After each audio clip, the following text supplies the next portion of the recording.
can watch run. Okay, so this one when you first start, right? What's going on? You know, he always cuts. And, you know, I've taken away all of his mental faculties. How long do you think this will be so you could come and join you? Good job. Yeah. Okay. I know, but you can come in between. Right, so now how long is it? Oh, okay, well, alright, we'll start. Alright, so how long is that now? The good news that I'm doing.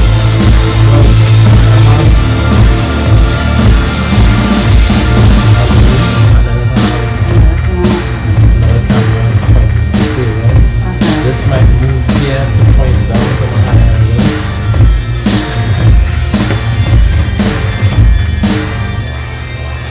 Okay. I'll send it in link for it as well now, so if there's any weird stuff going on here and that stuff we cannot troubleshoot.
Can everyone hear me?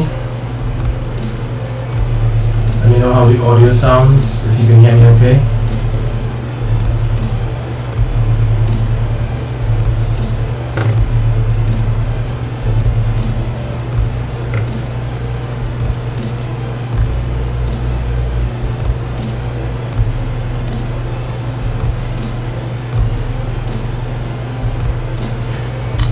Hi.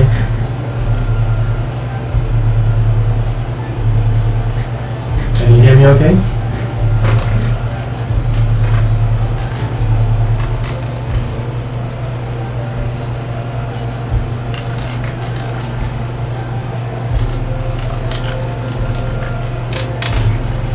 Testing 1 2 testing.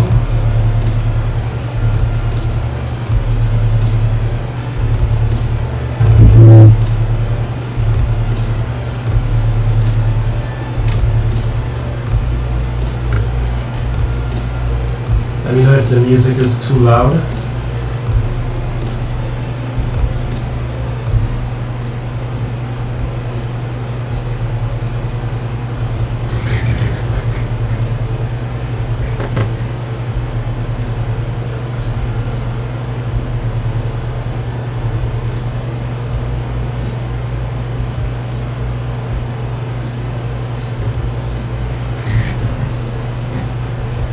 Alright, let's get this build started.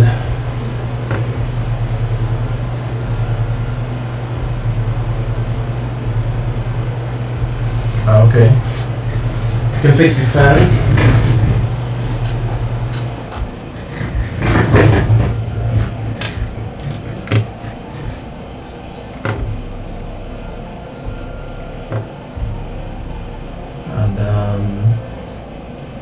Echo, you say?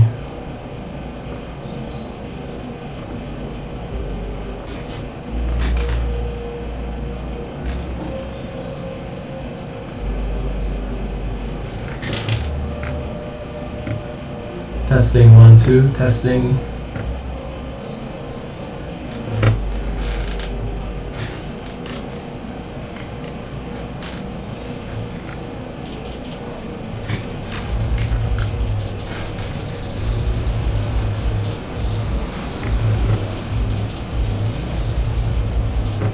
Just let me know if the music is too loud, if you're still hearing the echo.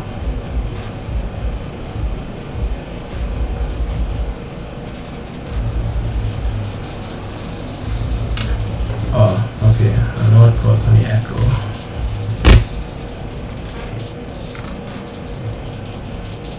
I need a monitor. I hope I don't break the stream by doing this.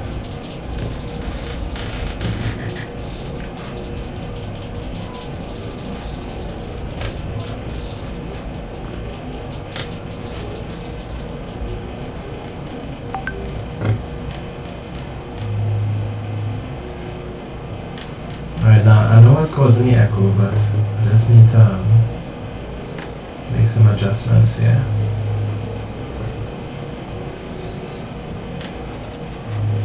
Settings, audio.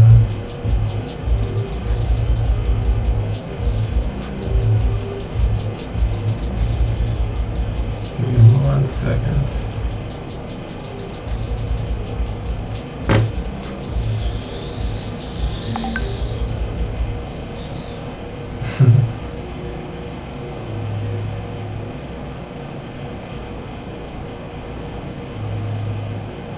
Hello Giselle, welcome to the stream.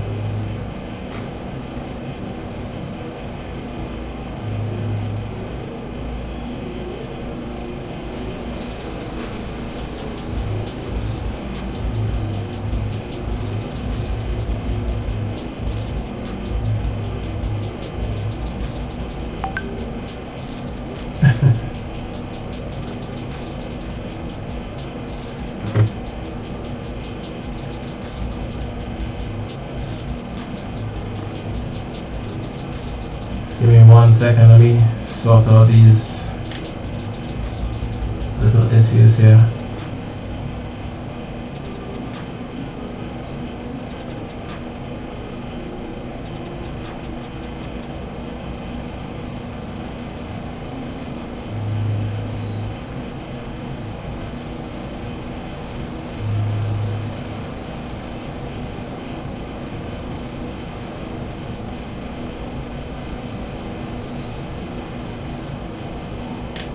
I think that should do it.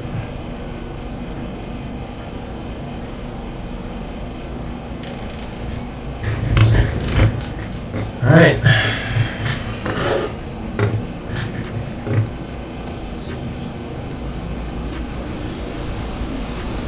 So today I am going to build, this is my third machine in life. For myself personally, I usually build one about every 5 to 8 years. And right about now we are due. So let me see if I can just pull up a brief spec sheet for you guys.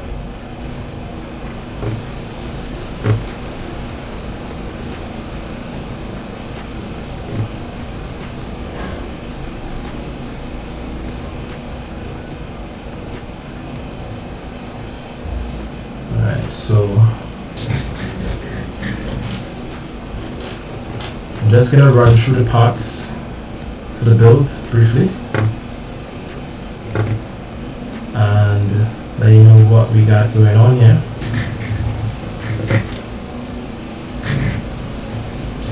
So So,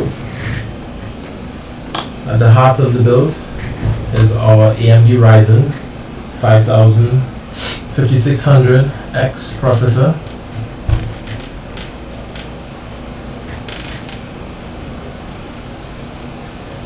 Focus. There we go. If you can see that. Alright, this is our processor. Next up, we are going to be recycling our graphics card until we can get a new one. So we're going to be using the GeForce 1650, right, just temporarily until we can get our hands on those impossible to get graphics cards.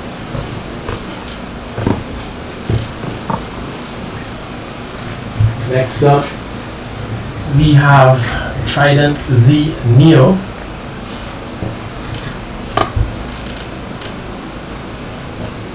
(3600 megahertz). All of its RGB glory.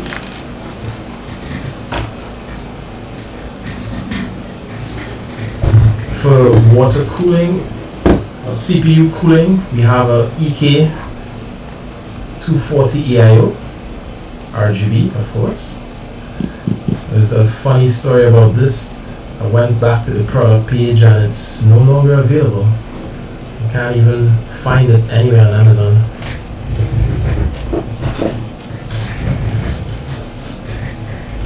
Next up, we got some storage.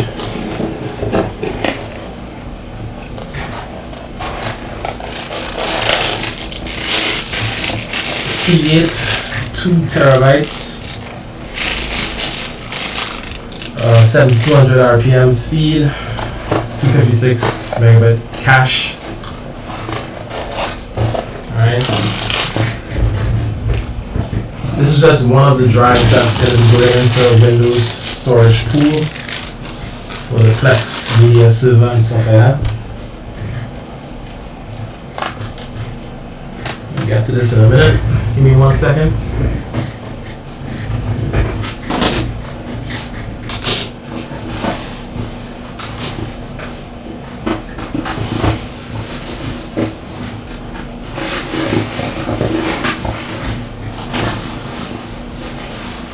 How could I forget one of the most important parts?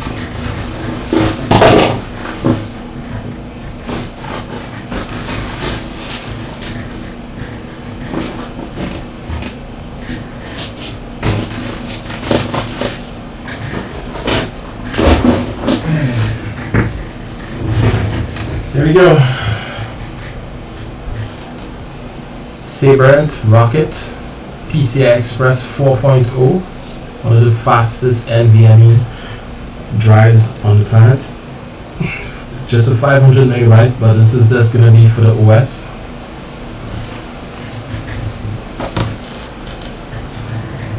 We have a small heatsink to keep it cool. It's not necessarily the storage modules themselves, but just the controller needs to be cooled. Next up, we have our motherboard. Tough Gaming B550 Plus from ASUS. This is a non-Wi-Fi version.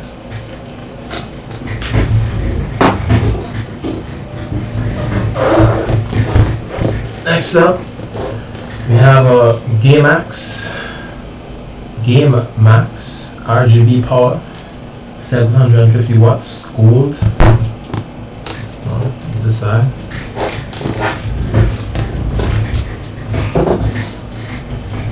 And for the last thing for now, let me change the camera angle so you can see this a little clearer. Give me 1 sec.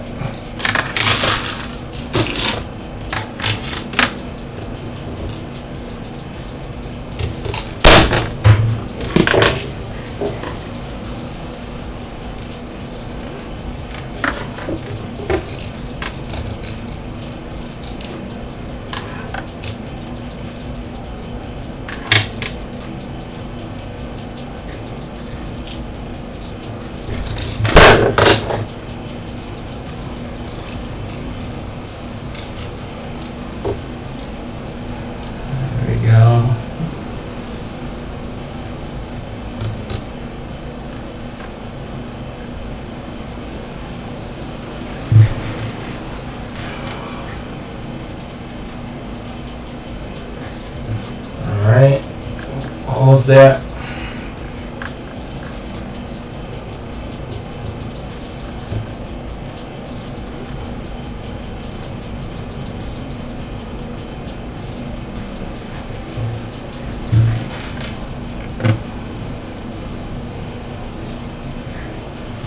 Alright.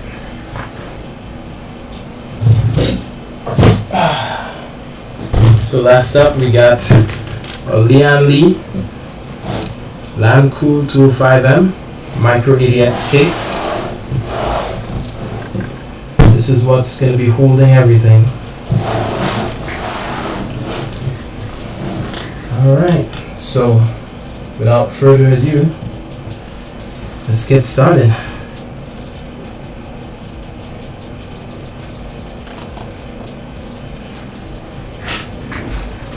Let's get this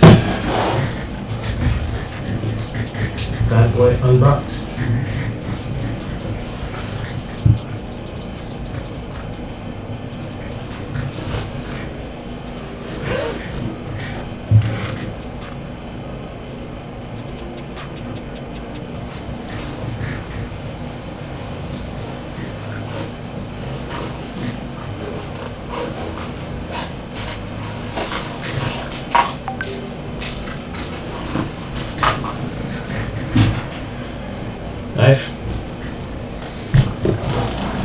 First time opening up all of these parts as well.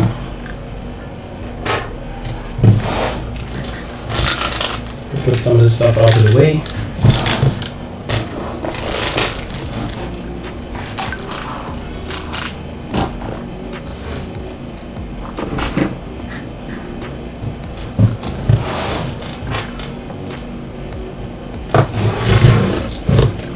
Alright, so I know that a lot of people sometimes get intimidated by building a new computer. There's nothing to worry about. So you get to see firsthand what the process is like. Hopefully I can get everything done today.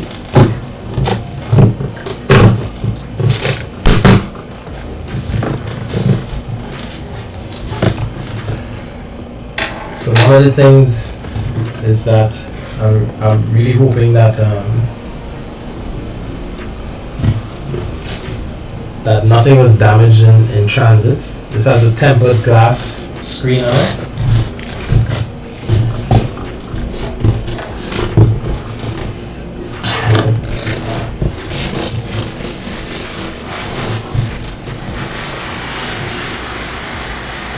Looks intact.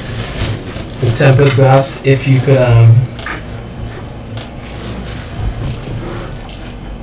the tempered glass, if you start slide it out and the glass is intact, that's a good sign, because with tempered glass, any crack or break in the glass would shatter the entire thing.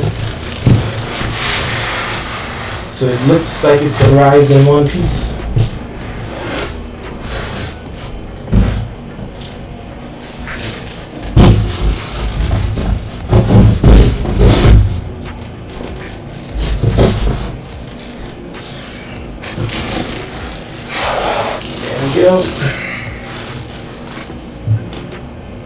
Yeah, let me know if the angle is okay and if the audio is okay.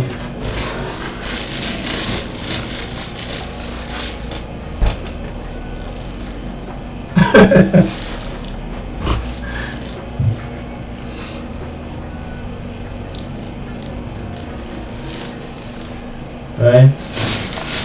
Let me know if you hear any music too loud over my voice as well.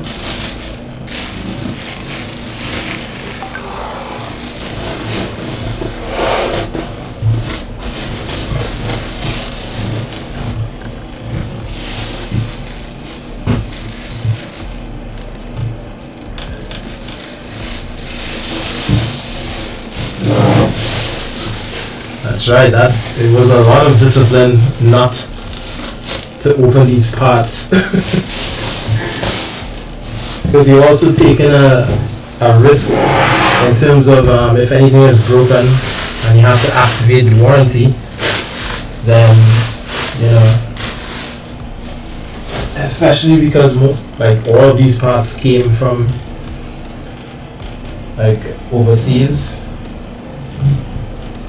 So there she goes.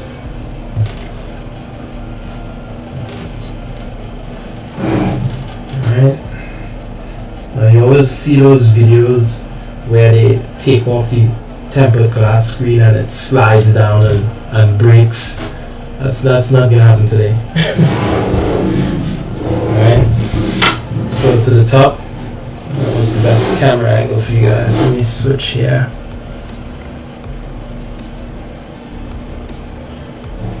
Alright. So we got power button, the power indicator, hard drive indicator. I have no idea what that is. I think it's a reset switch. USB, mic, and headphone. Also have a magnetic dust filter to the top.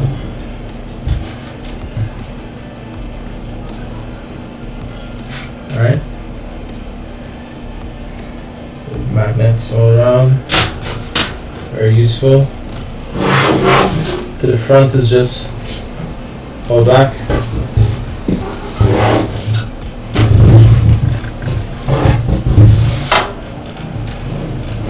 Alright.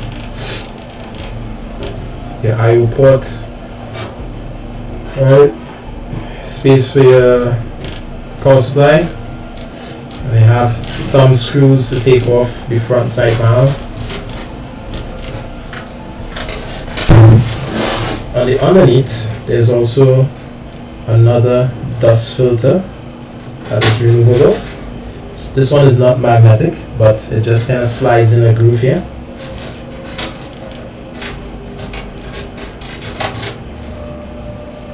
And you can already see a lot of mounting points for storage as well as in non-slip feet.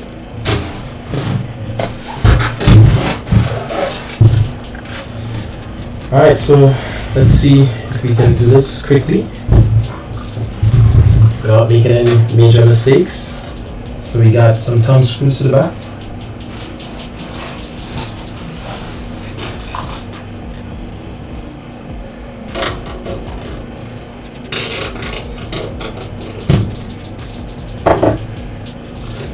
Let's get out the screw.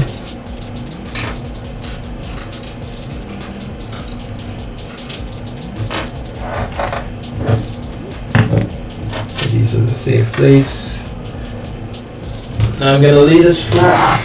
I've never worked with this case before. Gonna be very careful not to damage the tempered glass itself. So we're gonna slide out. It was very soft. Lift it up. There's actually a lot of padding around the edges. Some soft padding on the top and bottom, and then there's some little notches here and here where they slot into the case so that it doesn't accidentally slip and fall. So I'm going to put this away safely. It's also very heavy. Let's see if I can switch an angle here.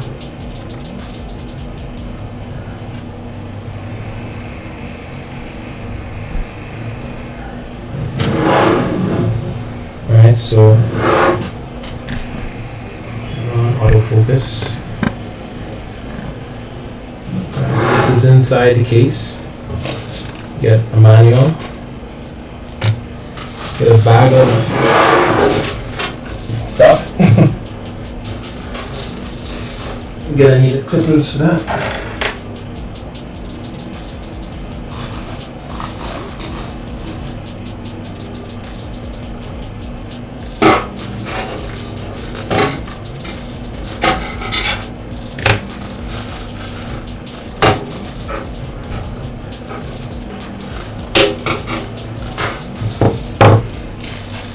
So an extra bag of screws,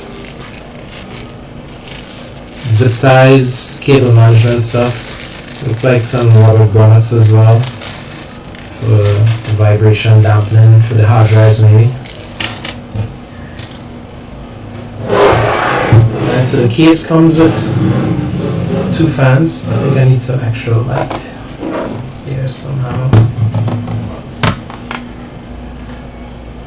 Alright. I have what to do. One second. I got this little headband light, like back one things. It runs on 3 AAA. It's very bright. Make sure you guys can see this properly. Alright. So we got some cable management grommets here. Not all cases at this price come with this. This was very nice. So you could bring the cables from the back and it neatly tucks it away. This case also comes with 2 fans, one to the front and one to the back. And a power supply shroud. This dust filter keeps sliding, so I'm going to move it out of the way.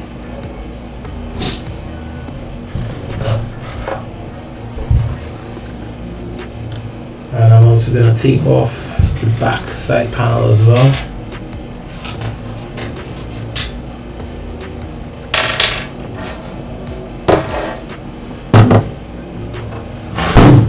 There we go.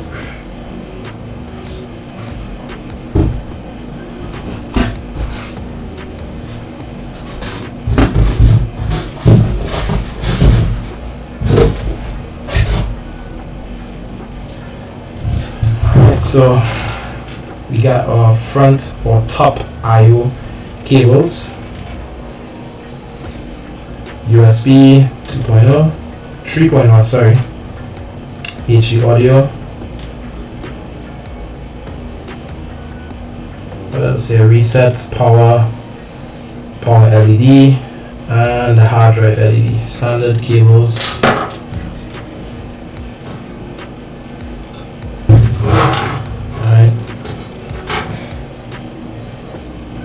Below, we got a single drive cage. Alright, adjustable positions.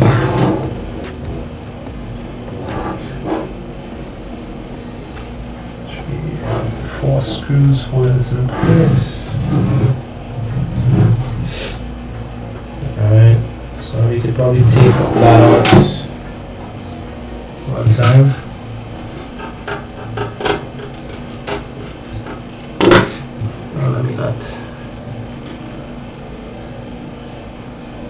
Chat here.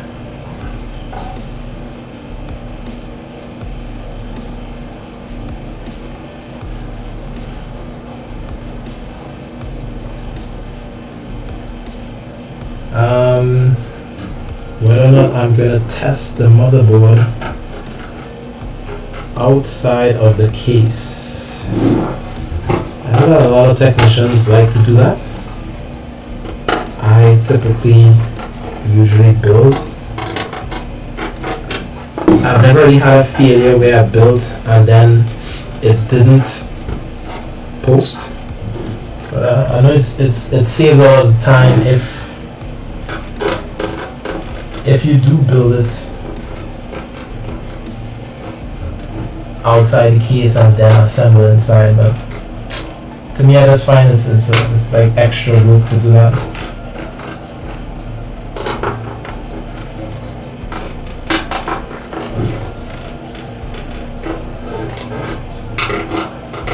This is fairly strange design.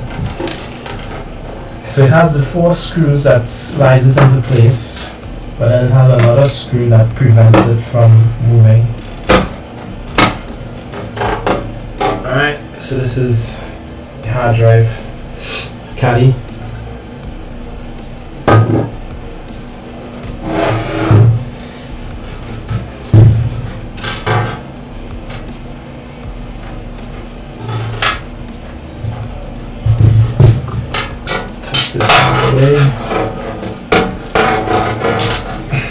I myself, because I haven't built a machine like this in a while, it's probably gonna take a little bit to get this assembled today.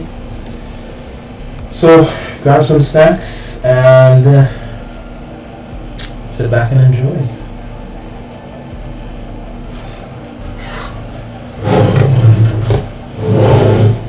Alright, so let's get the motherboard now. Let's see what's going on over there. Just gonna put this on the side for now. Now that our case is ready to accept our board.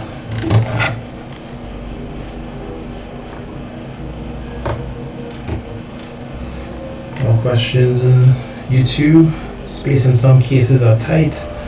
So setting the CPU fan, memory, and yeah. Well, I typically do that. So I would install the memory, CPU, NVMe like before you put the board inside. But I just don't power it up to check to see if it works. It's basically like all or nothing at this point. Really hoping that everything works. Yeah, and this particular case as well, 240 is the max that it can take. So it's going to be kind of tight. I think you have to mount the radiator inside first before you attempt to attach the CPU, the water cooling block to the CPU itself. But we'll see how it is. I know that in some cases that the radiator and the fans would bounce against like the top side of the VRMs or the RAM. Hopefully it's not too tight in this instance. Alright, so this is our motherboard.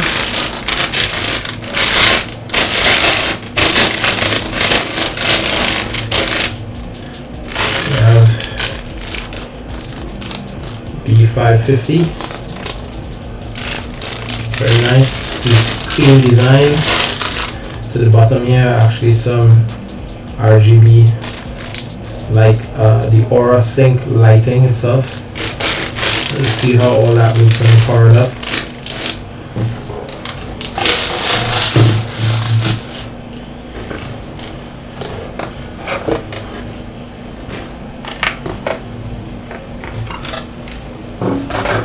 Then we have our back IO shield.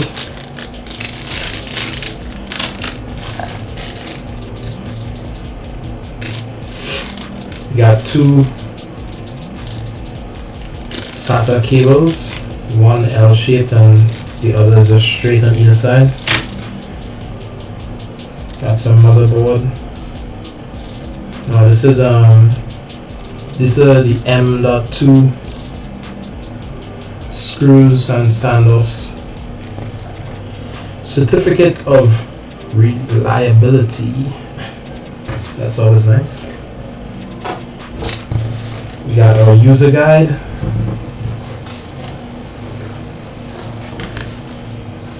I felt something in the user guide is drivers. Nobody ever uses that.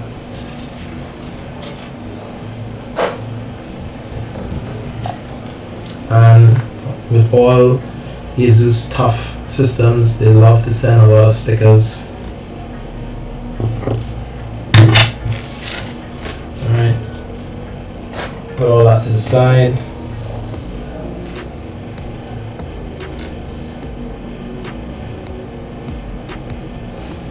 This seems like a M.2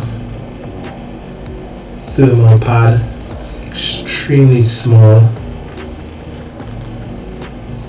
I don't know what they expect that we do with this. We'll find out. Alright, so it's customary to have your box and work on your system.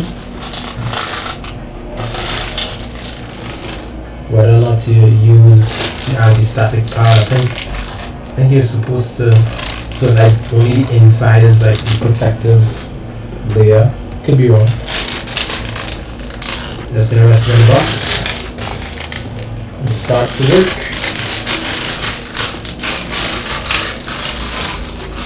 Save your anti-static bags. Never know when you're gonna be transporting equipment and need to have it in a safe container, safe packaging.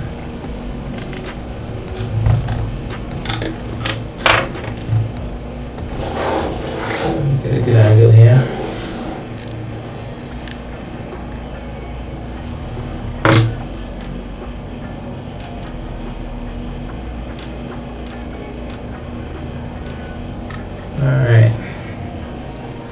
So first up,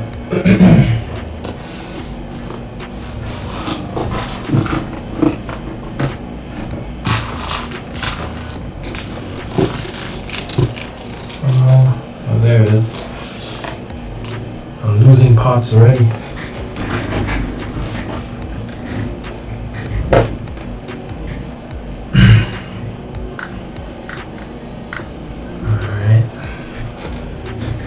So we have our Trident Rocket PCI Express 4.2 NVMe drive.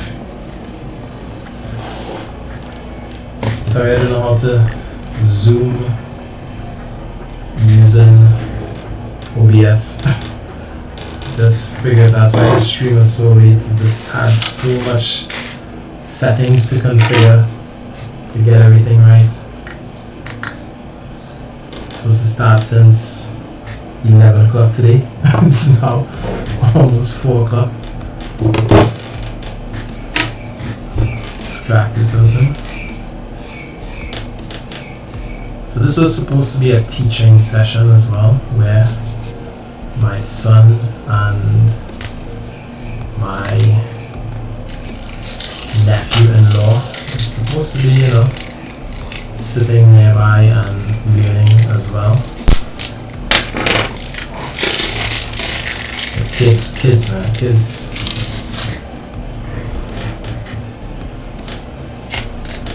Open this up.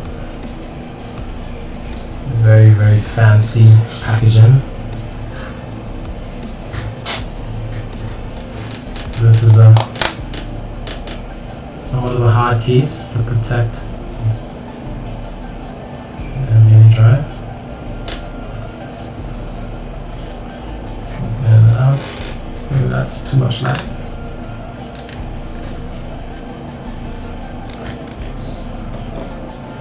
Alright. A small manual here.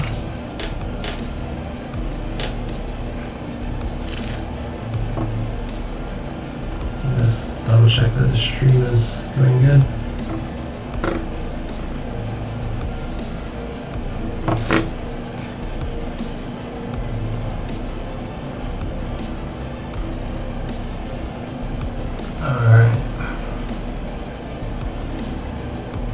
So good.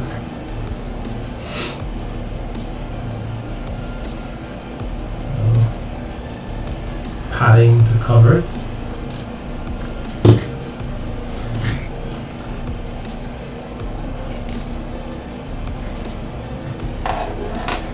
Give me 1 second, guys.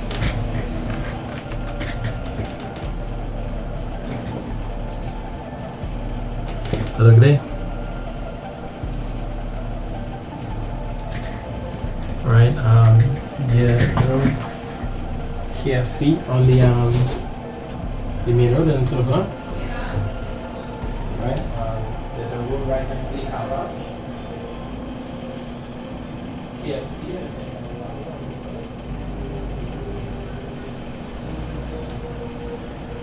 right, there's a road right next to the car park.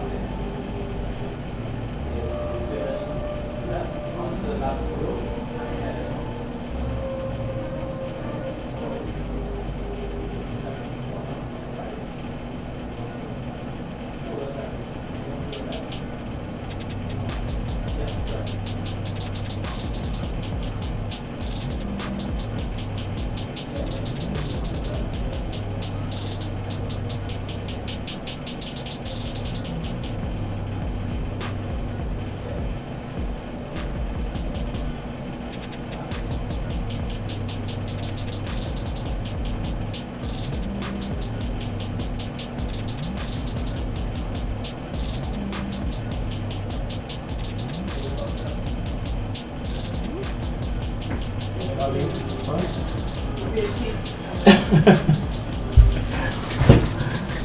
Oh yes, sorry about that.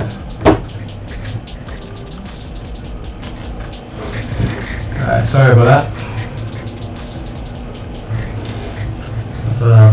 Delivery coming in there.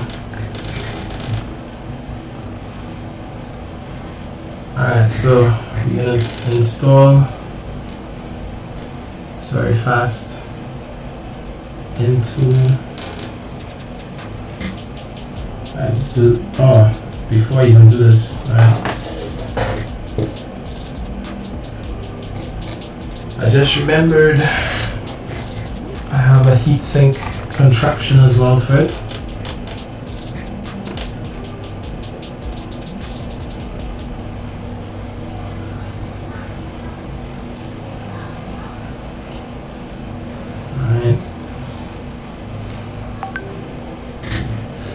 Move the camera closer. Let me see if I can do that. Give me a sec.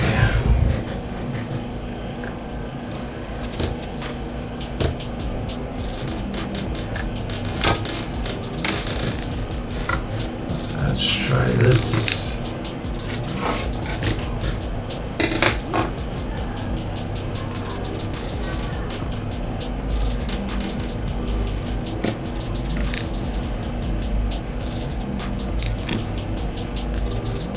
Second.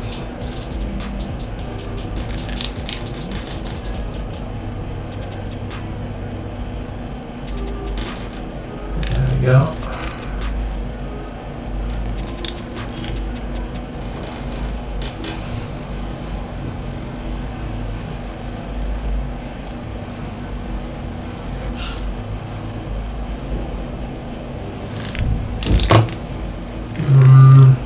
Yeah, should be it. Let me know how that is. Alright, so this is a two-part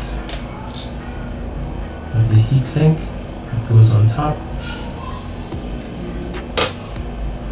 We have a thermal pad.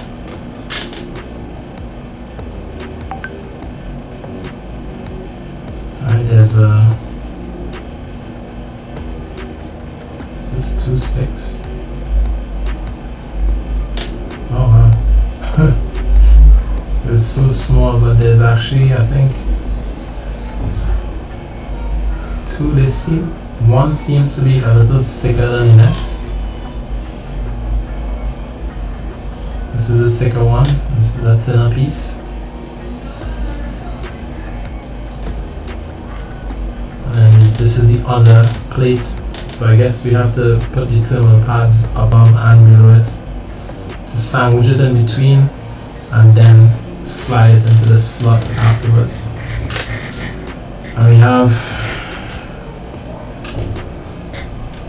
about 6 screws here, but we only need 4 to fasten it in place. One sec.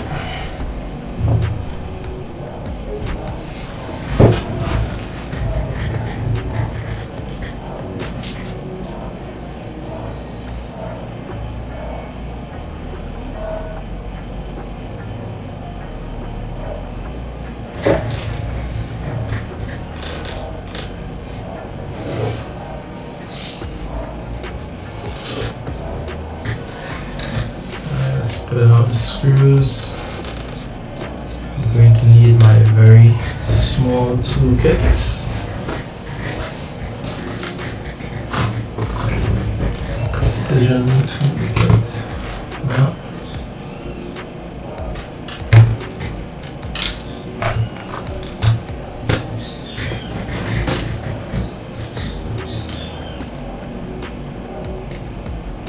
let's see what we got.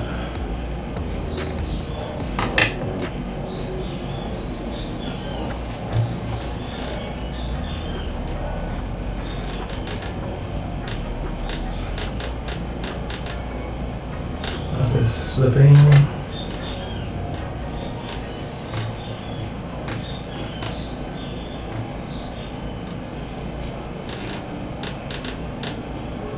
There we go.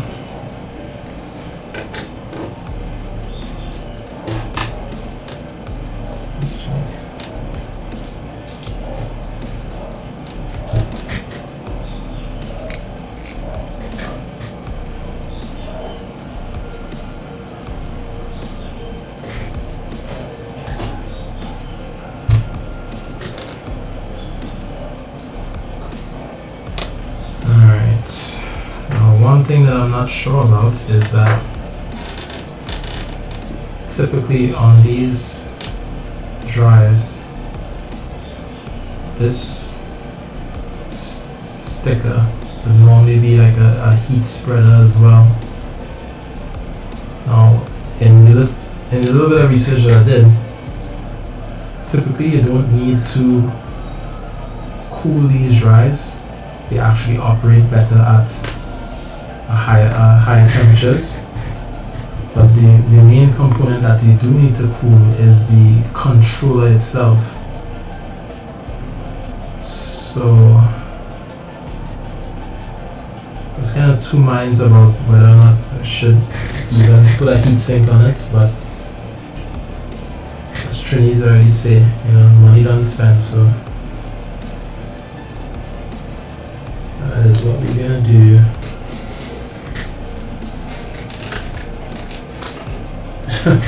I fighting up for a screwdriver and the kit came with one.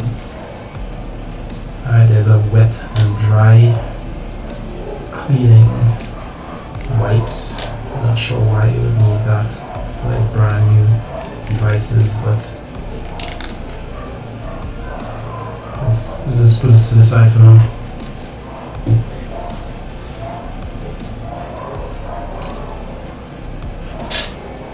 So again, I'm not sure where to put what, like if to use the thicker side on top or below. I think the top might get hotter, so we're gonna put the thinner piece below.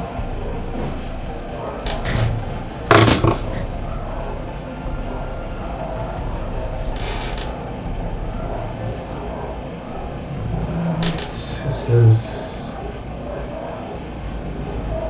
thinner piece. I'm just gonna peel off the protective layer.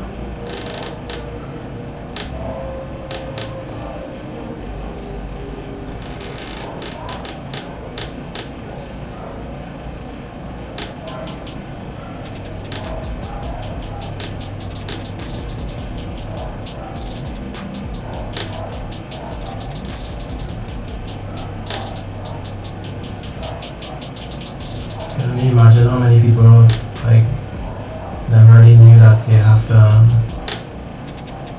remove this clear stuff because they don't even notice that it's there. But it is. Now it's like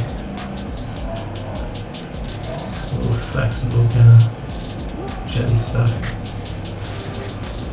Alright, so I'm gonna put the thinner piece on the back.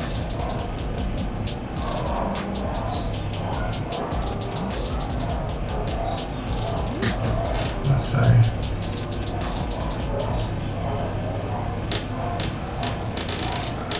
Now we're gonna mount it into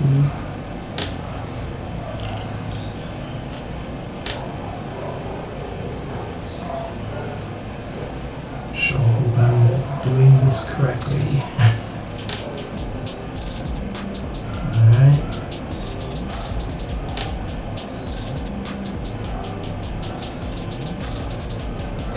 To the other side. So this stuff typically just helps to dissipate the heat. Well, yeah, I would assume so with the oil in my hands as well. Let's hope it's not too bad. As I had to take off the fan for the noise as well. And hands starting to sweat a lot as I keep wiping them. So nice layer on top. That's too far down.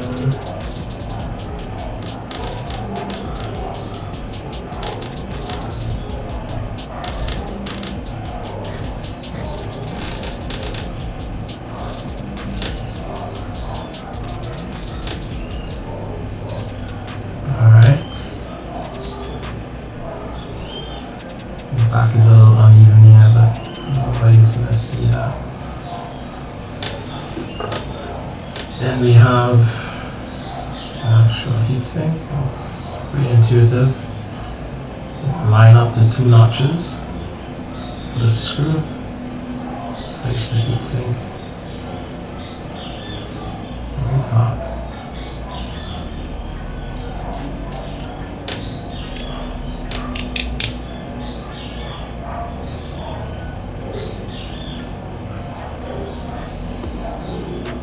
There we go.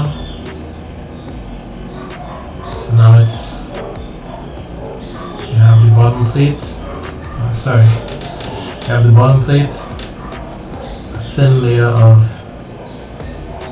the thermal pad, the M.2 drive, more thermal pad, and then the heatsink. Let's make sure it's gonna fit in the slot. Oh yeah, definitely.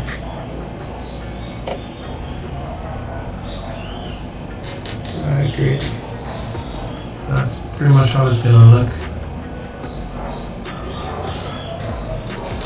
I'm thinking to cut a little piece as well because a lot of this blue is sticking out.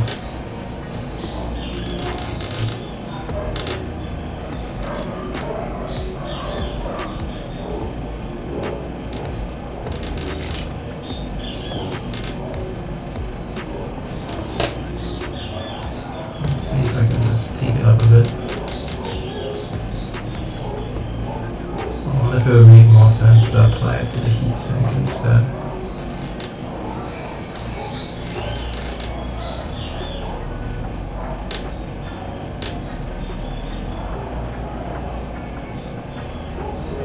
Question, the heatsink leaves enough clearance for the graphics card? Yeah, it will. This M.2 heatsink is very, very small. It's very thin. And besides, the motherboard is designed to have, you know, the heatsink covers as well. They typically don't include it in boards because they would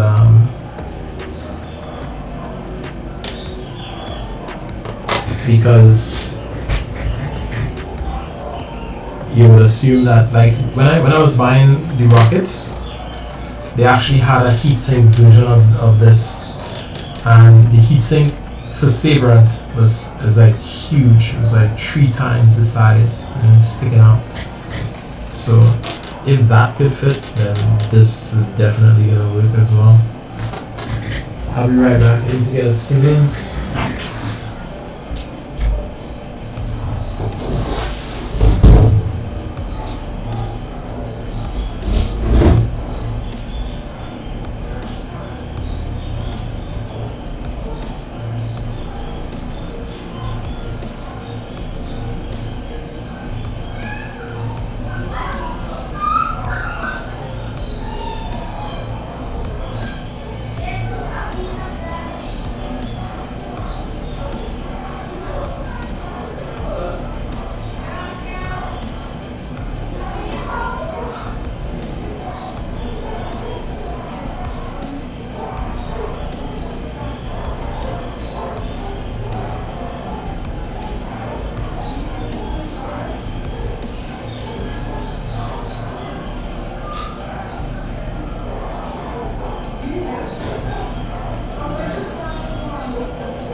Sorry about that. I'm back. So I'm going to cut off a piece of this. It's too long. It covers the screw hole as well as it's visible from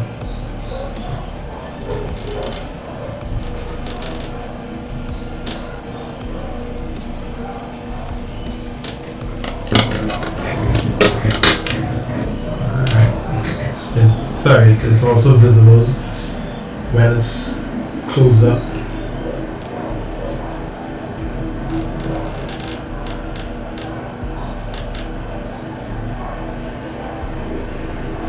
Alright, that's much better. So now you just see the heatsink. And well, you're not going to see this because it's going to be under. Alright, so there was also in the bag, screwdriver. I'm going to mount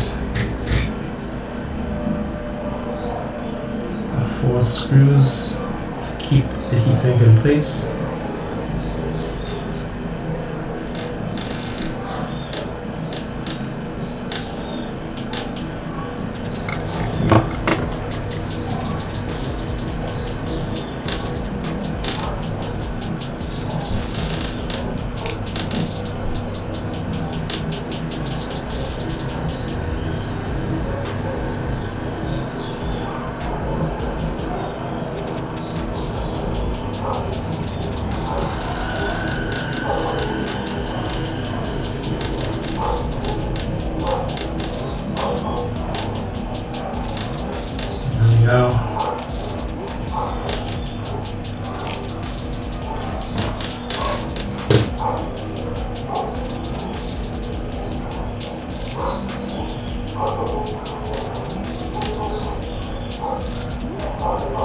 It is.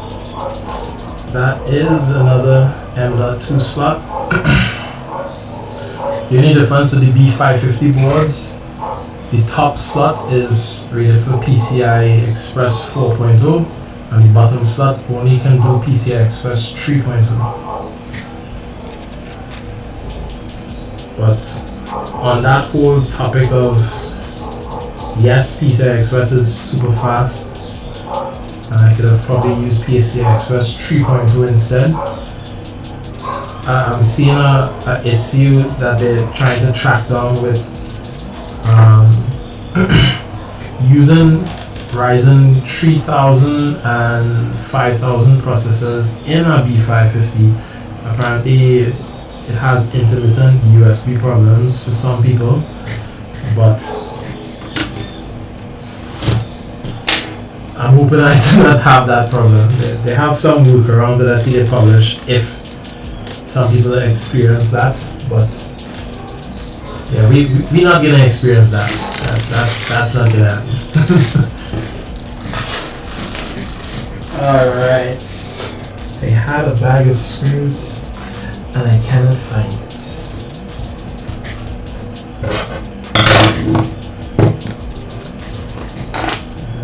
Where are you? Here it is. So on the motherboard, I don't know why it is to this. This really has to change. But the screws for your M.2 slots, you have the standoff and then the screw. These things are so easy to lose, right? There's only one company, I can't really name any company, but they're actually making steps to like design a better way to mount M.2 drives where it could be a toolless installation. Every motherboard needs to have that, because this is just ridiculous. These are some of the smallest screws in existence and they are very easy to lose.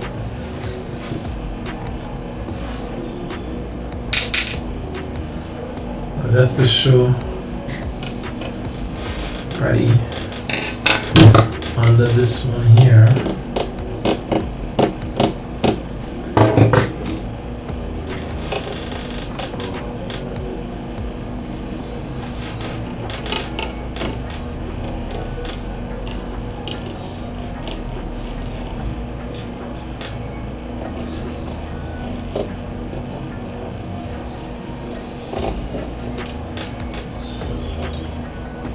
Alright, so there is the second M.2 slot.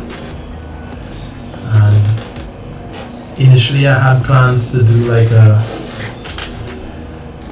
RAID, like dual NVMe RAID configuration, but that's like definitely overkill. There's never a scenario where you would need RAID M.2. That would just be some ridiculous speeds.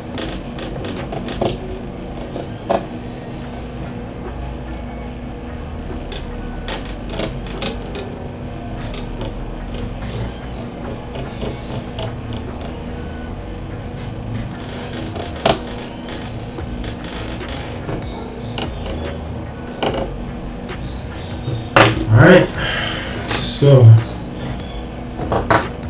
now we are using 2280 in terms of the length for the M.2 drives. So that is going to be the very last screw port. We're going to take standoff. This camera has horrible zoom focus. Attach it to the board.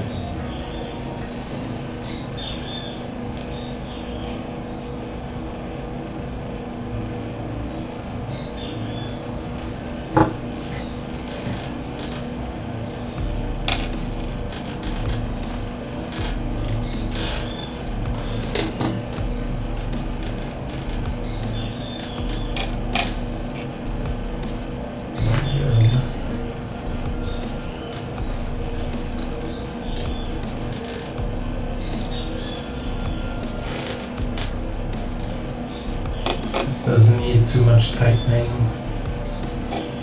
It's pretty much good. Now we slide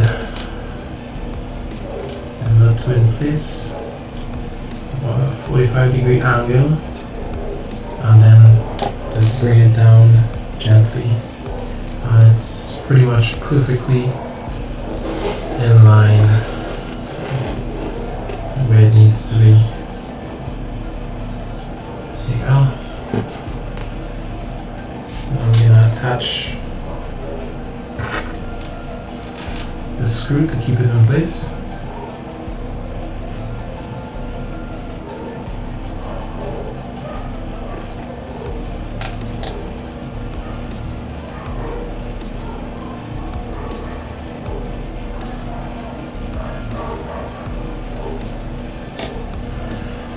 Excellent. Now we're done. Installed M.2 with heatsink.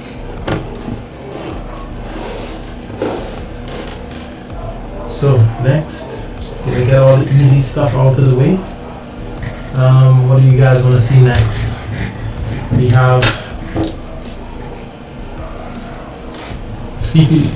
We have CPU and we have RAM.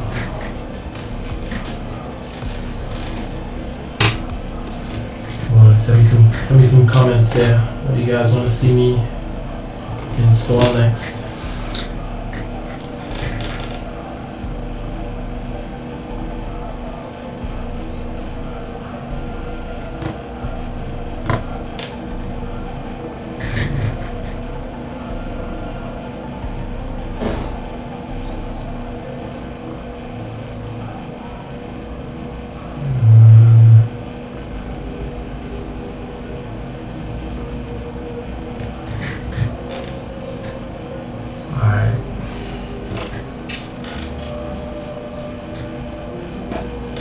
So I think the next easiest thing would be the RAM. Let's get started on that. Just put away these screws.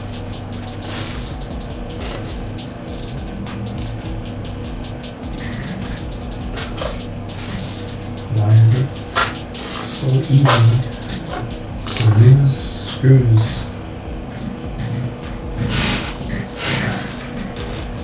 Keep these things in a safe place.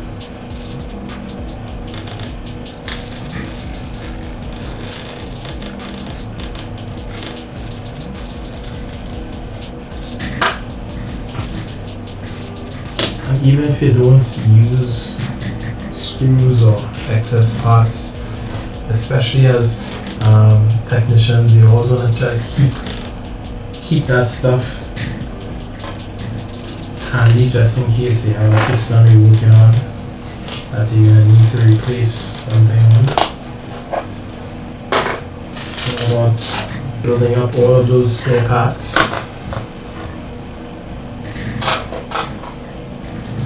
Alright, so Freddie wants to see the RAM, and someone else, Mine Shelf Pro, wants to see the hard drive.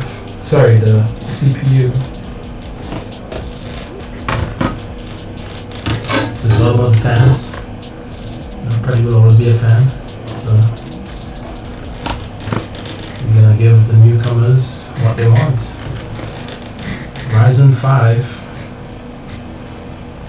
5600X,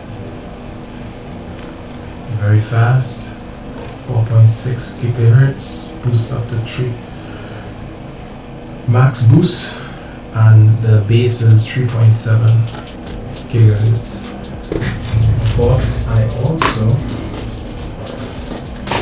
should mention that we have a lovely AMD Ryzen 5800X for sale. The only reason I bought it was that, this is one of the hardest things to get on the market right now, and I got it for MSRP, so making a very small profit on it. I'm selling it for $3,500, negotiable. So anybody's interested, let me know. Now the differences between them, well, I was keeping the 58, but after some review, like my actual use case for it, I'm gonna be wasting the potential of this like greatly. I don't do much video editing, and I don't do much like CAD, computer aided design stuff that's gonna need this much processing. So typically what I'm going to do is game. I have a Plex server that I run as well, and I like to be able to I want to maybe get into streaming as well, so the 56 is more than capable of doing that, and this is still a pretty good deal. I saw another business down here selling the 5800X for $4,000. That's a lot. I might even lower the price from 35, to be honest. So if you're interested, let me know. You can use this for gaming or work. Looks great.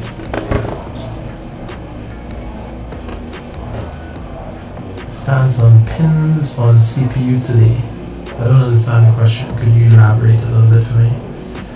Right, so the main difference between the Ryzen 5 and Ryzen 7, besides the core clock performance, the Ryzen 5 comes with a fan, although we're not going to use it. But there are very few differences other than that. So time to crack the seal.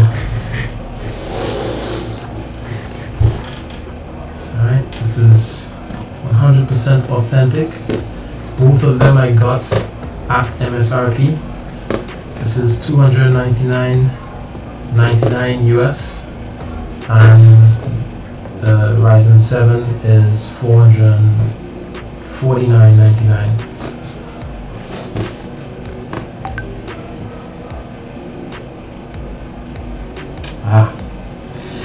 Yeah, so the difference between AMD and Intel, let me open this up in the meantime, in terms of the pin configuration, right, as we're going to see shortly, is that one has the pins on the chip and the other one has the pins on the socket itself. So with AMD, we have the pins on the chip, and if you look at the board itself,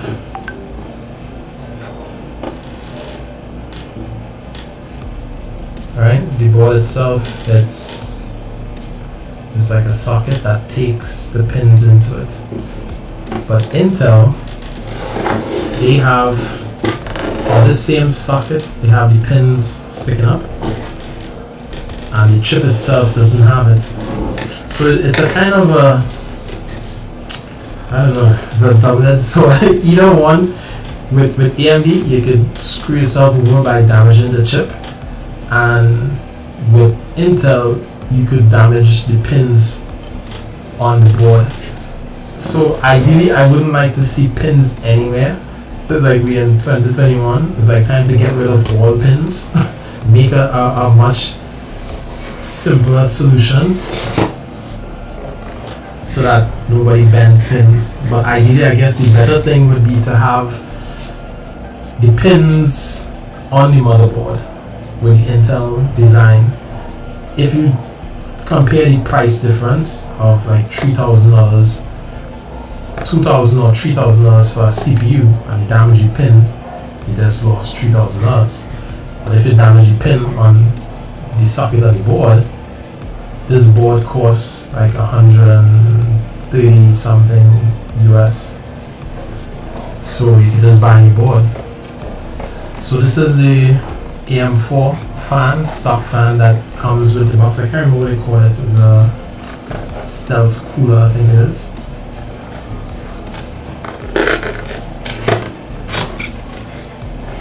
Basically, just another reason for keeping this is that I'm gonna basically use this as a backup. If the AIO ever fails, I can always fall back to this.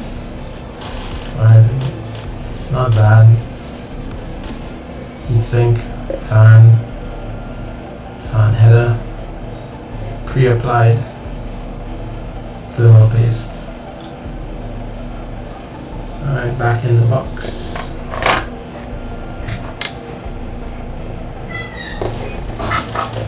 This basically goes into storage if I ever need it.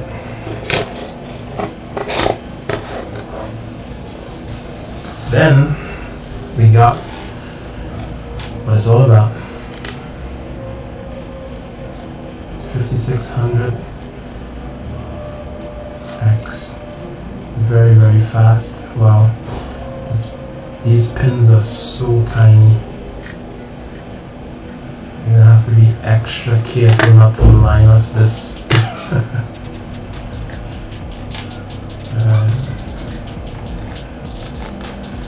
There we go. We got some news. Dry my hands here.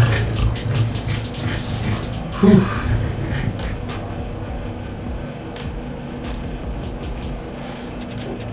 There we go. I don't know if you can see that. This camera is pretty bad. Let me switch to the better autofocus here. Live cam. Alright, these pins are so small.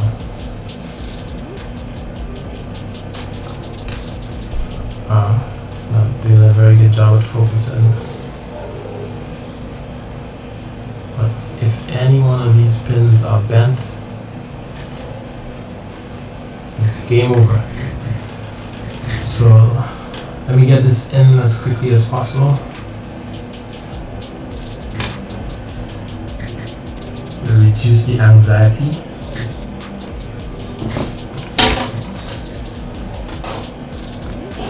Side. Alright. So there's only one correct way to install a CPU. If you look on the CPU itself, there's always going to be one tiny dot or a triangle that indicates the correct orientation for it. So it's going to match the corresponding triangle on the board. So all you have to do is line up those two triangles. Release the clamp, pull out, pull up, And then very carefully, you're gonna drop the CPU straight into the socket. Ever so carefully. Alright, so that should be it. Make sure it's nice and flat. Do not ever apply force to push or to jam this thing in place. Alright, make sure it's flat. If it's see one side slightly, lopsided or higher than the other, I think the best thing is to remove it and try to reseat it properly. So this looks flush on all sides. Right? You can hold it in place and then just gently bring the level down. It's gonna feel pretty jarring at first, but this is actually a lot easier than some of the previous ones that I've worked on. Alright, when it gets down to the clamp, the latch, you're gonna push out and under, and that's it. Install our CPU. I think it's upside down. Alright. This camera glare is so horrible. Alright, so CPU is in, storage M.2 is in. Next up, memory.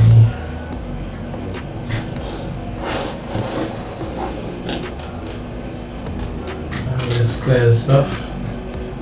More stickers.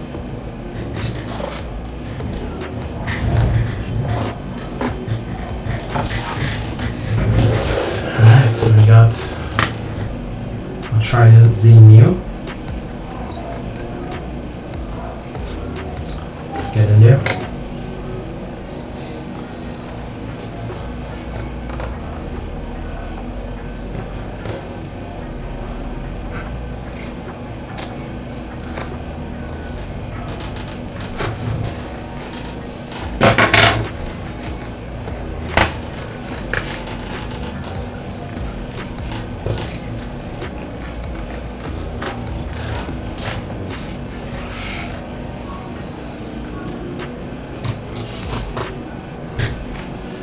Nice. Looks like it's sandwiched in a tray.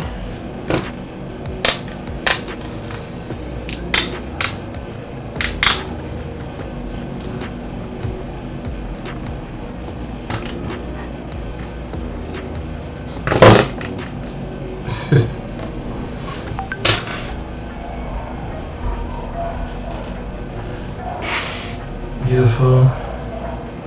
RGB goodness. Everybody knows RGB gives you more frames. So we got RGB on everything. Alright, so when installing RAM, the key thing is if you are not populating all 4 slots, you want to make sure and install it in your dual channel mode.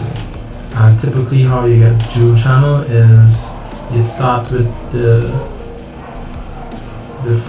rightmost slot, skip a slot, and then install on the other slot. So on this board you will see they are color coded, 2 black and 2 gray. Alright, so to get dual channel on the first lane, we're gonna install it on the 2 gray slots. We only have 2 sticks of RAM, so you're gonna make sure and line up the notch where the notch is on the board. So as I'm holding this in my hand, it looks like it is upside down. Flipping it over. On some boards you have the latch on the top that will snap open. Some of them have the top and the bottom. On this particular board it's just the top. So you're gonna typically just angle it on the bottom side first.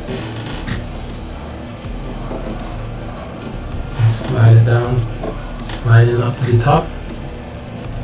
And then you're gonna just firmly push down until you hear the click from the latch at the top lock into place. There it is. Top and bottom clicks. Alright, so RAM is installed on one stick. Time to do the other. So a better angle here.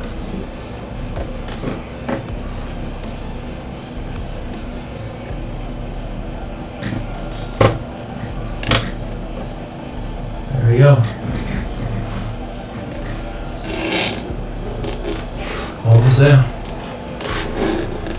So we got M2, RAM, CPU installed. It's time to mount this in the case. So let's clear up our workspace a bit and let me rearrange this camera. Give you a better angle. Switch to my better camera actually.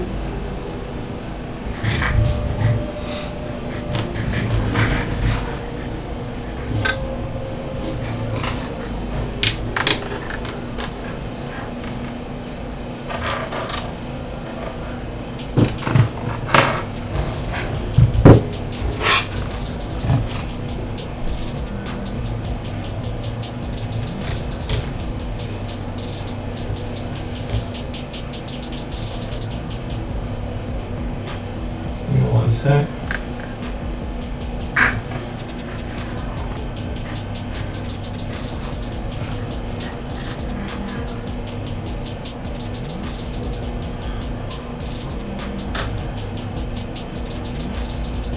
Alright, let me see if I can do a little camera magic here.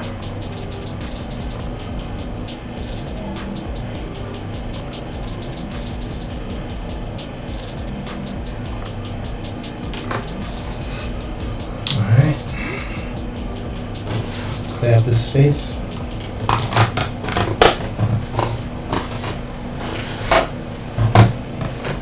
What else was in this CPU box?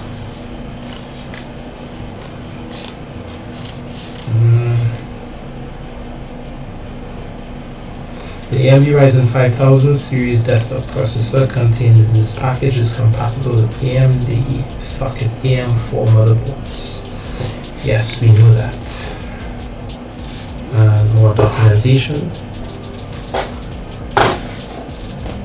Toolkit to the side.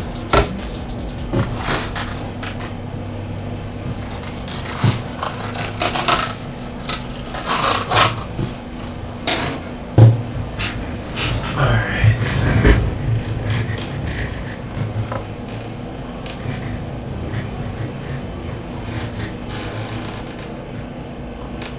Give me 1 second. Alright, so let's get the case back up.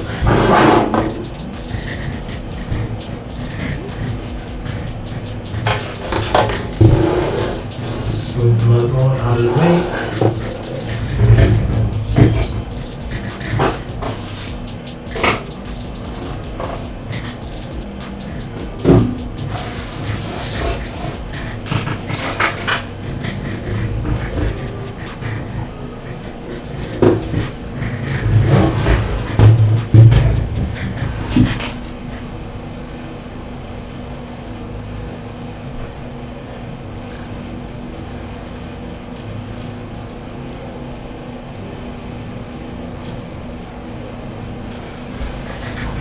Alright.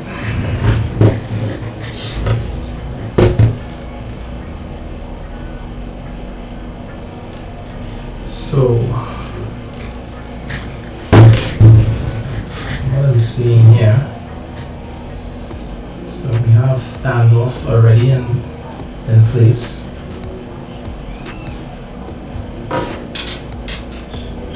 The more time you spend planning out exactly how things are supposed to go in correctly, the less time you will take having to fix mistakes in the end. So it looks like we need to pop this front panel off.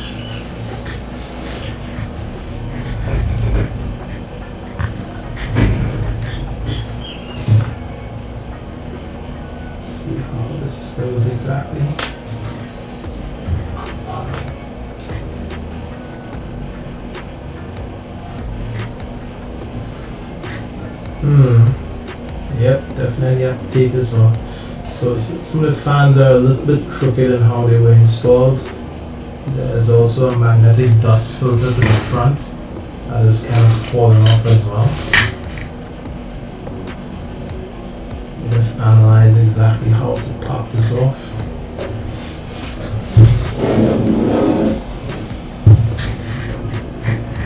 And get a better angle up here.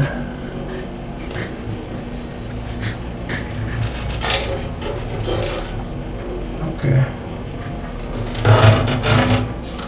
So it looks like one.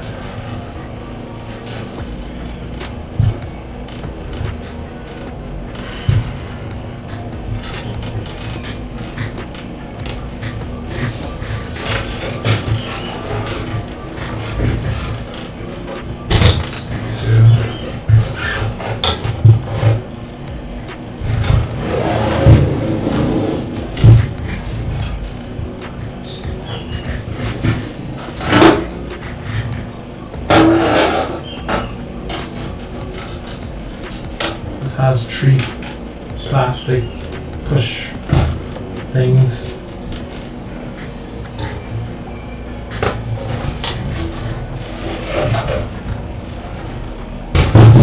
There you go. So front panel is off. Just have these little plastic things in it. You see. 4 of them, 1, 2, 3, 4. You kind of squeeze them together and pull them right out.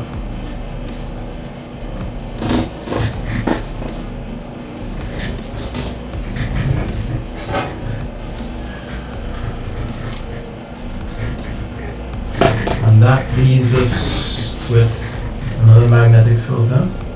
This will go to the front right here. So pulls in air into the case, but it will filter most of the dust. You will clean this every so often. Put this inside. And this fan is slightly not aligned. You're not really going to see it that much.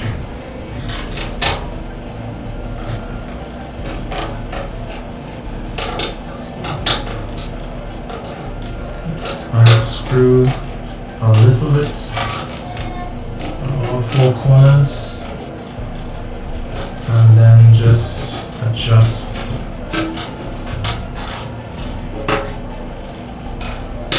Can't really expect too much from free fans that came with the case.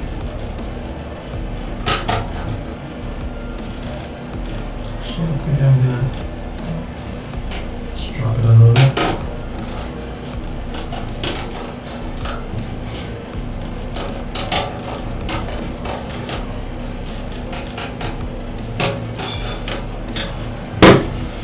Alright, that's pretty much, that's good.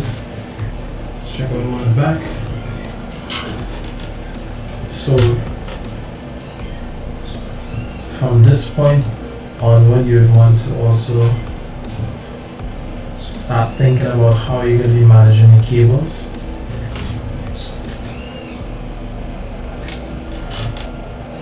Alright.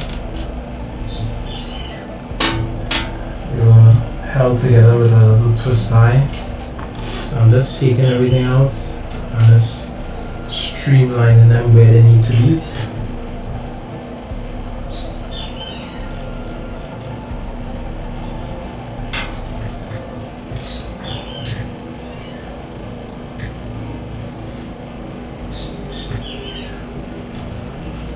So another reason why I chose this particular case was just because it just had so much cable management thought put into it, right? In terms of where you can pass cables through.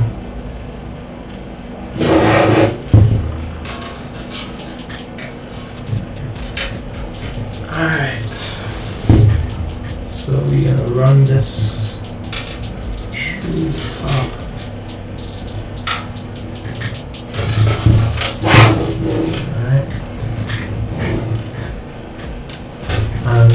Front fan as well. that through the top. Everything you run to the back will still be routed back through the front to connect to the motherboard, but you're not going to see the wires as much.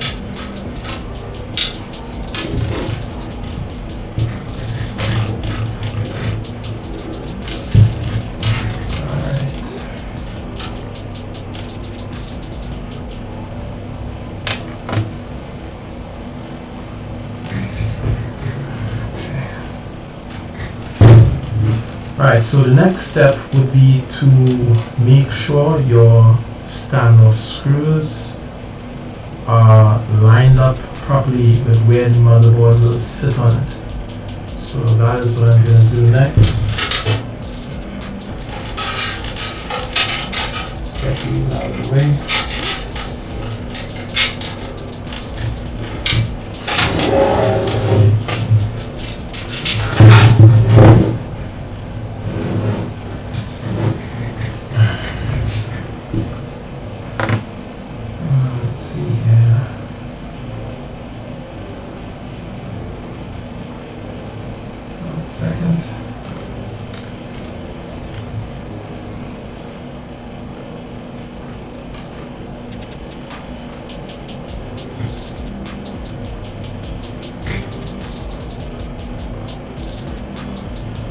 Alright.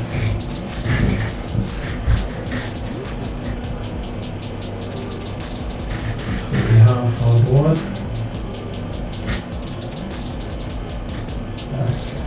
Thanks. Let's do this. You don't have to install it all the way in, but you're basically just holding it over the system and taking a note of where you see. So you look at the first screw. Okay. Right, you look at where the screws are lying on the board, and you look straight down to the case to make sure that there's a standoff there. So I can see one on the top left, middle, and none in the number 3 in the corner spot. Repeat. There's one here to the middle. So there's only 6 going down on the first, the left and the middle, but there's 2 that are missing for the outer end.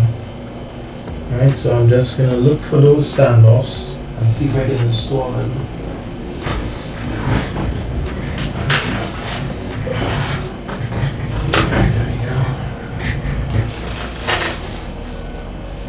Bag full of goodies.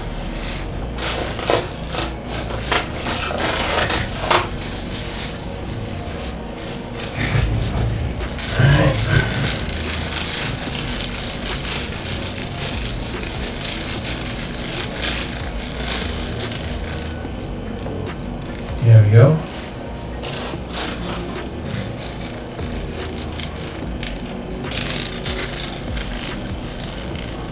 So we're looking for a standoff. This is one.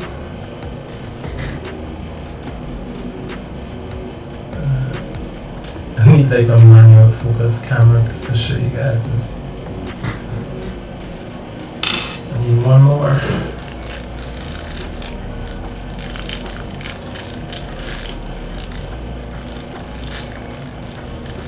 There it is.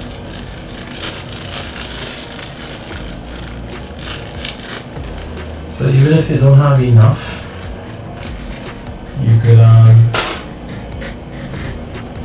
you could choose like where in the case that you actually like place that to kind of evenly take the weight of the board. Monk Morgan in the house. Sup, dog? Congratulations on your degree with honors. Give this man a round of applause. At graduation today. He's now a member of the elite club.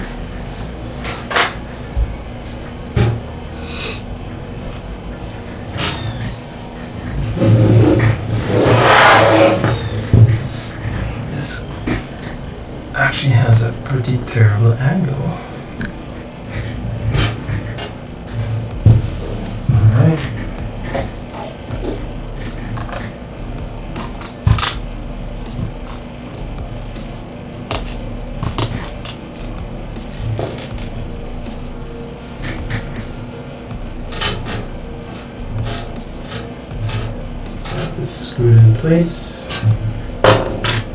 Install the other one.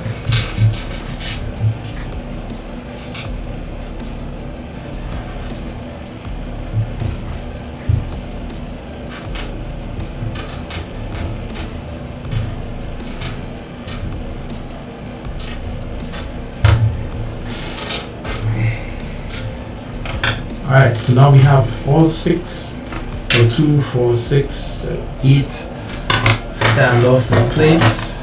Now we can proceed to lay the motherboard on it and start screwing them down.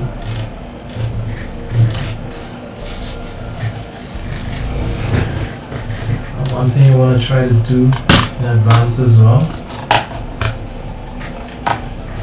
is to make sure you get the right type of screw that will be going through those standoffs.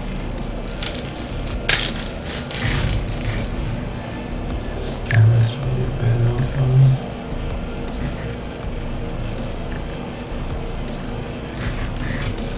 Alright.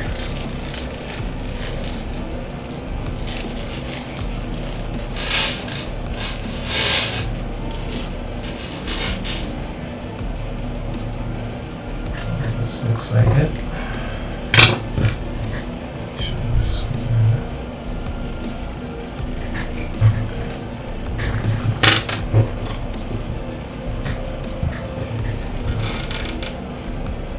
Alright, so I'm just going to test it on one of these standoffs.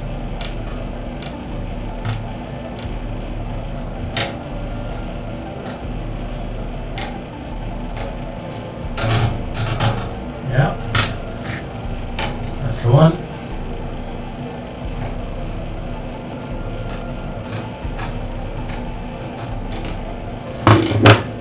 Alright, so it typically looks like a regular screw, but it is like a flat lower surface of the screw. Alright, so we need to find all 8 of these in advance. Go through these screws.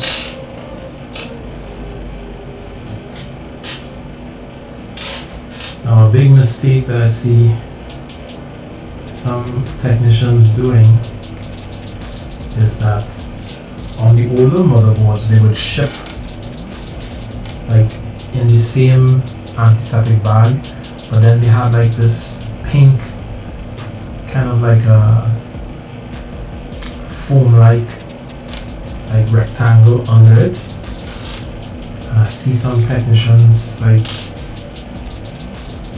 using that same pink pad as like a kind of buffer or spacer like between the standoffs or the case and the motherboard itself. And what you have to remember is that you need the motherboard to make good contact with each one of those mounting points on the case, and that is primarily for grounding purposes. So if there's a short or some sort of a electricity issue with the system, it will prevent electric shock to the user, as well as it could potentially like save the device itself. So you don't want to mount it with anything in between the board and the case. The board must make contact with the case.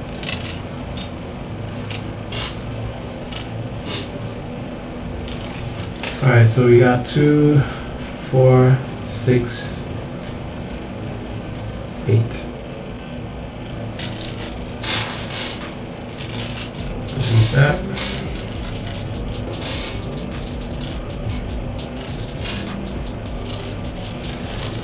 Now, even though I have all the screws, I think based on a video that I saw recently, I'm only gonna put about 3 to 4 screws in place on the outer end, just in case I need to lift the board out to get some cables wrapped around this thing. But I saw some instances where you had to do some things beforehand, but obviously you wouldn't know exactly what you need to do, like at this stage of the build. So I'm gonna mount all these screws in a little later, but for now it's time to put this motherboard in the case.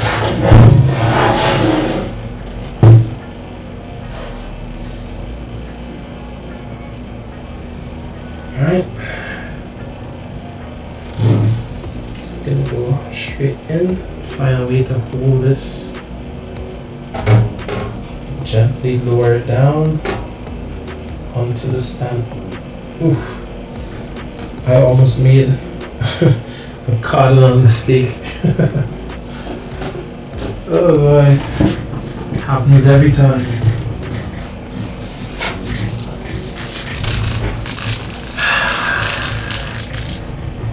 Don't mount your motherboard into your case until you've put in your back IO shield. This happens so many times.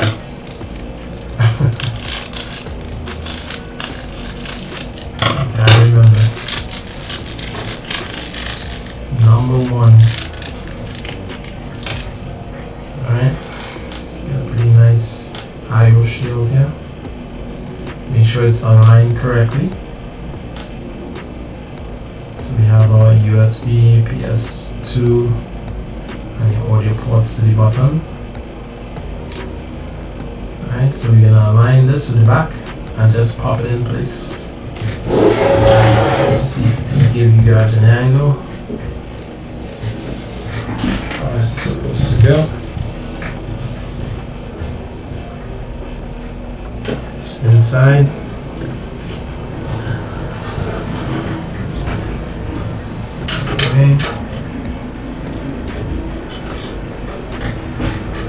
Got a little wire in the way.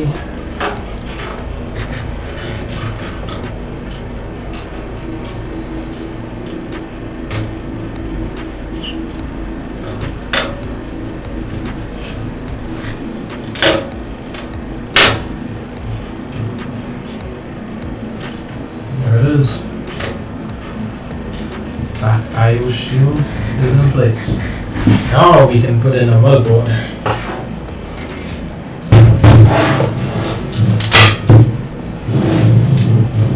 Alright.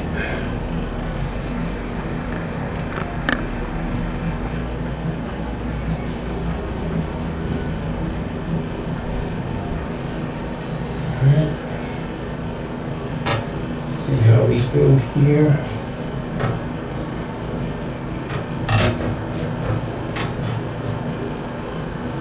Try not to drag it on any sharp surfaces to damage the PCB.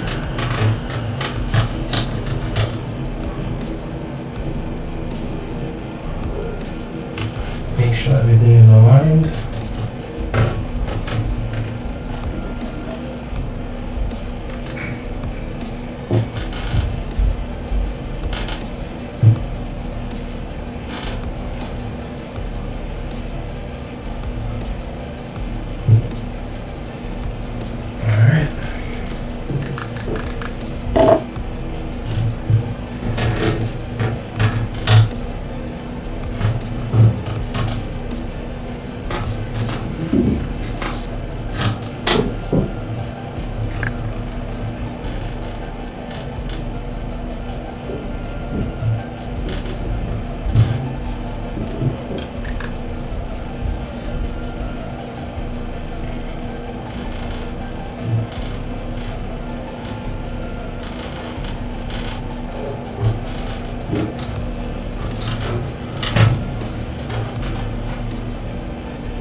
Making sure this is aligned properly. Looks like we have one screw out of place, one standoff out of place.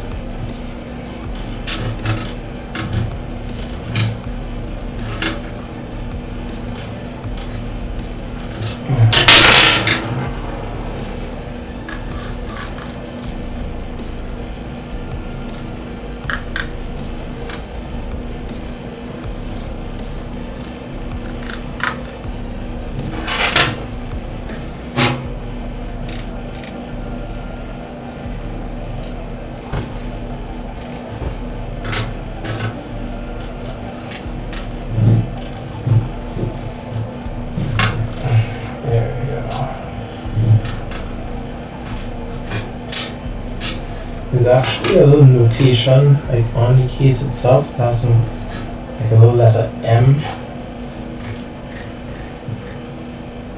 Really, if you're gonna mount it as a microATX versus ITX, so they tell you where those screw ports are gonna be.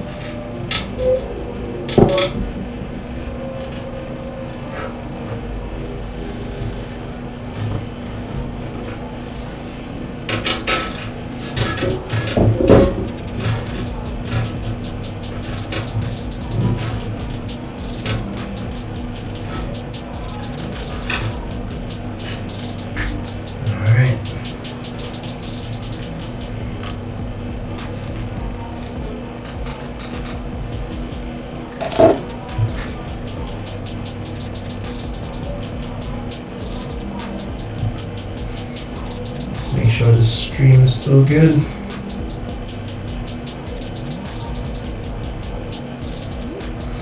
You guys still with me?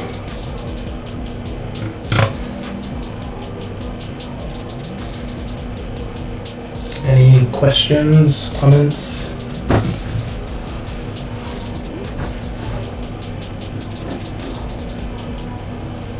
Let me know in the comments.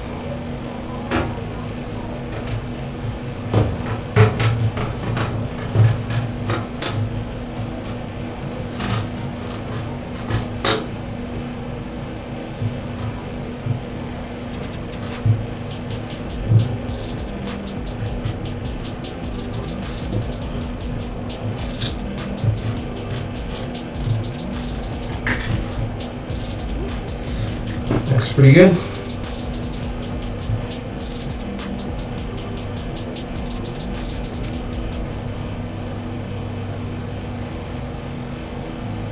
Yeah.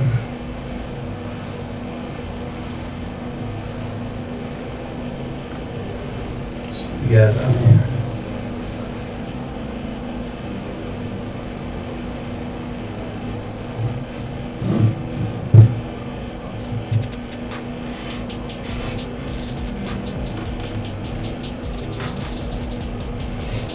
So I'm just gonna put in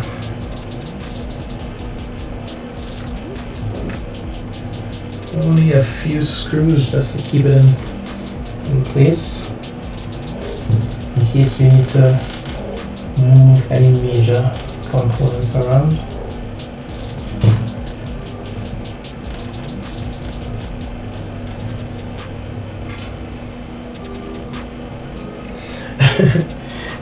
You would think that, but you know, even though it is it looking fat, but it's still a microATX case. This is why I stopped running down like ATX cases and because they just have so much wasted space of PCI slots that you just don't use. So take a look at this here. This is a microATX motherboard, and the bottom of the board, it reached the PSU short already. So it's like every bit of space is just used in its any way it was intended. Another angle there, just coming along. So right now I just have two screws, keep it in place. We're gonna stop there and move on to the next big thing, which could be anything from AIO or power supply. You guys will see next. AIO or power supply. That AIO is gonna take some time, I'm pretty sure. So off the bat, one of the things that I'm noticing is I routed the fan through the top slot here, right? However, on the inside, I can see the cable running over the board.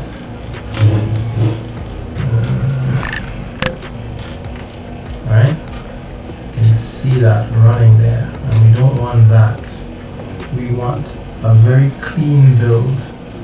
So the board will be coming back out, and I'm going to be running this cable under the board and then through the back side so you do not see it.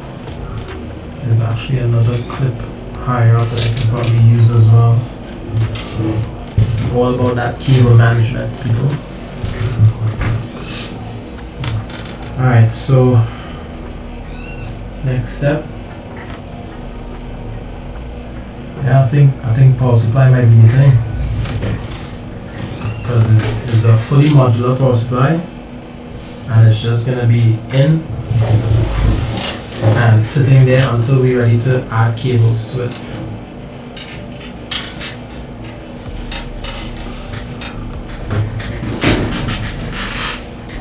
So let's get this out of the way.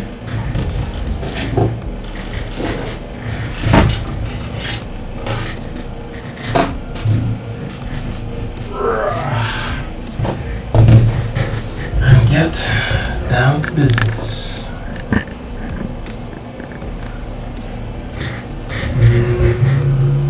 Switch out you.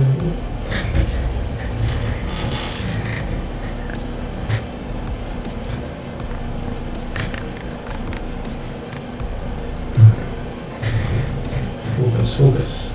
There we go. Alright.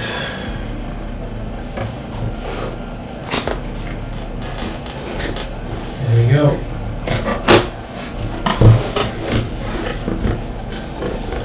$750 watts. A small important message to the top here. Please test this product with a quick inspection tool before installing in case. How to get 6-pin PCIe connector 6+2, as if your graphics card needs that. A thick styrofoam shield. So in the box, first, well, I think this is actually the second time I opened this because it didn't have any like seals to break. We have power cable, standard. Doing this anytime soon. We have a whole bag full of modular cables.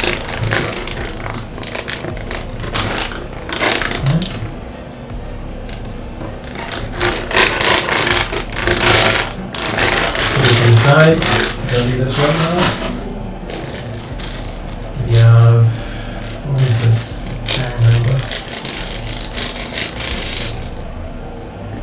Warranty card. This. We have power supply tester. This is a manual bridge. Right. See bridge 2 points. I'll test it out for you all so you can see what's going on with that. A little bit how to use guide for the bridge. Doing that. Some more cable management stuff. We have screws to mount it to the case and cable zip ties to mount. Small manual.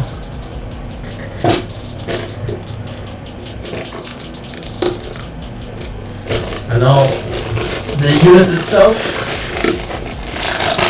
Very heavy. The rest is just packing.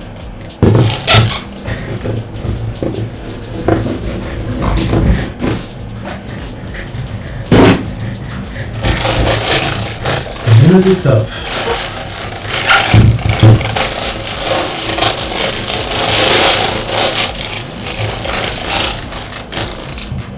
Please only use GameMax's original cables in the package.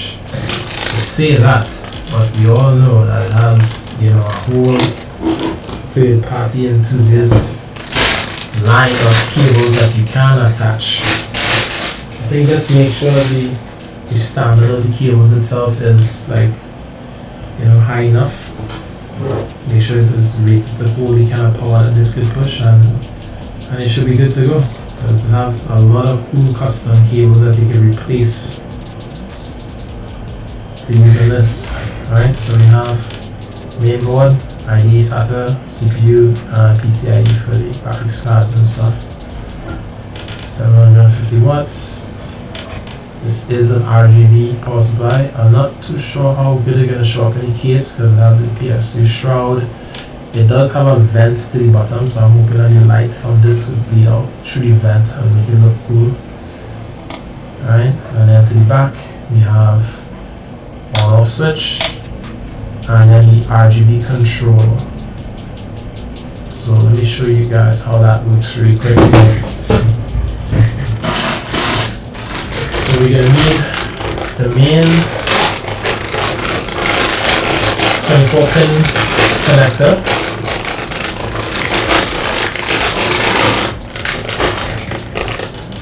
Which is this.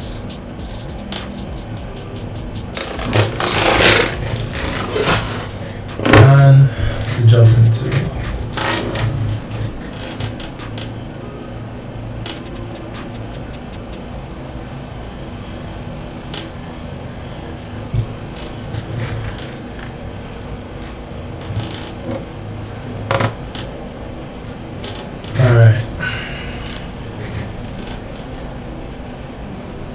this is like a very odd design where this split cables is like into 12 and 12. This is very odd. You know, they could have had like a nice sleeve on the whole thing and just made it, you know. yeah, okay, I guess not good. Alright, so we're just gonna connect this to the other one. That's the wrong side.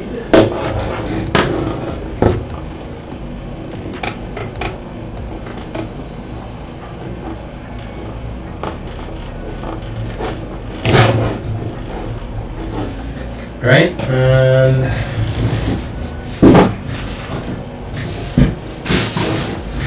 power cable that we didn't need.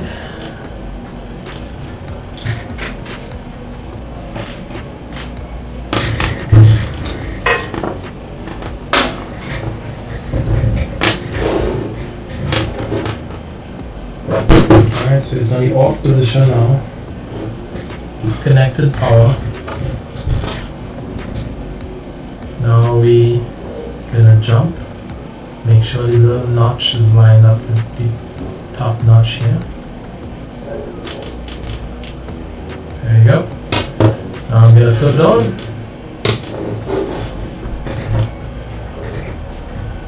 Beautiful RGB frame booster.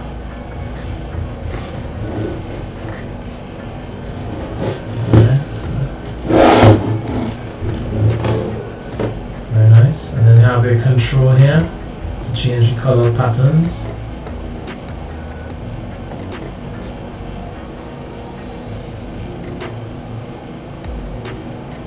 There are like so many different patterns that you can choose from.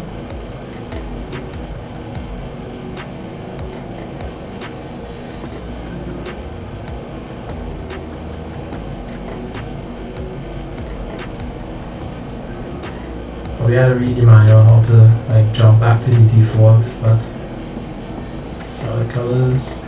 You get the idea. Very nice. Shut down. Move power. Unclip.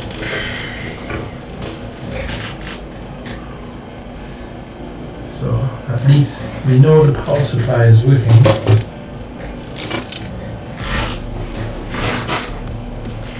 Time to install into case.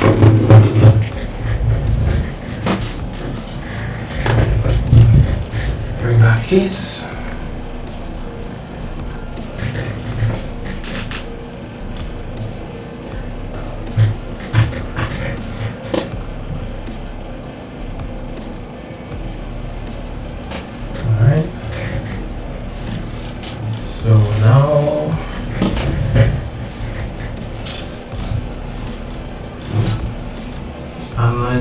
does not have a tray to slide out, so we will need to put it in from the side. Here, get the back lined up.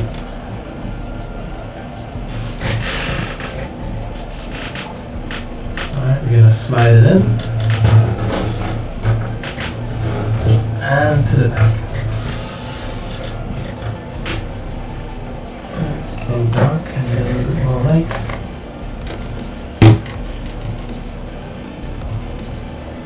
There you go.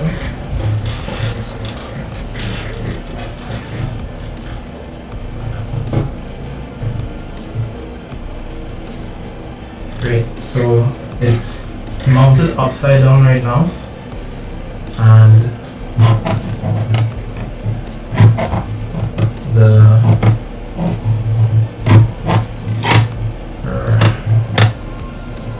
it's mounted upside down, so the light from the RGB stuff will be pointing down towards the bottom, and the 4 legs have it elevated above the table a little bit, so you should be able to see the effects though.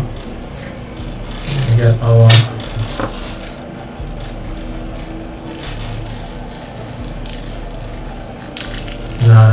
well, I mean that we're gonna say that you would connect the cables first, but the thing with the cables, right?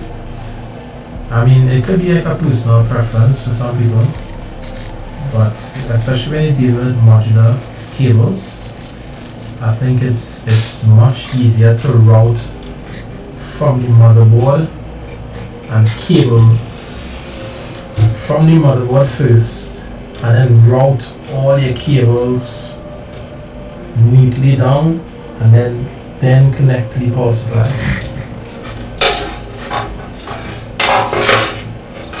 That's good to know, my shop. Alright, so if you mount it from the PSU first, then you're gonna end up pushing the cable to the board, and then you're gonna end up with like a bulge somewhere in the middle. Right? So if you start with routing the cables, let them meet how you want. Right? Once you start neatly routing everything, and when you reach the PSU side, then you could easily just connect what you need, and you could tuck away the excess cable. But I guess, you know, whatever is easier for each person. I'm actually studying not to screw down the power supply yet, because this will have any hard drive cage.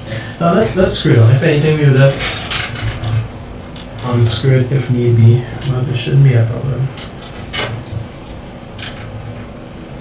Like all of this manual screwing them doing, I actually got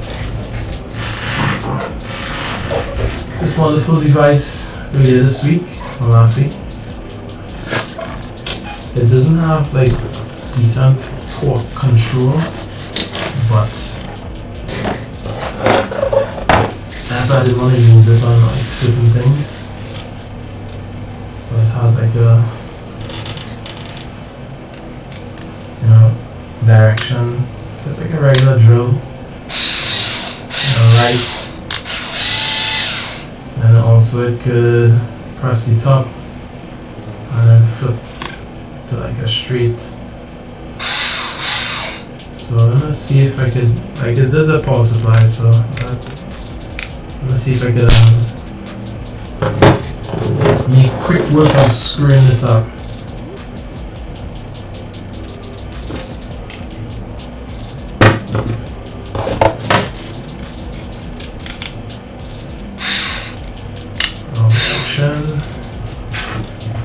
Let's put this thing to the test, first time using it.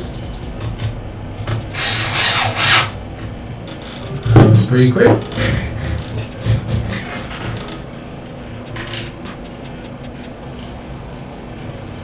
I'm gonna start each one.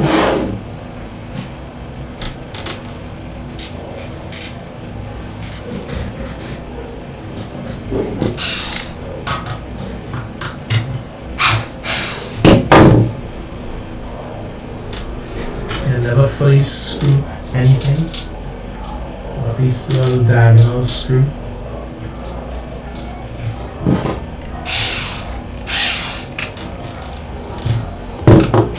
Missing a screw. Where are you, screw?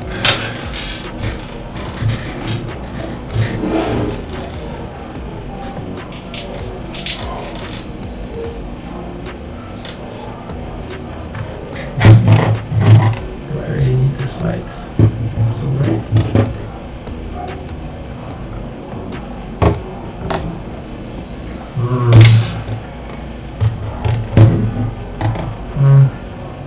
I suppose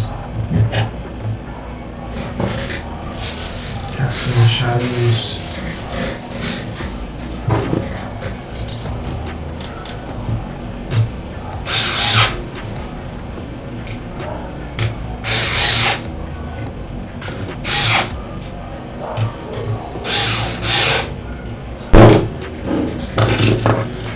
Going to manually tighten the feel.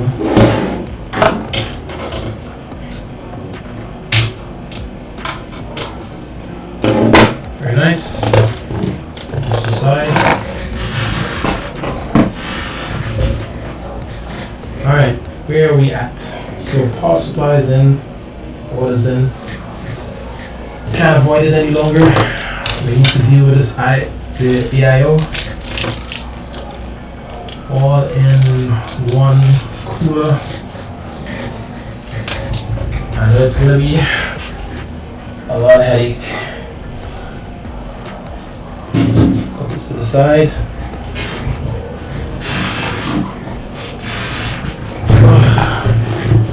EK AIO 240. It's called 240 because each fan is 120. 120 by 2, 240. Let's get cracking. Yeah, need this. Alright, let's crack this open.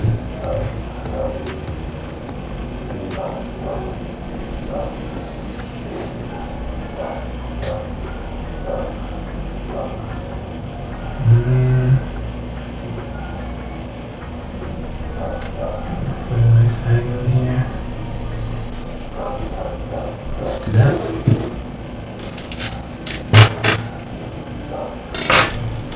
Testing 1, 2, there we go. How is the stream going for you guys?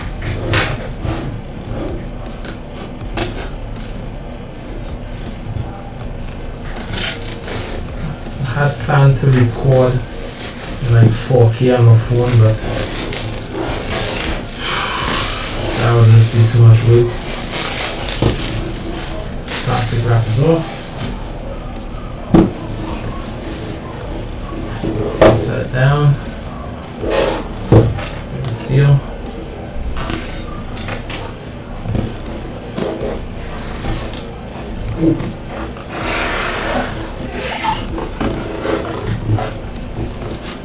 Instruction manual. It's very thick. I hope I wouldn't need this too much. Packing material. Whew. Let's go.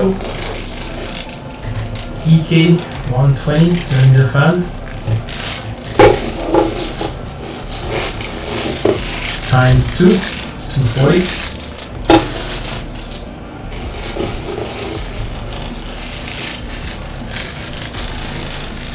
Got mounting brackets.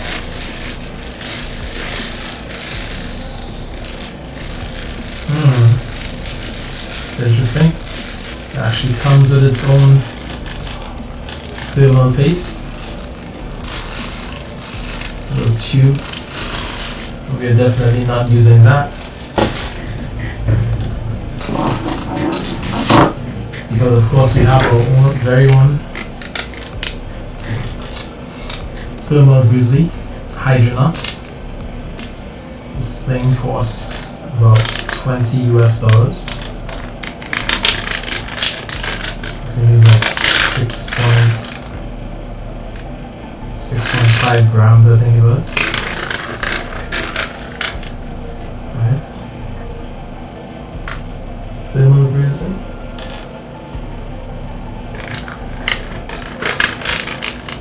course you don't see too much difference in the performance numbers for temperatures because of that. But every little bit helps.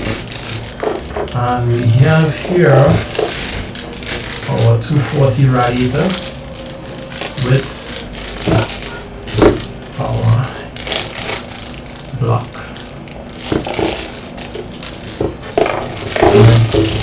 I saw from some reviews that they actually didn't have thermal paste pre-applied, but this one does. So, difficult decision of taking the extra time to clean this stuff off to apply the thermal grizzly. I was gonna add so much time to this build just to do that. And of course, huge RGB block for even more frames. Gotta love it.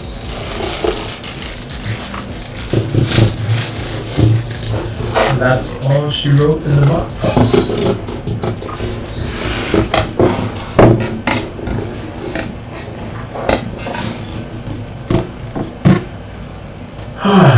This is gonna be a lot of work.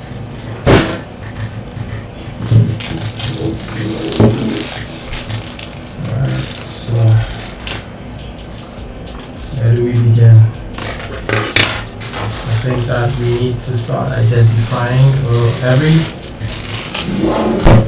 cooling solution comes with two bracketing solutions, one for Intel, one for AMD. This is clearly labeled with everything, so let's start separating the two because we are building an AMD system.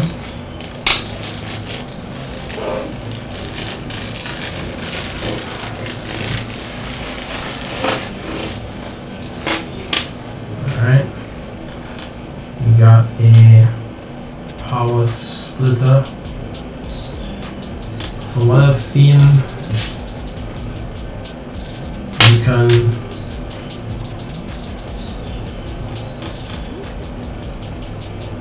power the fans as well as the water block, the water pump, with a single cable back to the motherboard. And we'll see exactly how we configure this. We have screws for brackets, 4 plus 1 extra. Have that there. EK Ecotherm thermal paste.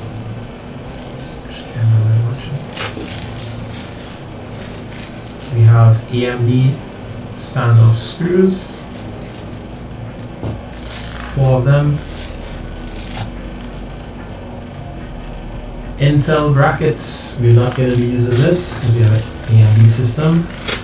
Get rid of that one time.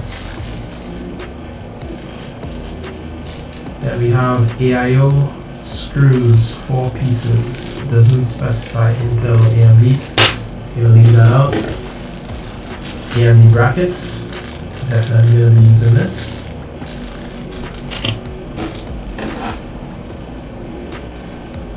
The back mount. This goes behind the motherboard.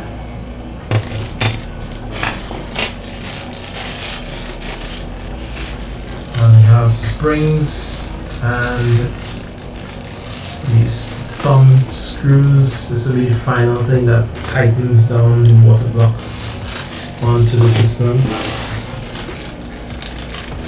And we got extra long screws for mounting the fans to the radiator. So the only thing we're not using is just the brackets for the Intel system. Alright, so put this aside.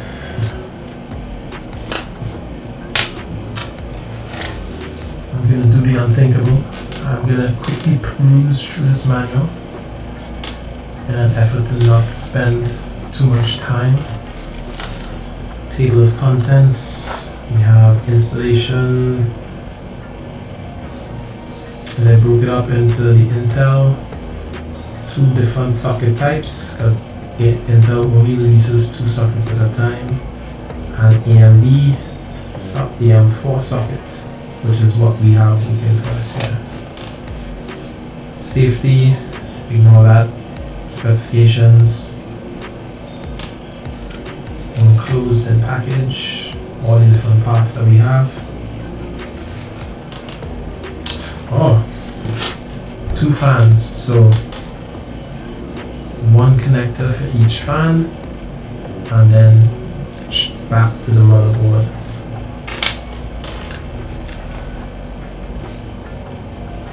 Mounting kit, fan mounting screws. They need a quick start guide for this thing. Alright, installation of the let's skip straight to the AM4, which is on page 9.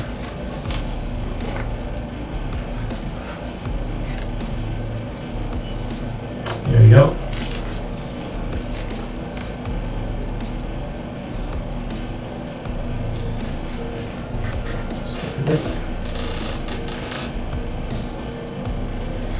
Alright, so step 1, removing the original plastic hold-down clamps, which is what is on the board currently. Alright, so let's do that. This may not even take that long. Getting into the flow. Don't forget, still have a Ryzen 7, AMD 5800X for sale, 3500, negotiable. Contact me.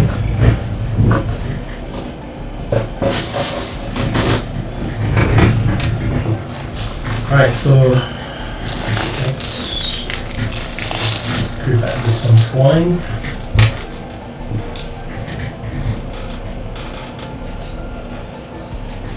Let's get you back up here. And we are going to dismantle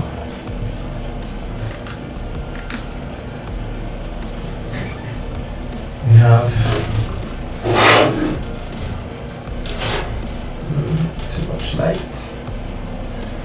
These top and bottom brackets, we don't need this, so we have to take it out.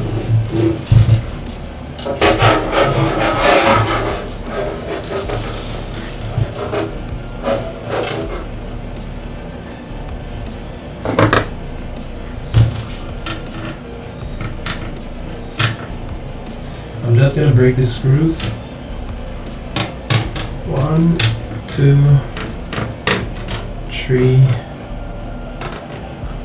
4. We gotta put this thing to use.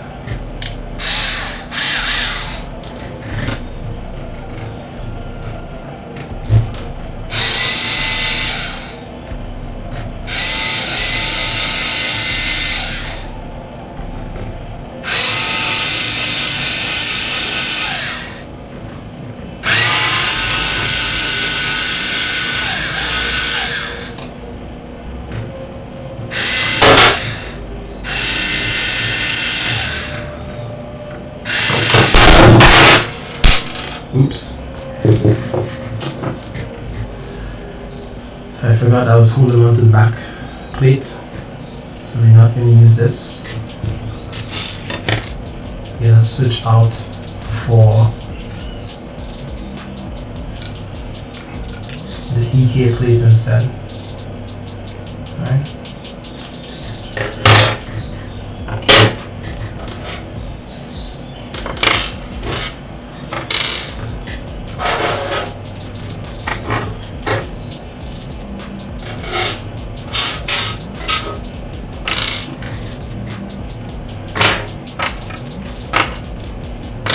Missing a screw. Found it.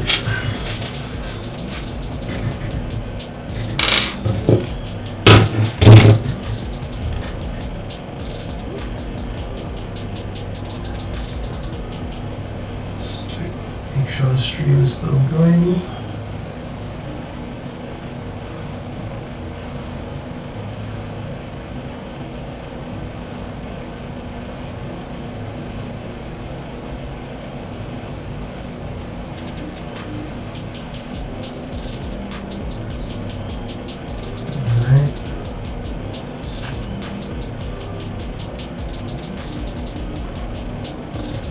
looks good.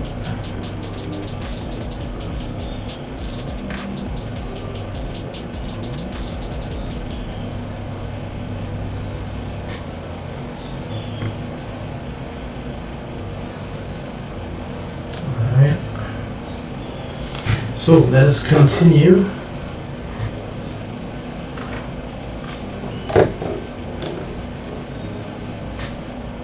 Alright. Let's actually rotate that.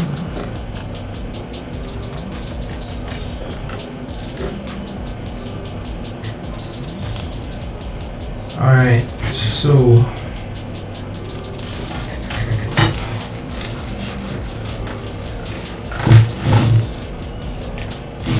step 1 is complete. Step 2, attach the mounting screws. AMD.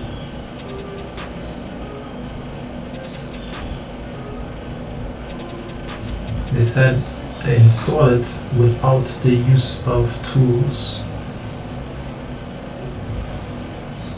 Mounted. Yeah. Give me 1 second, guys. Hello, hello. We got some guests. Oh. Come on. So. Yeah. You can see. All right. Just be careful, okay? All right. So this is my niece-in-law. This is my son. Let me get this angle right. You better not be. Alright.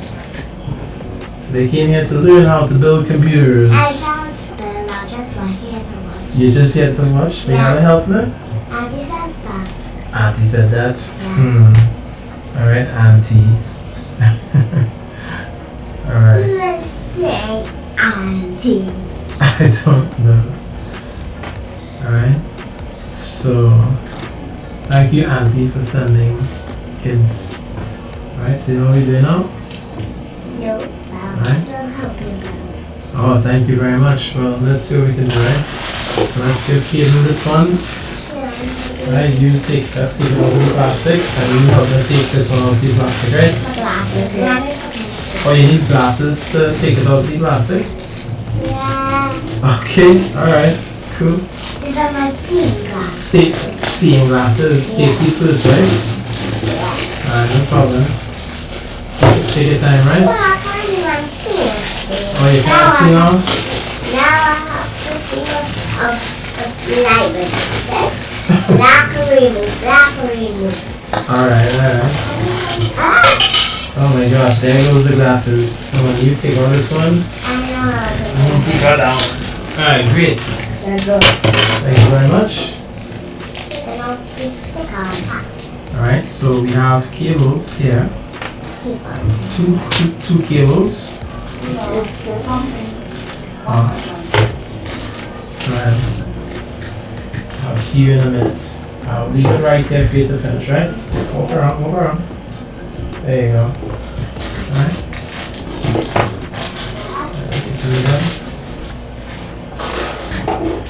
So we have two cables because one of them is for the power for the fan to spin. Can you reach that?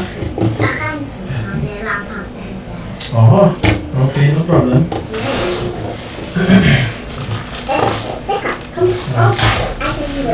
Pull it on here. Hold this and lift it up. Kayla, you have to take that stuff. No, that's that off my finger. Alright? So yeah, I was saying that these connectors are one set is for the lights for the fan, and the other one is just to make the fan spin. Right? Power and PWM. Very nice. So she got a loop on, right? Good. Oh, it there's just a fire right there. I don't know if you want to help me move some things. Put some of the plastic and the boxes on this side. Okay. That's unlike the carpet. Thank you. Alright, anything like this, you leave it on the table, right? They move this, move this. No, this going over there. Over there. Over there. And this will stay here.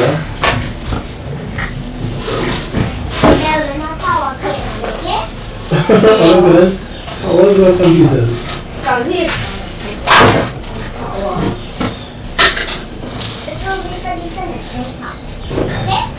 Alright, no problem. Alright, good. So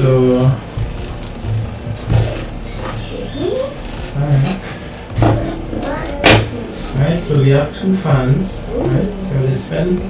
So when we connect them, they will light up. You see the box, right? The white box. Okay.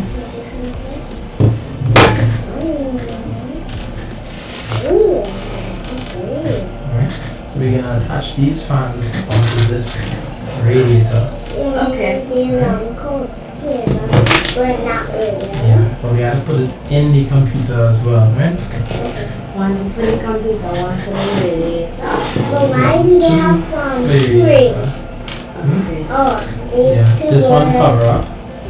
This one is for the lights. So these fans, they light up. Right? Yeah, both of them light up. So we'll put them together like this.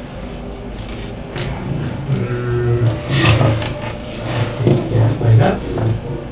And we'll put them on this. And then we'll put them in the computer up here. Okay. Right? Right, so I read in some instructions because some of these things are very tricky to install. Right, be careful with them, okay? Let's see, more instructions. Attach the mounting screws AMD times 4.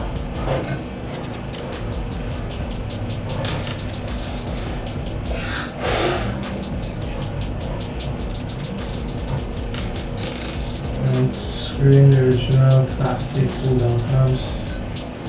Keep the original AMD backplate and remove the pull-down clamp. You want to do a step or you want the second step? Yeah, so I reached the second step. Right there, that's rough. Alright, the screws have to be installed without the use of tools. You have to set them in. That's alright. So I'm looking for some special screws here. Where did I get them? I just looking for myself. Oh, Here? yeah, both of them. them. Both of them are the same. See? So we can change it up here. See? Everybody come in the room. Say hello to everyone. Hello.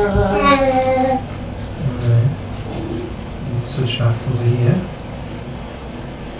Okay. Alright. So I'm looking for some special screws. What is the special screw? AIO. What y'all doing? It's not that. Well then. AMD. Okay. I need a pop it done. Yeah.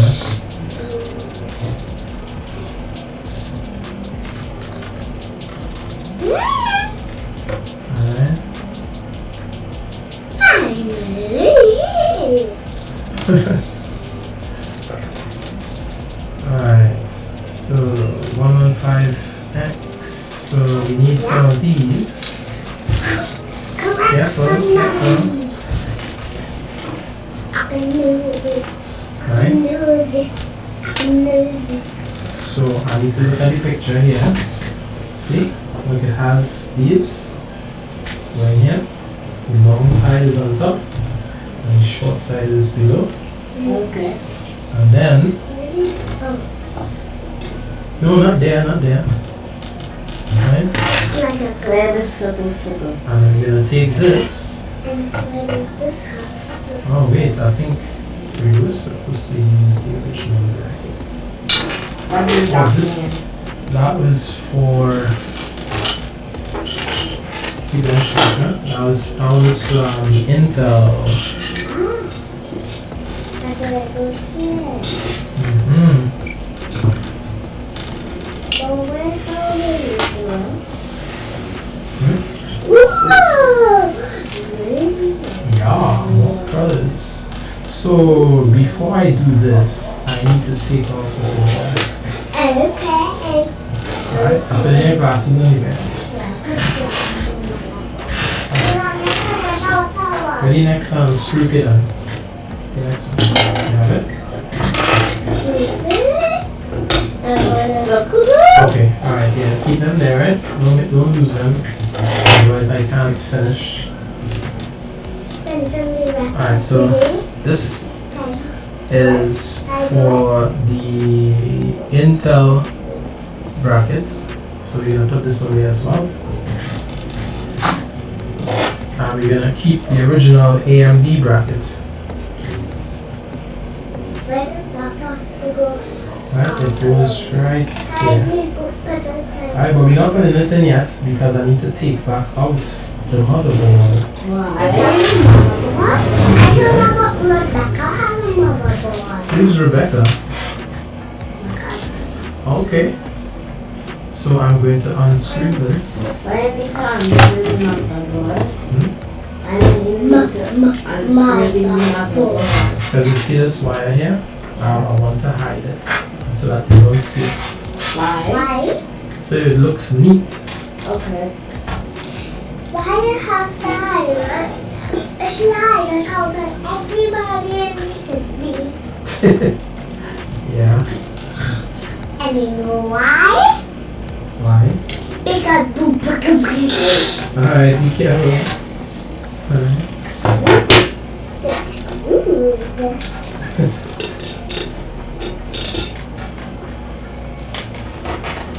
Silly cool.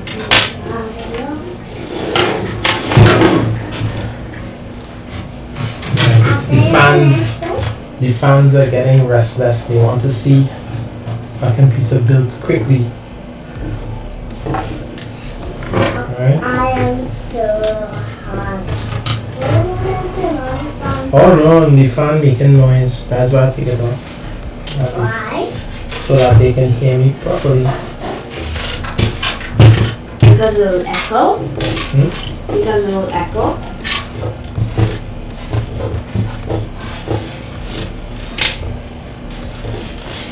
It will not echo, but Hey. what are you doing? Oh, you're trying to get breeze from the fan?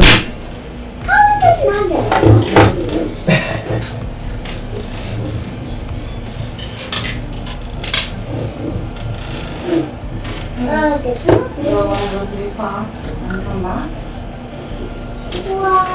before it was I know people are saying, I'm going to see the park and come back again.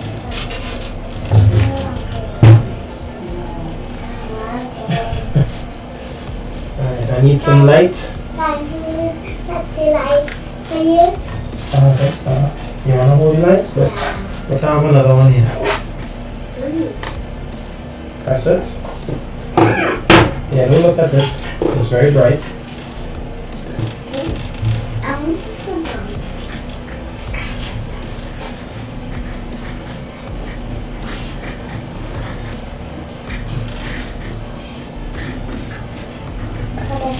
Oh, I need to shine bright. And just don't drop it, okay? Why? Because it might damage something. Okay.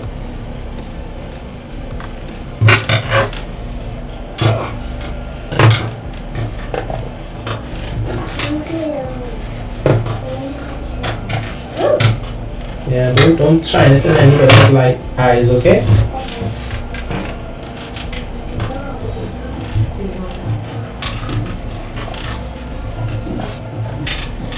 I'm trying to get these wires hidden away just right.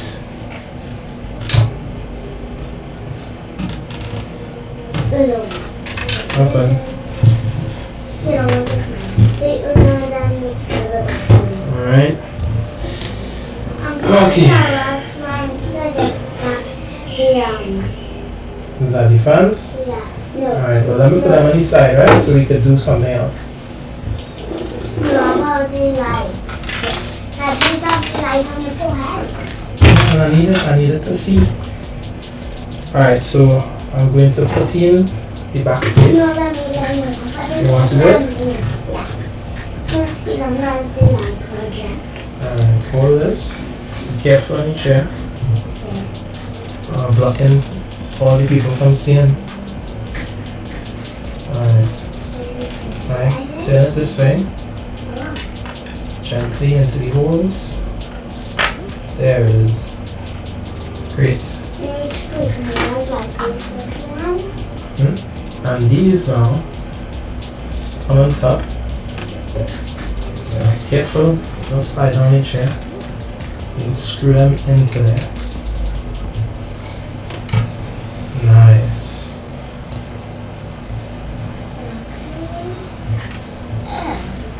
Alright, get another one now. You will do two and Kid will do another two, right? Alright, put that one here.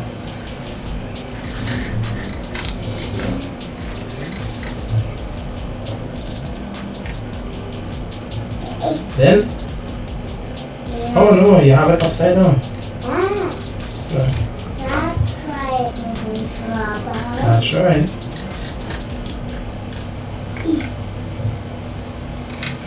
Did you go up and down? No, don't push it, screw it. Turn it. Ah, Nice. oh my god, I forgot to. That's okay. Let me see. Turn some more.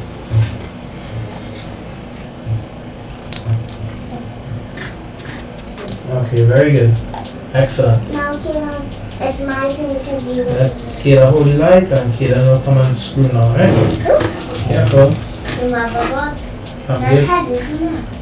You come back a little bit so you can come, right? Alright, take one there. A very short side and bottom, right? Yes. Alright, next one. It's not tight.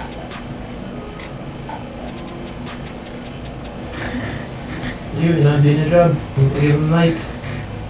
See, no. Great. Excellent. Excellent. Alright. Now,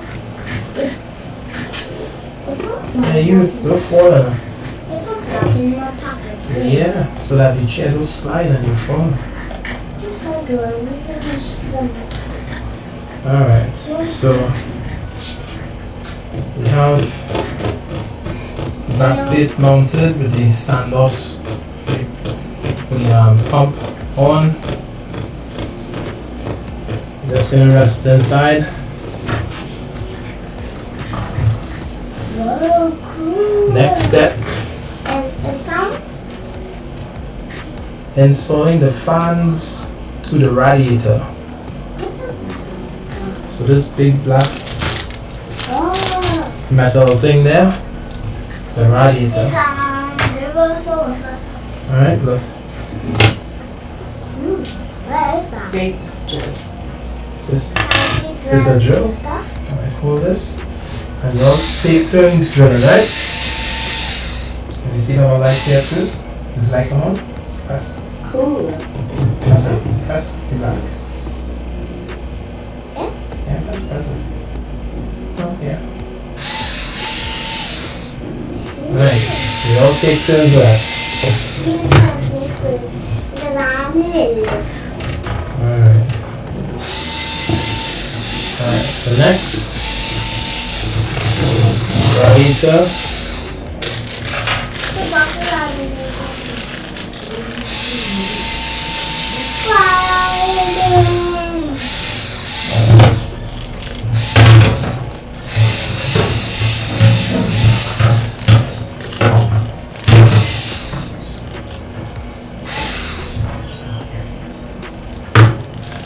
Yeah, no scene that over there.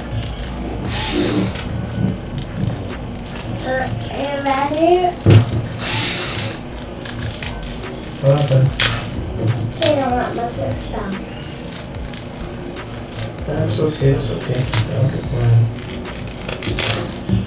I think that's do it please. Y'all can go ahead. Y'all can go ahead. There you go. I think it's already.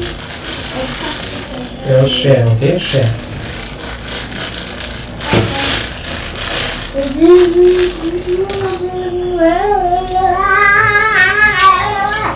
Alright.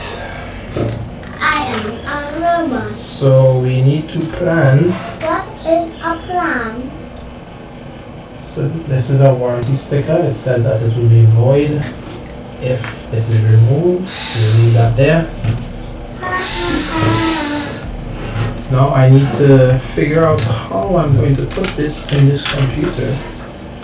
So we're looking at maybe this way. I have a fan already. Okay, it has two fans. I mean, One here, one in the back. So this is going to go inside 1, 2, 3, like this 4. here. Yeah, 4. Is that clear? Yeah. Alright, so this is going to go in here like this. And then the fans are going to go on top also.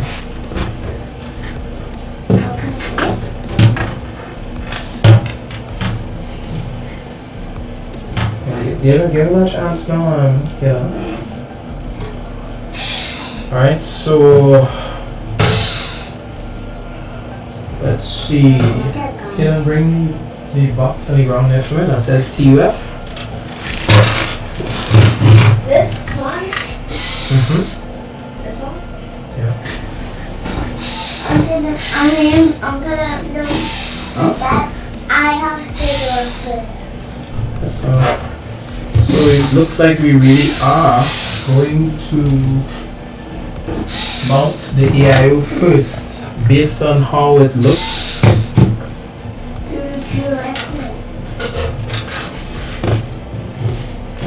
Based on how the clearance is for the VRM. You okay? Alright, no wireless, okay? Okay.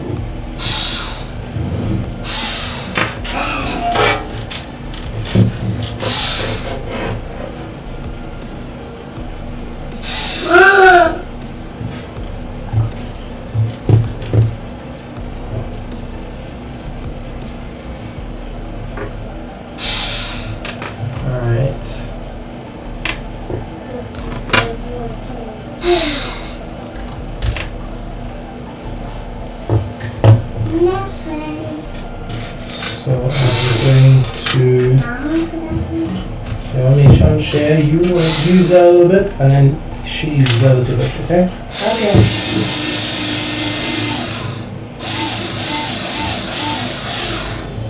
Alright, so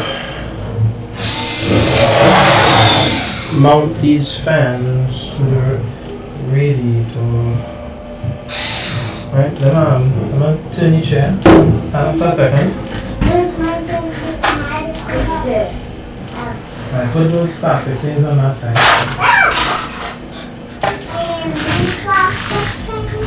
Yeah. Alright. No power. Can't take that. Alright. Let's see if I can Oh yeah, that was fun. I'm gonna look. yeah. Oh, you're drilling styrofoam? Yeah. There's a move in it. It's a drill in the hand, look. It can't move up, look.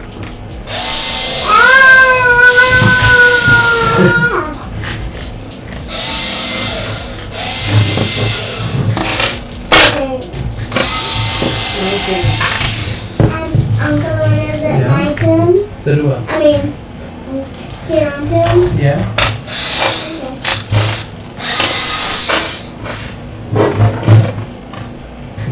Put this in it.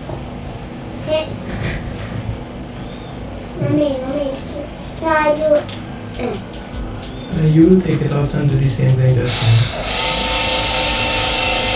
Oh my gosh, I really do.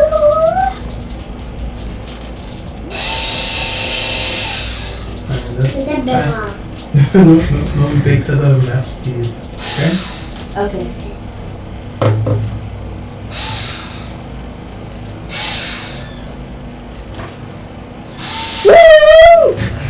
Some more instructions here.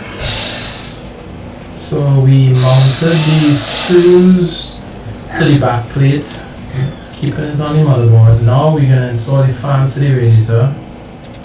2 fans. So now we have to choose the alignment.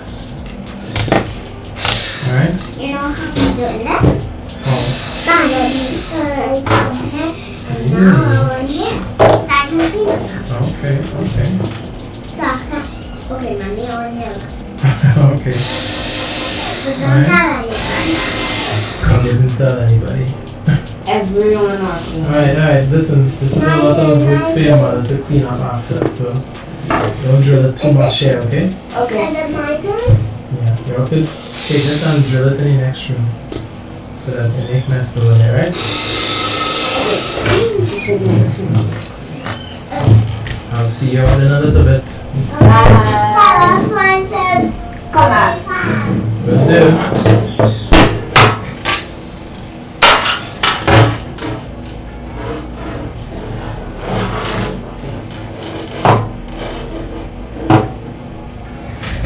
Alright, let's see if we can get some work done quickly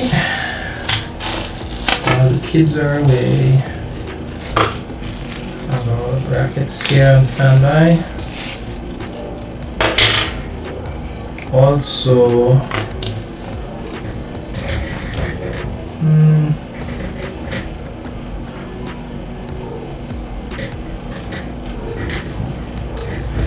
alright, let's get these fans mounted.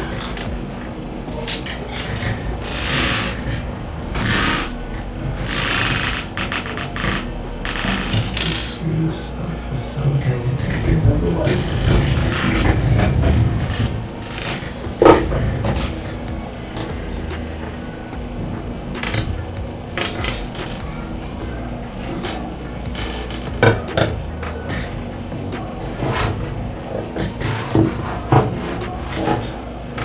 Alright, we gotta figure out which direction we want the fans to be in.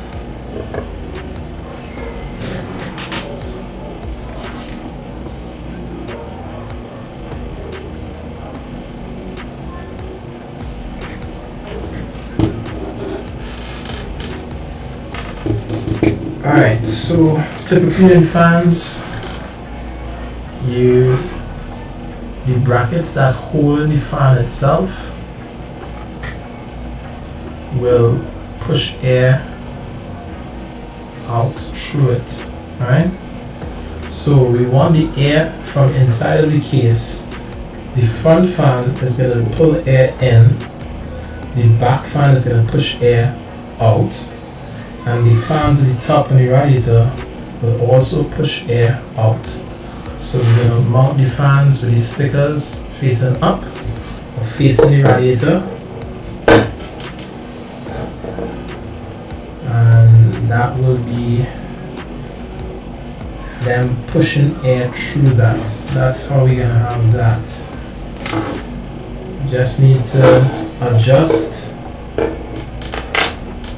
to make sure that we are hiding the cables sufficiently. So when this goes in, it will be upside down and in. We're going to take our screws,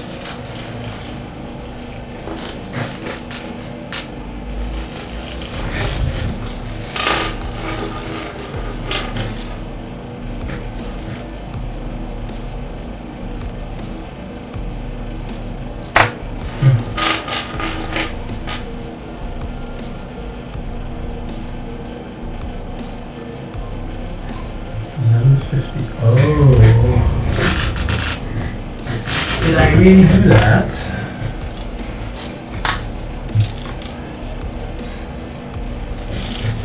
So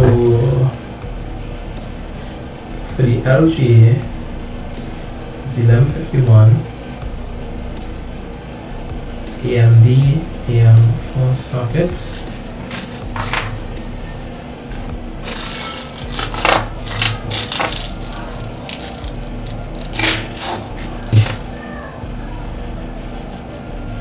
I think I mounted the back plate with the wrong screws.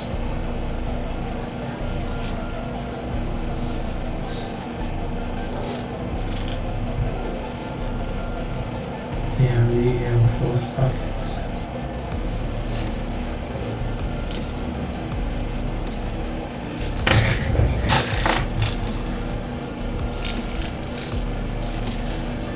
So many screws. Losing track. Give me a moment.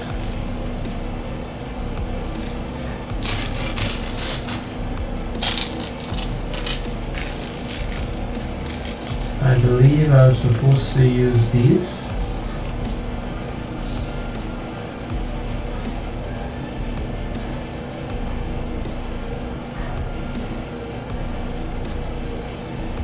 No, I think that was accurate. Because these say AIO 2011.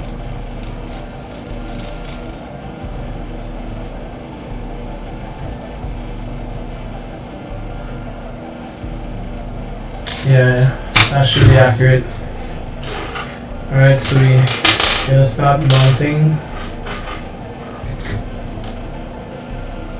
our super long screws. There's at least 3 different types of screw. We have with thread all the way down, and we also have with only thread at the end. I think it's safer to use the ones that only have thread to the end, so you know that you're not going through the radiator core. Make sure it's the correct length. Thank you.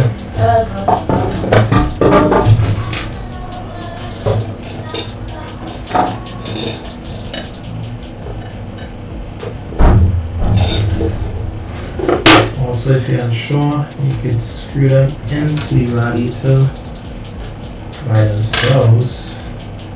So let's see how far down these go.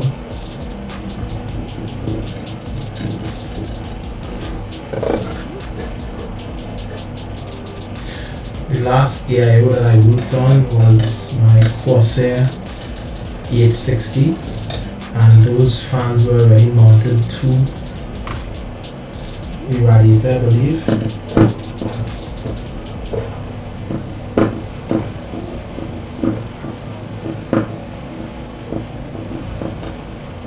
Alright, so that comfortably screws it down without an issue.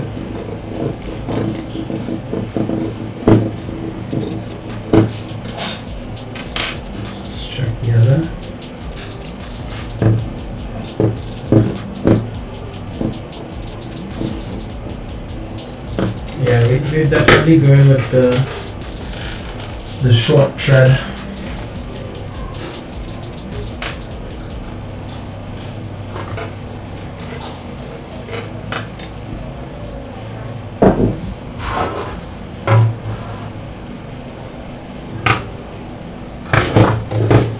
Let's get some speed on this.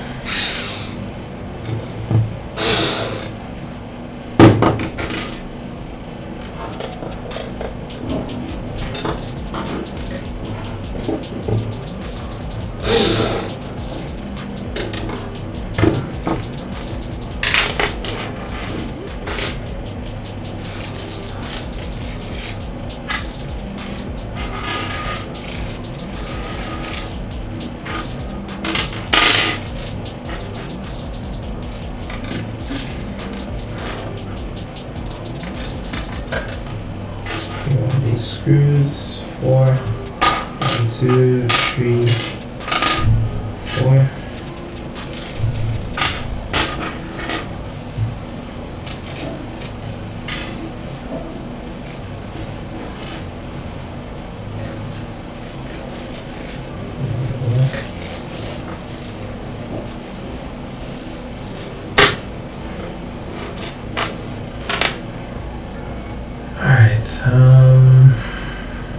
let's see.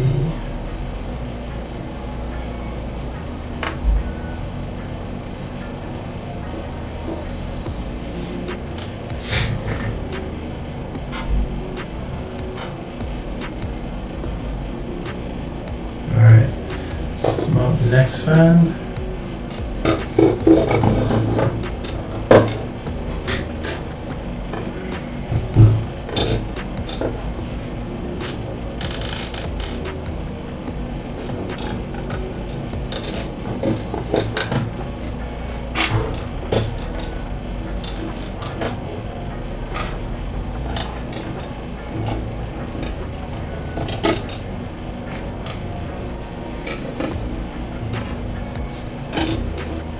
Alright, so 4 screws.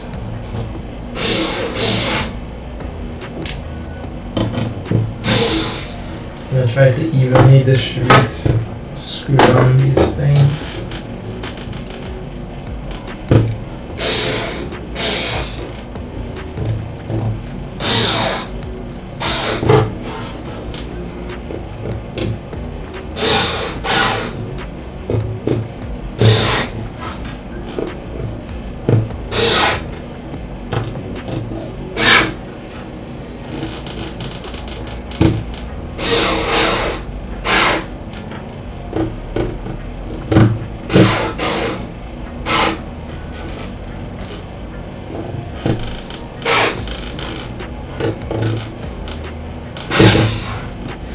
Alright, just gonna go through by hand. Not too much pressure.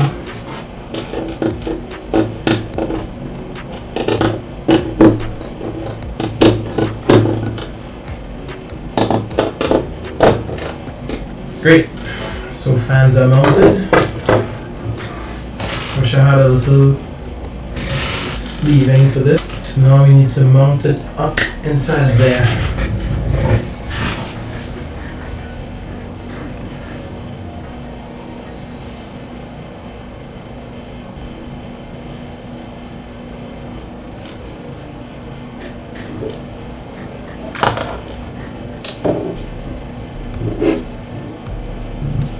Alright.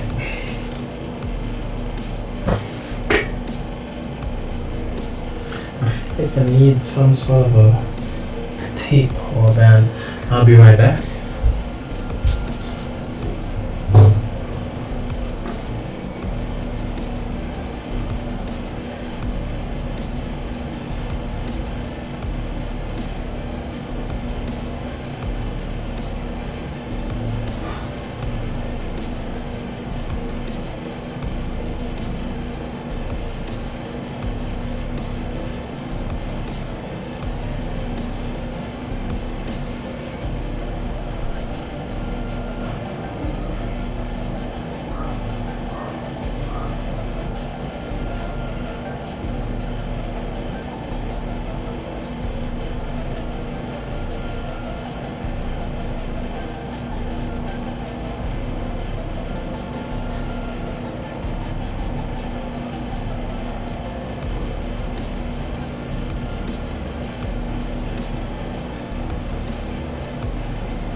I am back. So I have some tape here, which is primarily for a water block. So while I'm working on it, I don't want... Actually, I changed my mind. I spent a lot of money on this thermal paste. I'll be damned if I do not use it. This is something that I rarely do. because the thermal paste that is already on it is usually pretty good. But in this instance, I am going to remove the thermal paste and apply fresh paste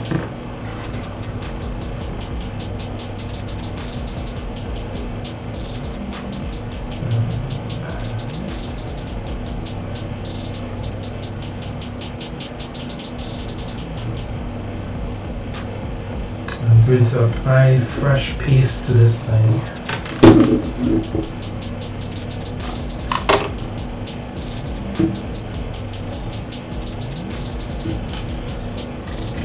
Lift up the cover.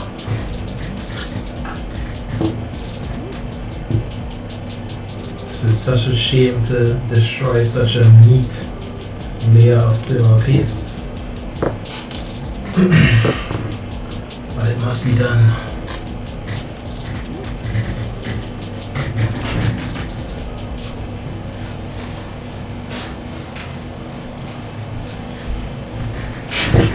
So we got some cotton swabs, as well as, cotton pads.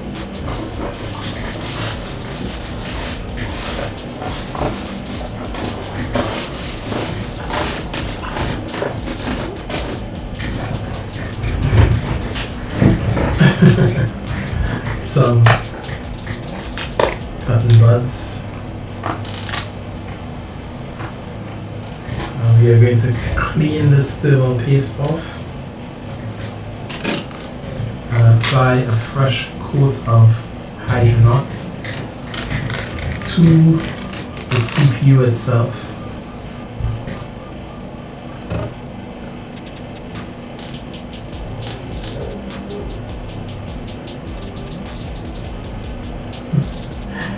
Guys, hilarious. Alright, let's see. Here we go.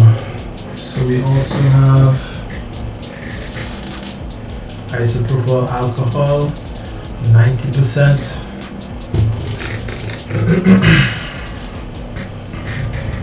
Let's see how hard this stuff will be to take off.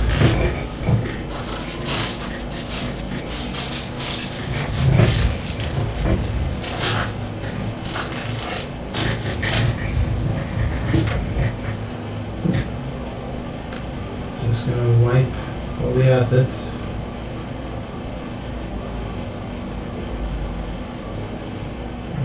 It's coming off quite nice actually.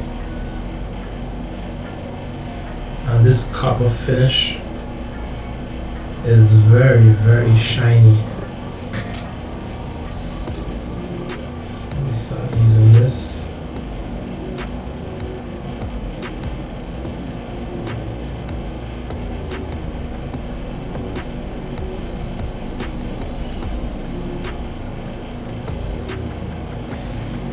You want to be careful not to get this stuff on your hands or anywhere because it is very difficult to take off.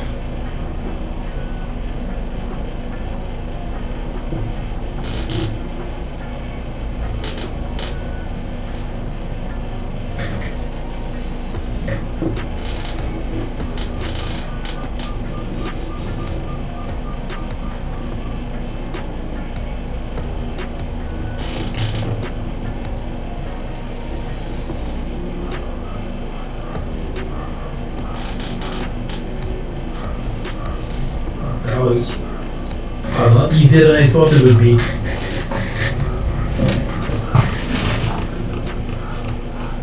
You got that?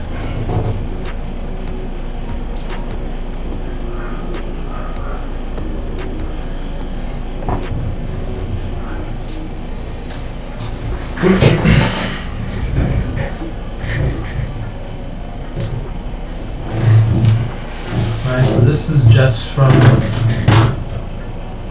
wiping.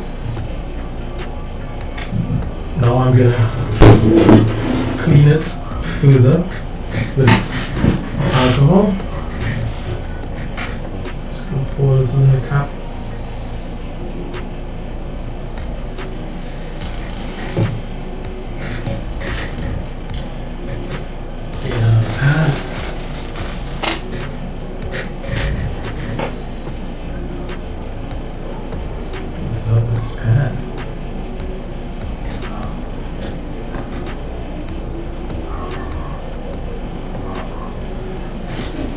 Just gonna wipe away the residue that's remained, and this stuff is just coming right off very easily.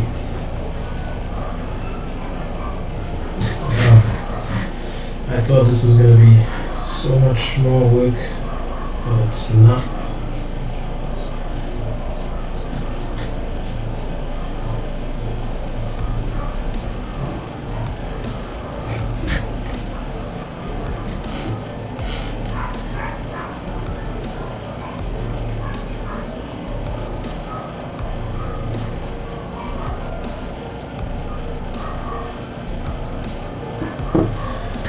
Probably not good to use these kind of cotton stuff because they kind of leave little fibrous strands behind. So I'm just making sure I get all of that off of it.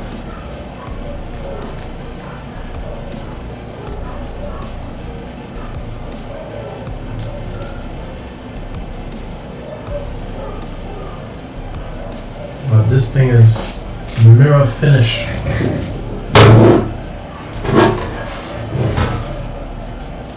Alright. No trace of the old compound left, so I am pretty happy with that. Pour just the right amount of alcohol as well.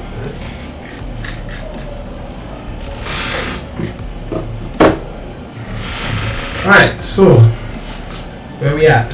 We got fans mounted onto the radiator. We got the thermal compound, the stock compound off.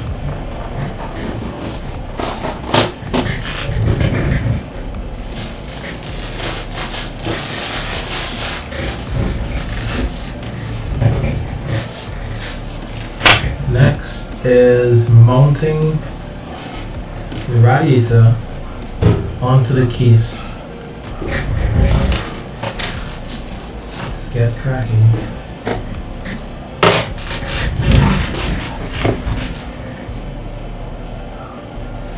Let's see. Best way to get this done.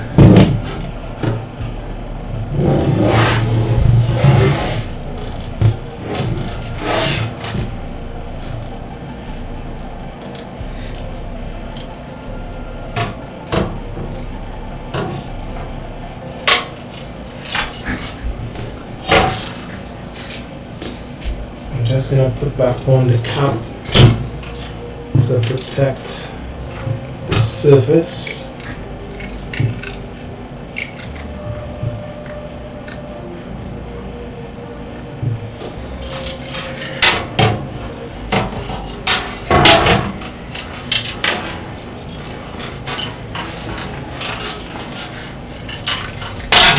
All these wires out of the way.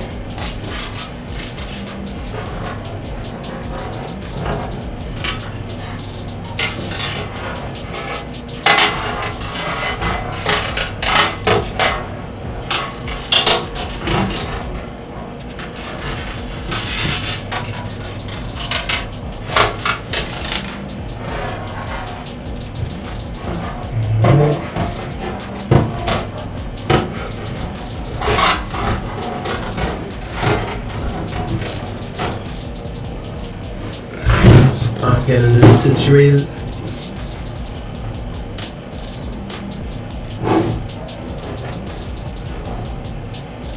There we go.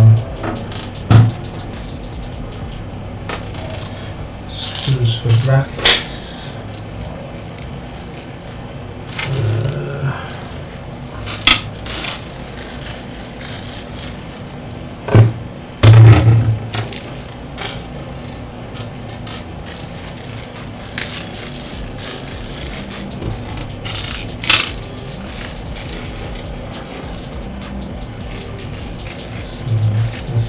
bag with the screws.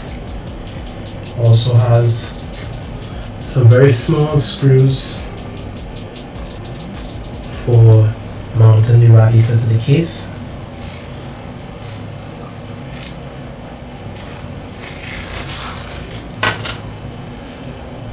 Let's get started on that.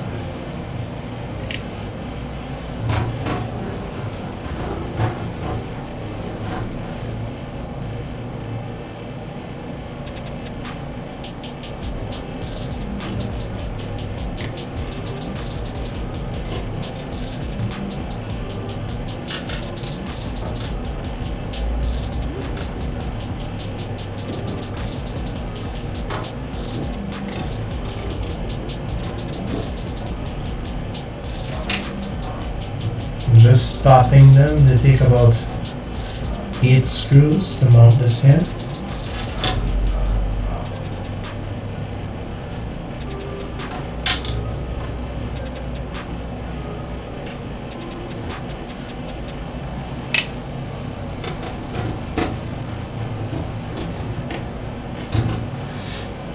Alright.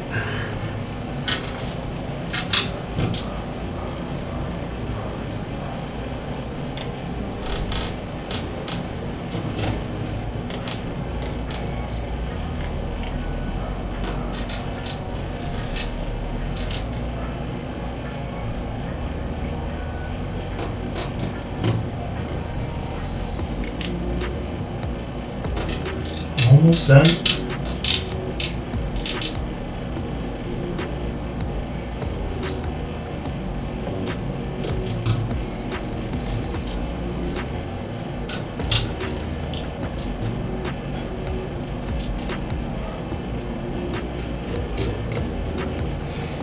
Alright. So we're not gonna tighten them right away. You're gonna fold back the cables. You're gonna pull the IO, the water lock back. Get this repositioned. And now we're, oh my. Oh my. So, it seems that in mounting the AIO, it is definitely going to block the ability to screw down about 3 screws. In addition, the power supply connectors for the 12-pin power will be blocked also. So it's a good thing I did not tighten that all the way. So it is generally a balancing act between picking the right components to install at the right time. So it is exactly how I need it to be. But I'm not sure if I may have to remove the fans or the AIO itself. Let me see how the board is going in.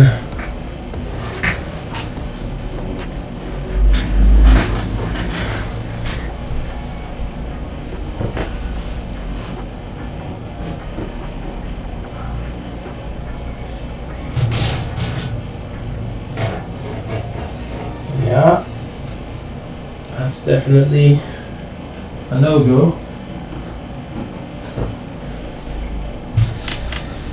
Alright, so we're gonna have to, if I take out the fans, it looks like we will be able to install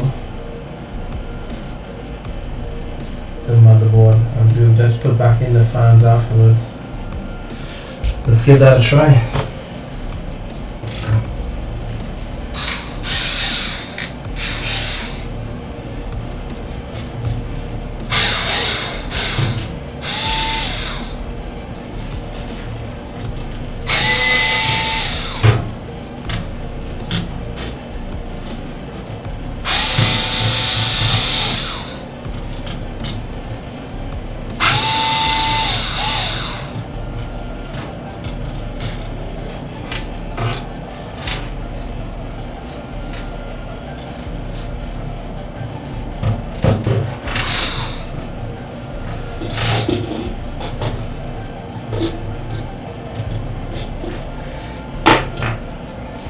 In my last build, I had to hover the motherboard and the power supply, route cables around everything, including the hard drives, then slowly put in screws after the rough routing of the cables around. Yeah, pretty much sounds exactly what I have to do.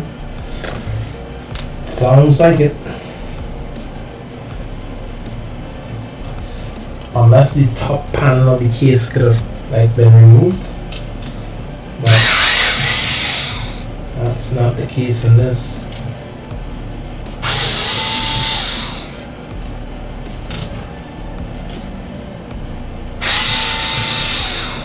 Let's hope I have enough clearance to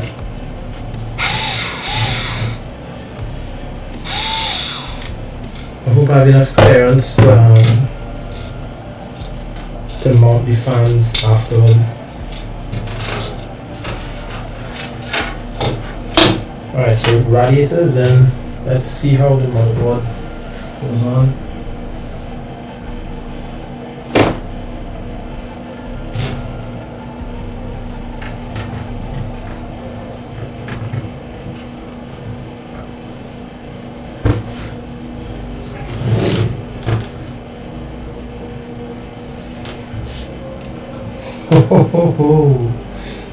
Oh my. Oh my. This reminds me of that Linus video with where they had their wives build a computer against each other, and they were struggling a lot to put in the EIO. You know what? I'm now thinking that the solution that they did might actually work for this. If you can't get it in on the top, put it in at the front. That might be an option as well. Alright.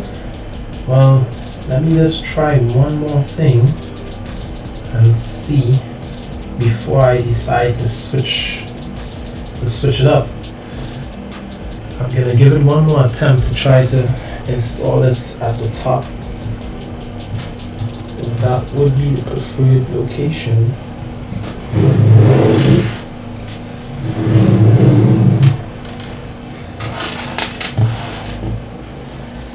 So I'm definitely gonna have to remove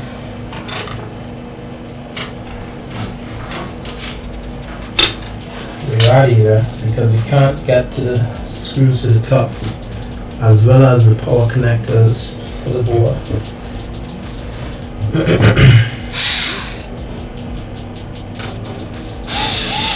I'm so glad I didn't tighten all of these down.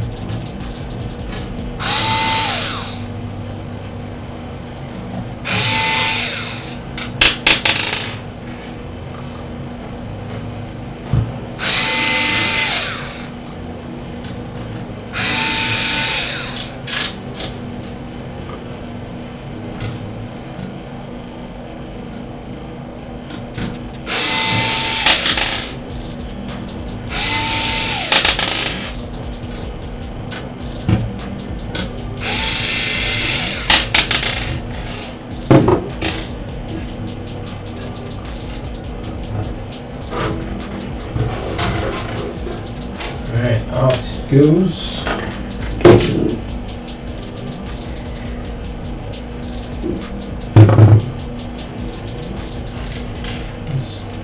This fan wire as well is very annoying.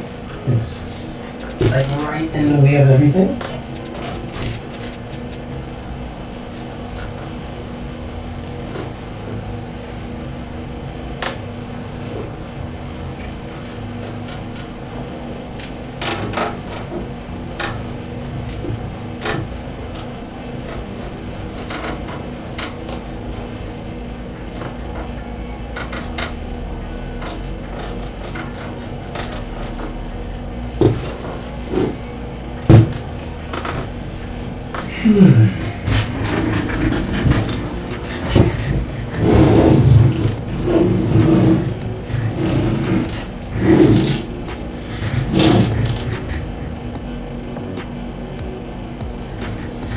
Fan cable again. so annoying.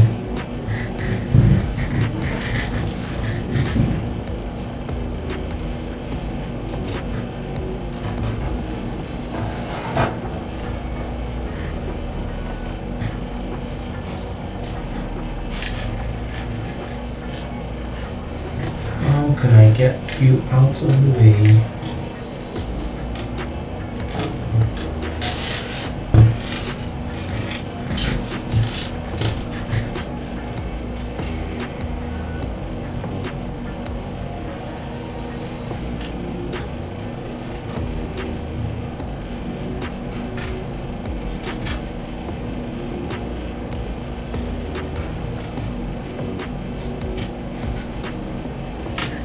That might be it.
Alright, that's not bad.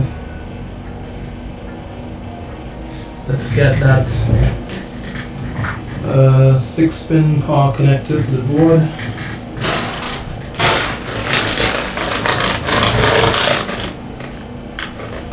That's SATA. CPU.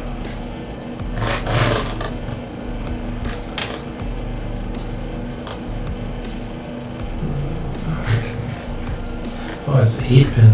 There we go. And okay.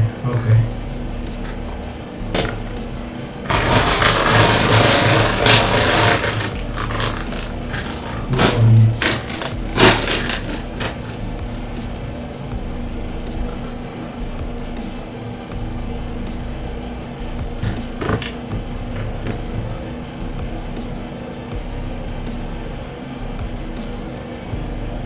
Two sets. Alright, so we got 8-pin power to the motherboard. I'm gonna run this cable now, since it's so difficult to get to. Wow, this stream is already 3 hours and 38 minutes long. I really wish I started earlier. But we're gonna get it done. We are gonna get it done.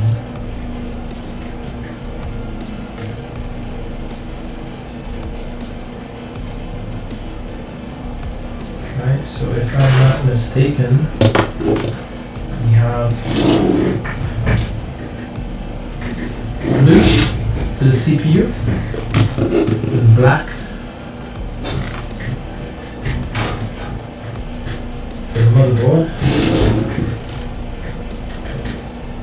Alright, let's screw the motherboard in place.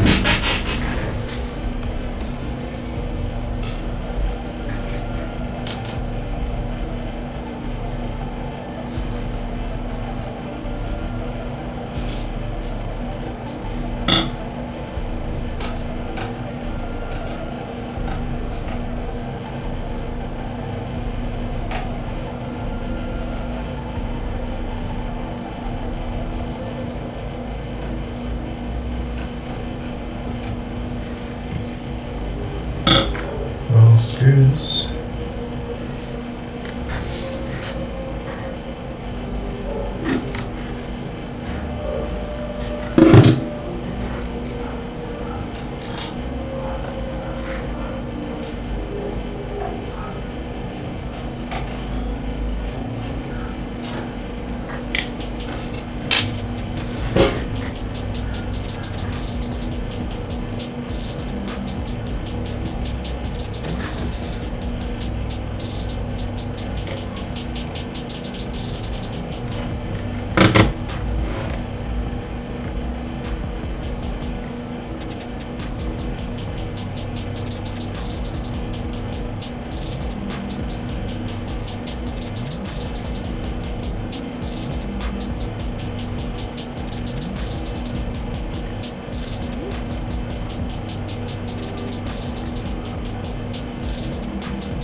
So thank you for everyone who's stuck around.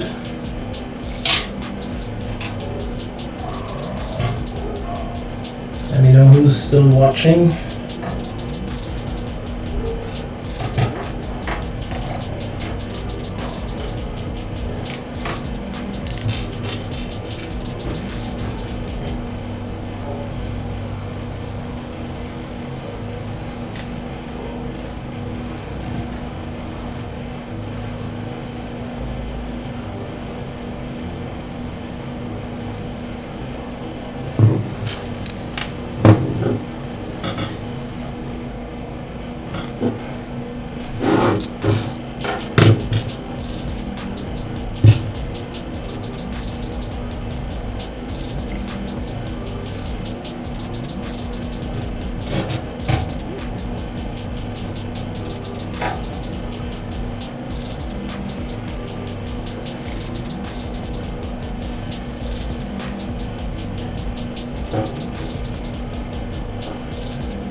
Alright, so all screws are in place. Just tightening them down now.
That's pretty much it. Oh, this place is getting hot. I'm gonna need to put on this fan a little bit. Let me know if you guys still hear the noise from the fan.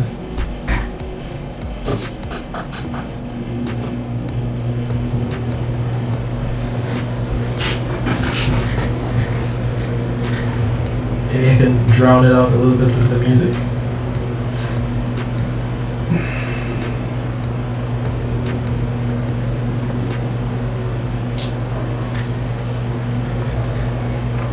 Alright. Next, we got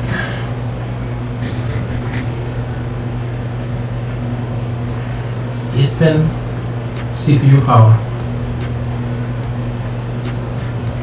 This end goes to the power supply, this end goes to the motherboard. Although it really doesn't matter.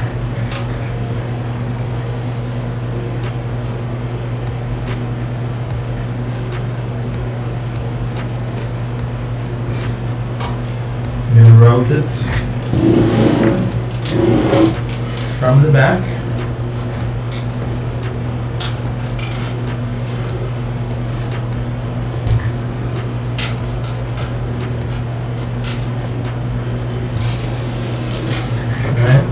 Through one of the holes here.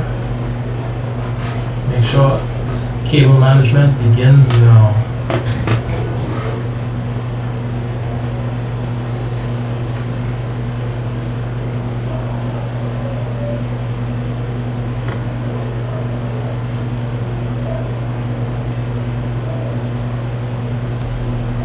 Alright. Top space. Flip it around.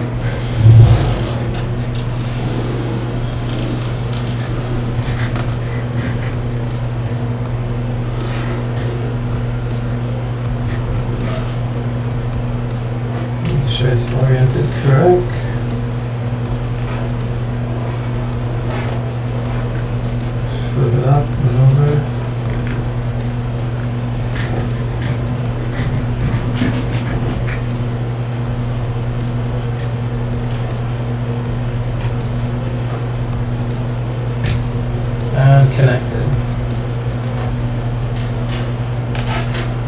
let it hang to the back. Everything is flush.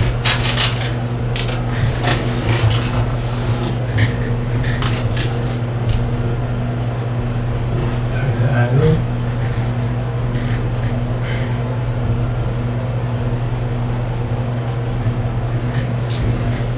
Alright, what's next? Radiator. Let's see how much clearance we have with this radiator.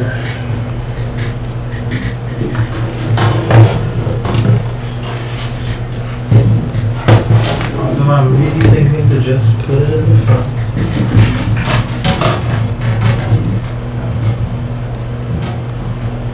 It actually has quite a bit of room. This isn't going to be that bad after all.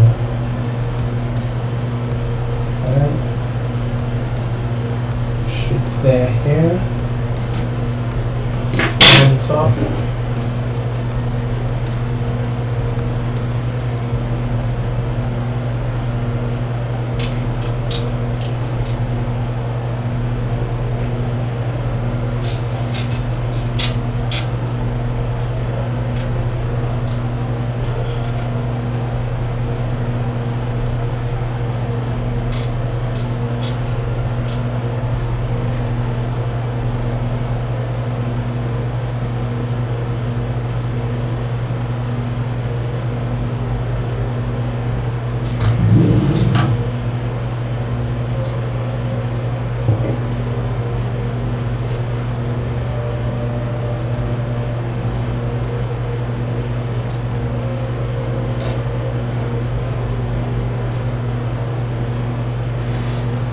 Let's get these screws in.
Let's go.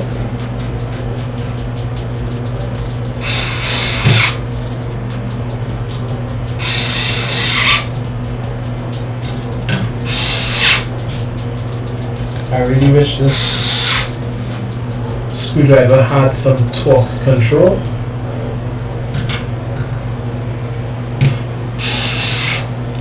Right now it's just on or off, so I have to be careful not to overdo it.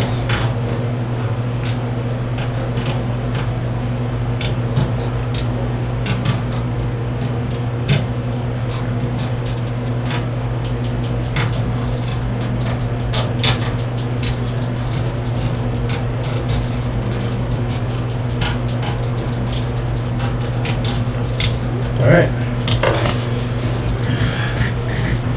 That's not too bad at all. I think one of the key things now is the clearance between the memory and there goes the screws.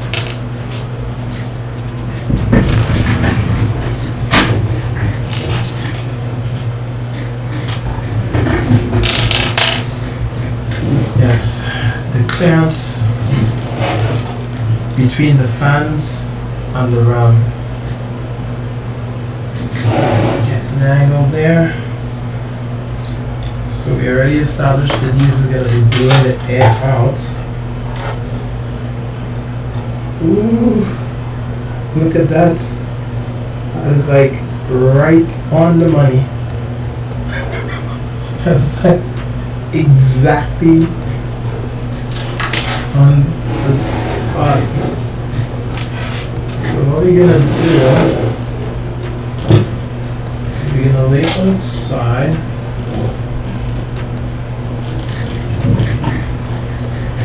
We're gonna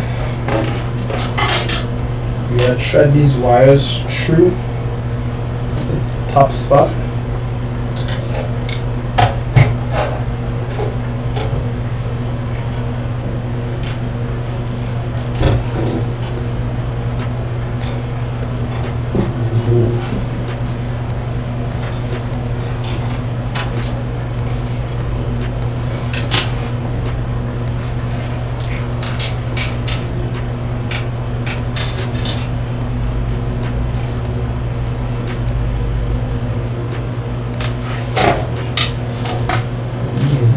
Easy.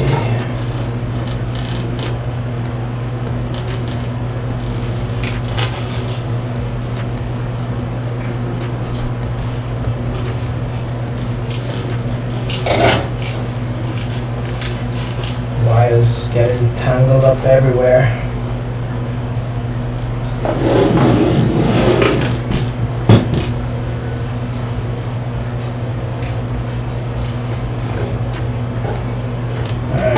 That's one. Let's get the other one in there. Let's not misplace these screws as well.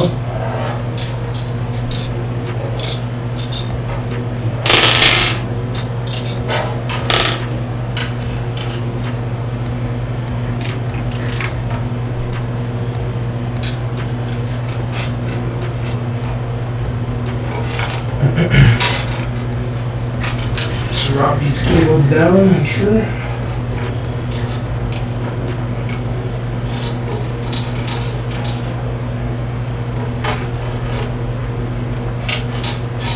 Although somehow I think that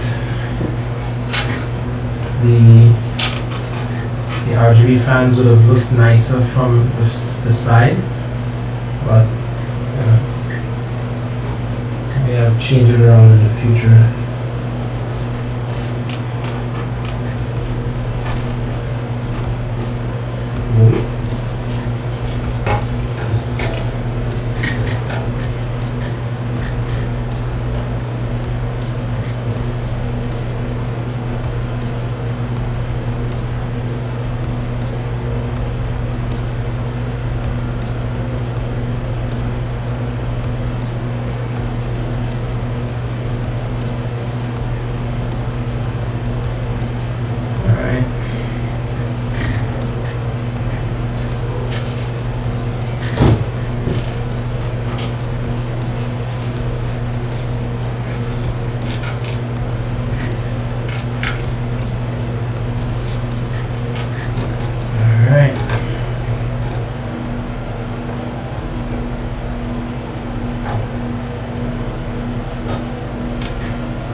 No, I'm not considering full ATX. Actually, next time I might go ITX. Where's the fun in, building an easy case?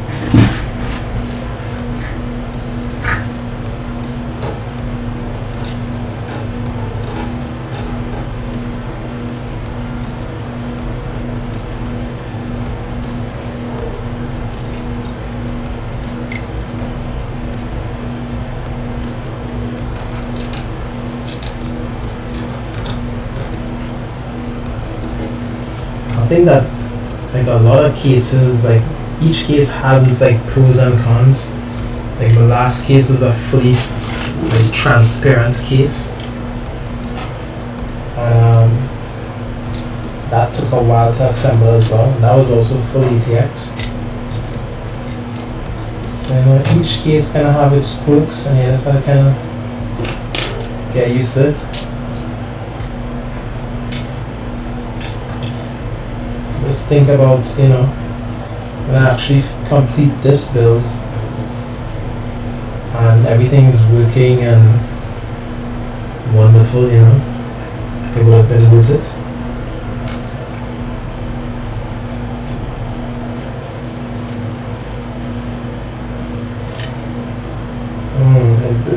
not catching.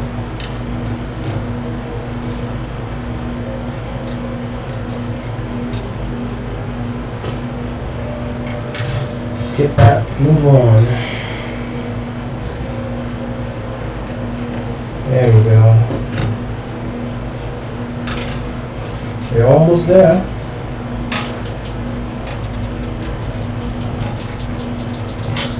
Almost there. I guess I can always buy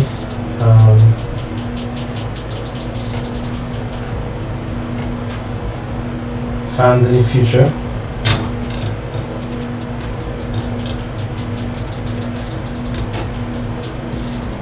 Put to the front.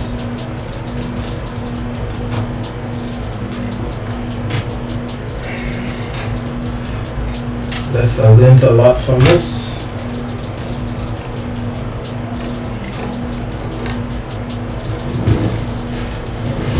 There she is. Ouch. Good thing I had on, the protective case.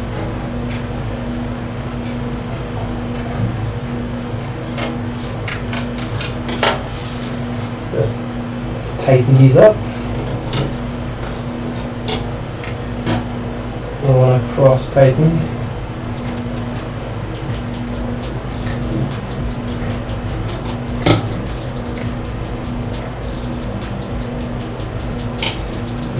X pattern.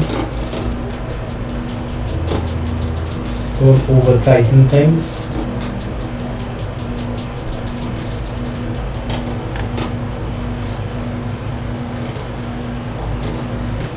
You do not want to puncture the radiator, cross-thread a screw.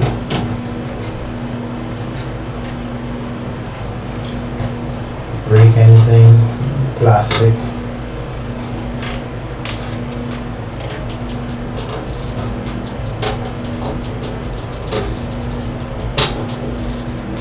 And that's all she wrote. The AIO is fully installed.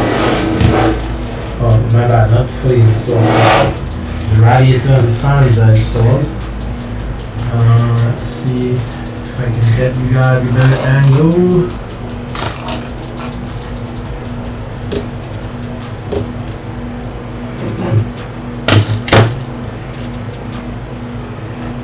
Hold down.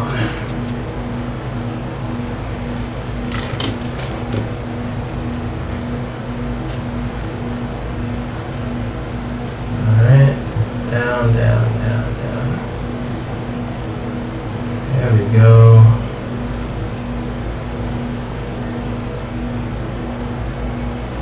How's that? Maybe a little lower. There we go. Up inside the case.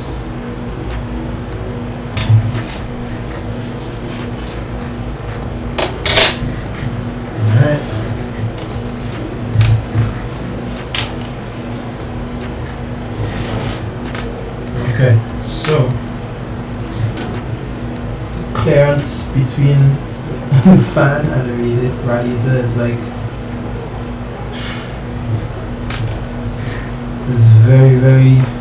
very tight. I really thought that was not gonna fit.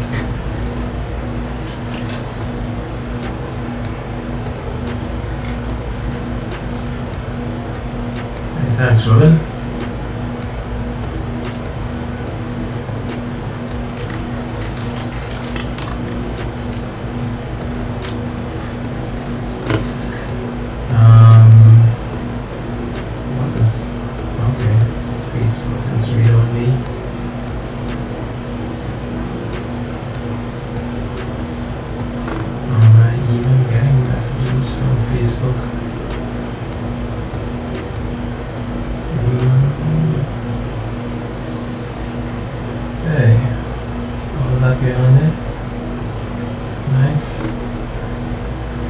What's up, Lyndon? And Karen, what's up? Long time no see. Why is Restream not broadcasting my Facebook messages? Not sure. First time already trying to use this to stream to Facebook and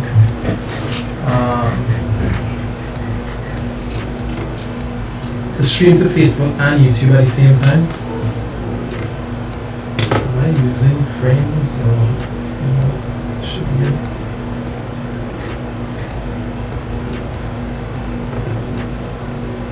So I'm going to use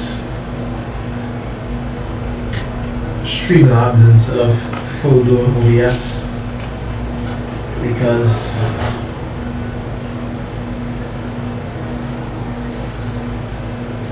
I find full OBS gives you a lot more control. So this it's like I saw so many people with like issues with this mount.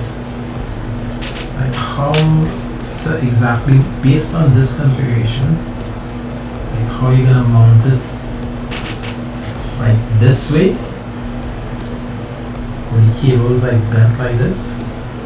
So what I saw was that you rotate out. Oh, please do not break.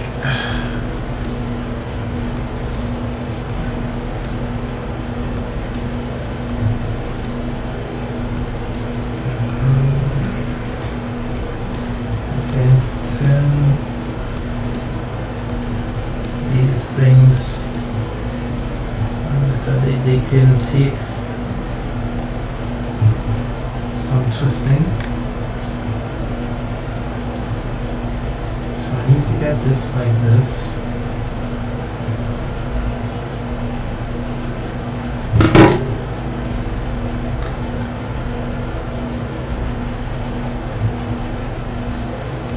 Alright, so I'm not sure if it's supposed to twist from inside the sleeve or the outer area where it connects.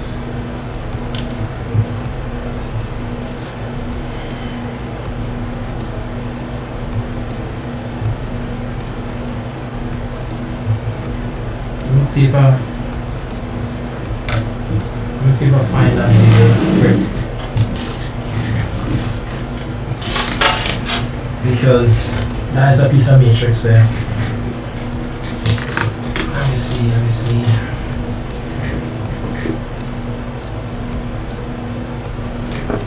Alright, so let me see if I can do some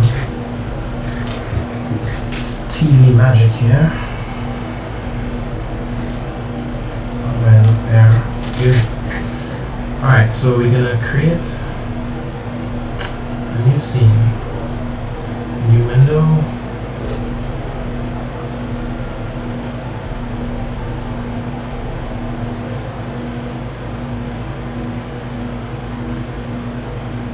Minimize this.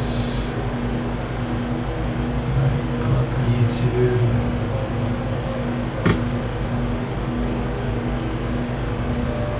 Bear with me, folks.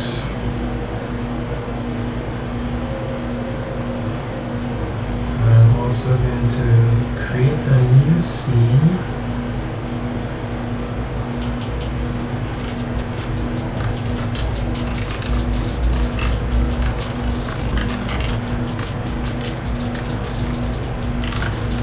Live scene research.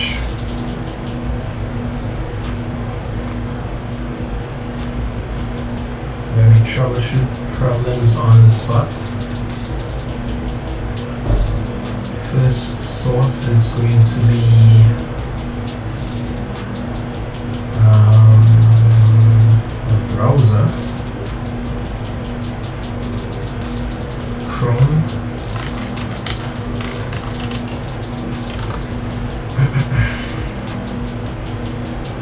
Alright, and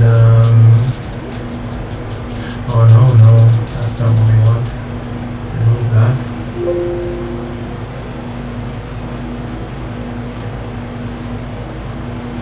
So we want a window capture.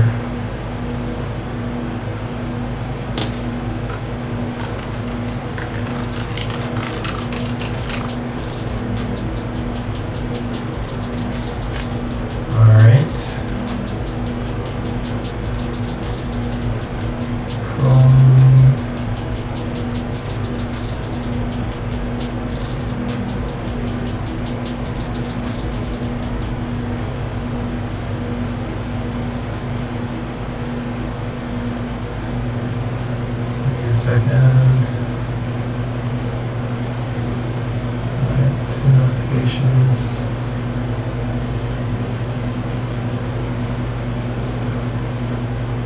Alright. Capture method. Automatic.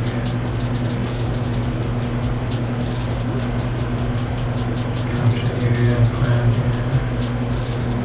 That should be good. And then I'm going to also add a video capture device. BBC large stream. And this will be down in the corner. Alright.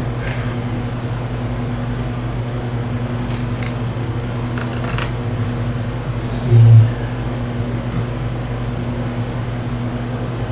I'll share this with you guys in 1 second.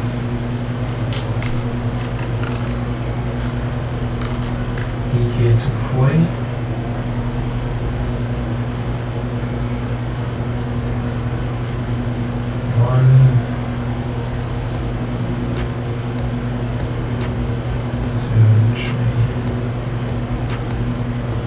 Alright. Make sure it pulls audio from there as well. Alright, this is switch over. Let's see. Alright, so I'm not sure if you'll be able to hear the audio on this. You let me know if you can't.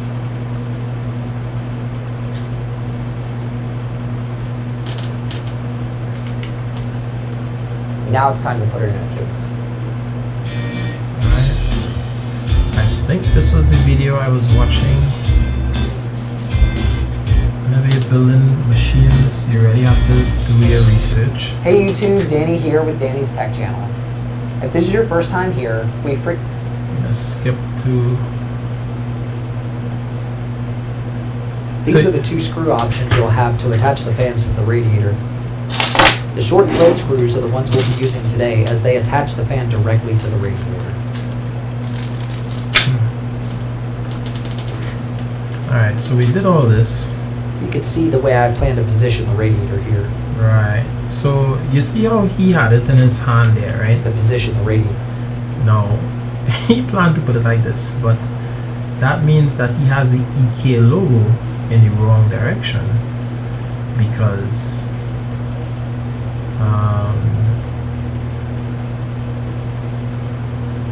let me see here. Images, CPU cooler. Alright, let me see if I can add this as well.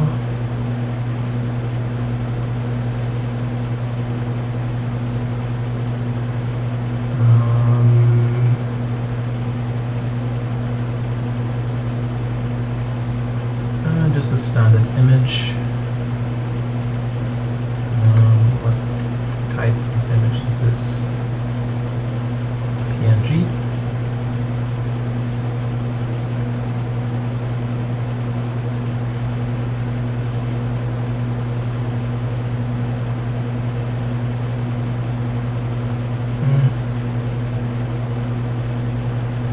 That's a YouTube PNG. New source. Image. Browse.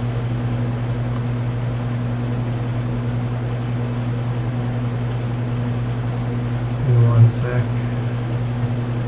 So I know that most of this stream is like a lot of dead space, but the plan is to try to edit down this video as well into like a highly condensed build video. So it's not going to be so boring. Upload image, I'm not showing. Alright, cool. So transform, fit the screen, and I'm going to hide the browser.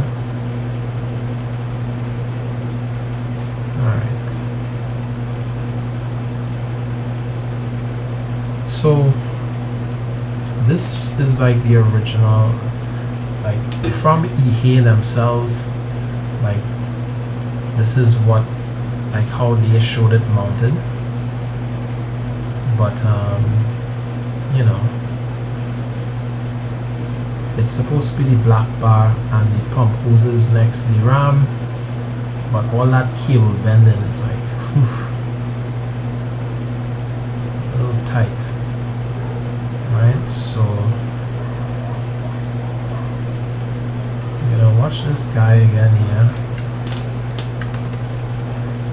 where Here. I don't think, even though he showed that, I think he fixed it in the end. This is the Let's skip position through. the bracket with the slanted side the same direction as the CPU contact So we have surface. to do that next. See? Each. One is your Are you hearing PWM the header audio for from fan this control, video? and the other is an ARGB header that looks like Let this. me know if you hear any audio. You just plug them together and create a daisy chain. It's pretty easy and self-explanatory. Alright, so we'll be doing that as well. Daisy chain the fans before they connect. And plug both fans into the splitter. Right, we have fans into the splitter. The ones you'll need is the screws on the left that have the wider plastic piece. They're used for pretty much every install from Intel and AMD. The ones on the right are for LGA 2011 or 2066, which most people don't have anyway. Make sure to hold your back plate up to the back of the motherboard and install the thumb screws like so. They said something very interesting have there. LGA pretty much every there are two different backplate thumb screws included in this box. The ones you'll need is the screws on the left that have the wider plastic piece. They're used for pretty much every install from Intel and AMD. Okay, The great. ones on the right are for LGA 2011 or 2066. Which Okay, most so we people install don't the have right anyway. ones Board, and it's for tight. with that. Alright, skip through all of this. Let's see. Ready to mount in. Luckily Line this up case all the had radiator mounting holes with the way fan slot. more space. Alright, Will most likely hit the fans and get damaged. alright, there we go. So, You simply turn the tube connectors down, but now it doesn't look right at all.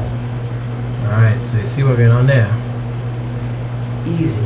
Just twist the tubes on the pump head end. I was scared to do this at first because I didn't want to break anything. The tubes are really tight and might seem like they aren't movable, but I assure you they are.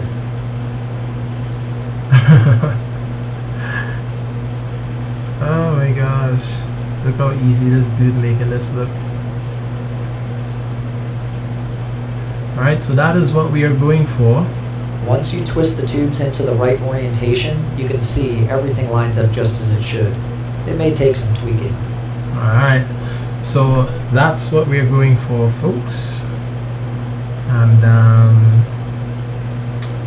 let's try to get that done without breaking anything. So let's get back over here. UVC cam.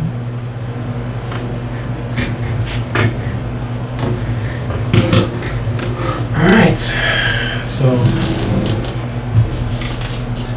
give you guys back your eyes into the case.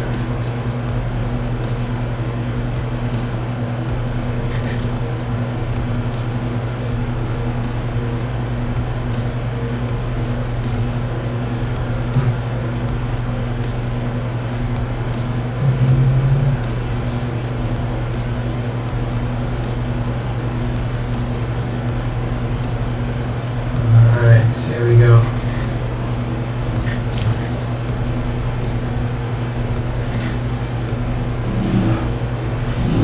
Try to angle this.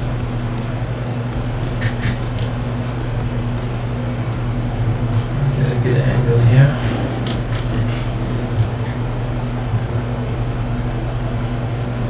Alright, so the objective here is we want to mount it exactly like this. So we have to twist the tubes to the downward position. My hands are really sweaty.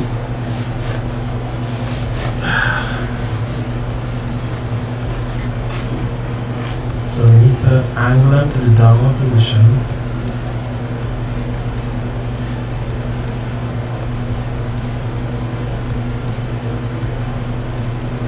Already they feel very awkward.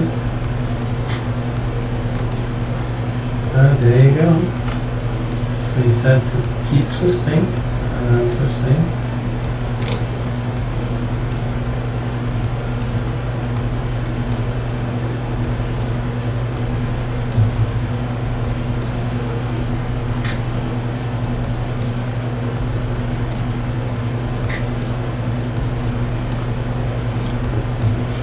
Let's get that light up there.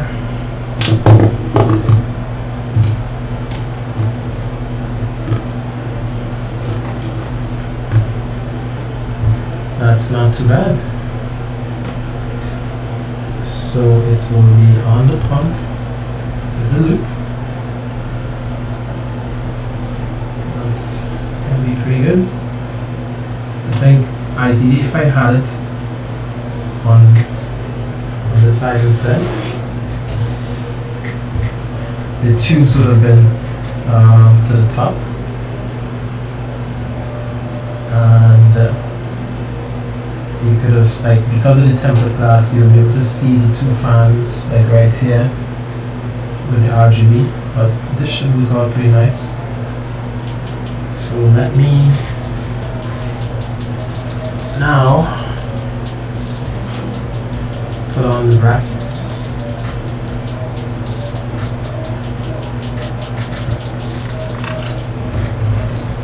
Now that I twisted it that way, it feels very awkward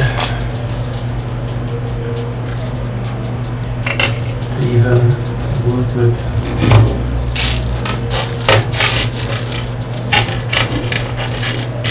Okay, so luckily these brackets only go on one way, and you can see it just fits in that groove. Alright, let's get the 4 screws.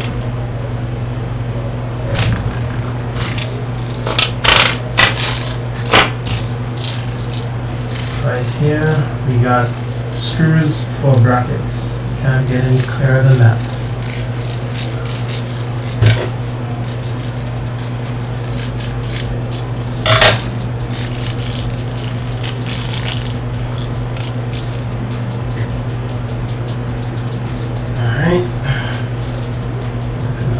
Slightly. It should be symmetrical. Can these fit any other way? It is possible. So how do you know which side? Oh, I mean, we completely abandoned the instructions. Let's check these out. Let's check these out. So, step 3, install the fans. Check. Protective cover off from the cold plates. So 5 mounting brackets. We have the screws. Use the 4 screws, so be careful not to touch the thermal paste. Again, it's very vague instructions because, you know, I think from the image themselves, it looks like the rough edge of the bracket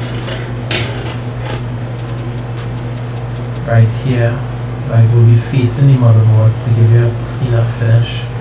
So that's how I'm gonna mount it. Let's get up here. So we're gonna point a smooth edge up. Take the screws,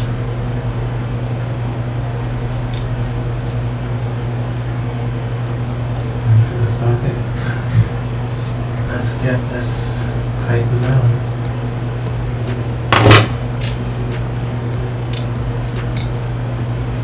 So you always want to evenly distribute anything is screwing down.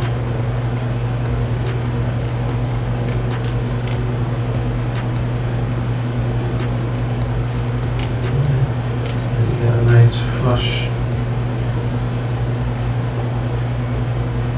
Finish. I'm very curious to know why this product is no longer available on Amazon. I can't even find it anywhere else. eBay, not eBay, sorry, Newegg. Like all these places just pull EK products.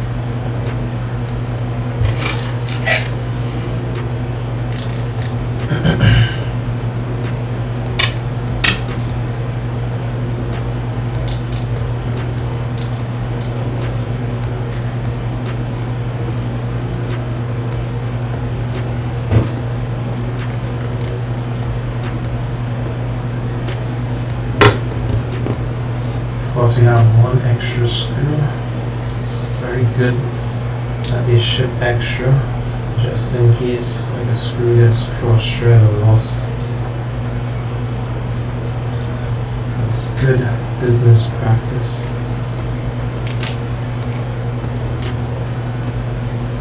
And so that it didn't have some like major fault with this particular AIO, why they pull it from the market. Not even a product page loading, just to tell you what's going on.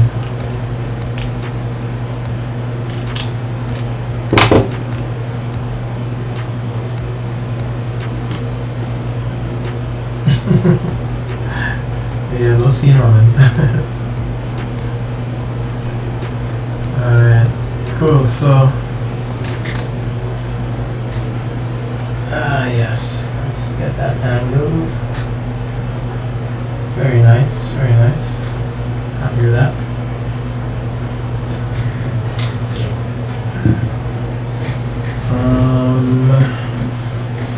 Once upon a time, we had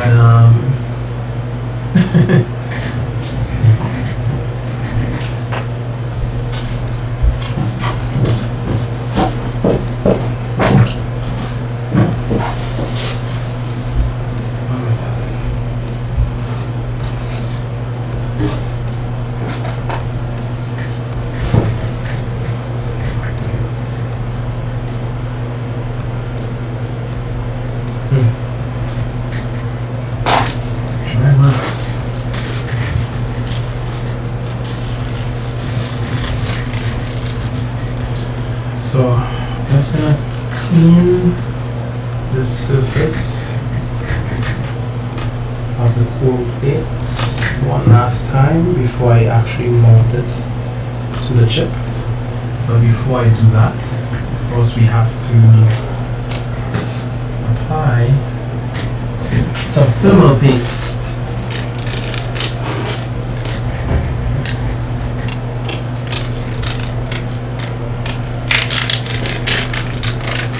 So we have a lovely kit.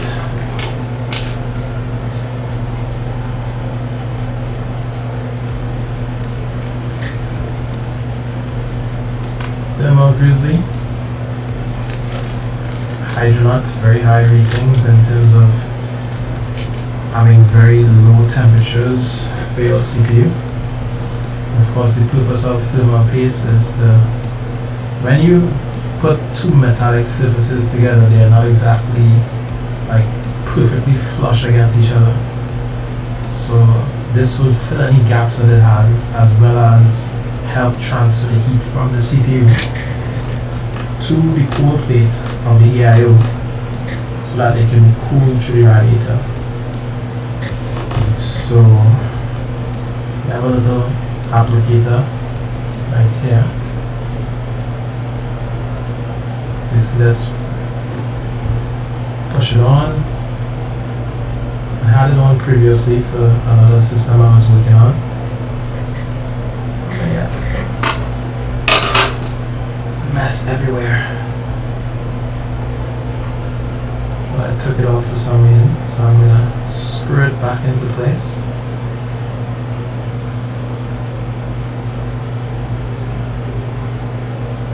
There we go.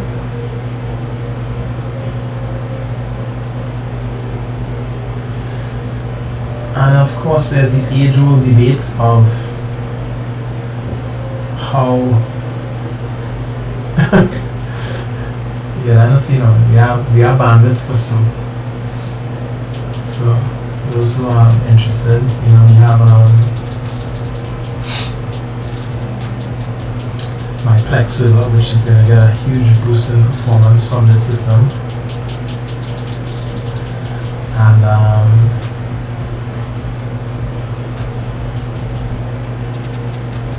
yeah, so I have a pretty good internet connection running, so feel free to stream as much as you want while I stream. So there's the age-old debate of how to apply thermal paste. Some people believe in a dot, X, 3 lines, and all that. The amount of videos I watch on this, it really don't matter. Like, the numbers shifted in like 1 degree difference. So what I think is my method of choice now, it used to be the dot, but anytime you put a dot, press the cold plate against the chip, remove it, you will see just how much of the chip is not coated in thermal paste. So I believe I stick into pasting it on, like pasting a nice layer of the thermal paste over the entire CPU block itself. But before I do that, I'm going to clean the surfaces one last time.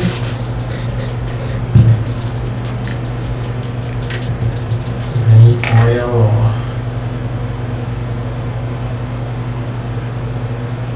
dirt, dust. A little bit of the same rubbing alcohol, 90%.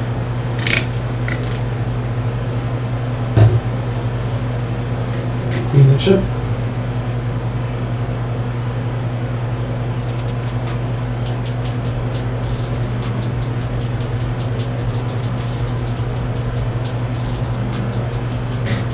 Then I'm going to clean the cold plates.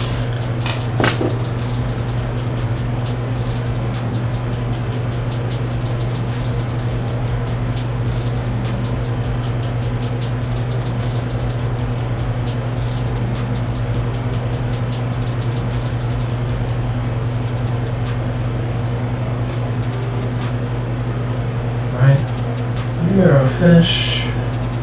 Still seeing a bit of a residue. I really don't like this cotton thing that I'm using here.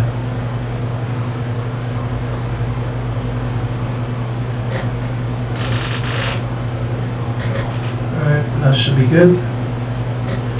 Let's press this here. Now we are going to apply some thermal paste onto the chip.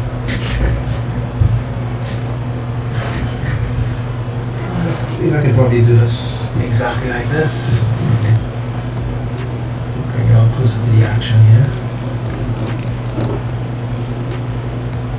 It's too much light. Oh my god. There we go. So I'm going to squeeze until this focus is so terrible. Until I start seeing it coming out. There we go. So I'm wipe away the first batch here in case it had any impurities in it.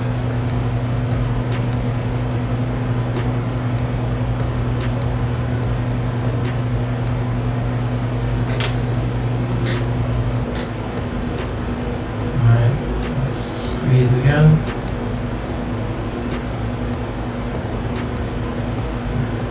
There we go, and then we're going to start pasting it onto the chip. Let's not overdo it, but just nice. This light is maybe not the best. Squeeze some more.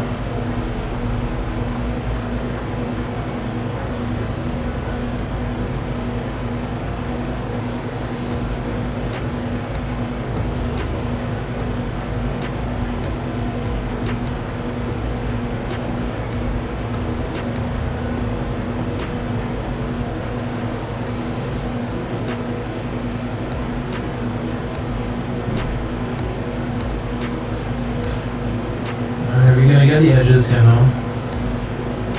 I don't know what type of material they're using as well, because I have other things like liquid metal, which is conductive. So if some of this gets onto the components, it's non-conductive, so that it shouldn't be a big issue. You know, create a monumental mess, yes, but at least you could clean it up. But if it's liquid metal and you get that, you know, on components, then it can start to conduct electricity and bye-bye parts.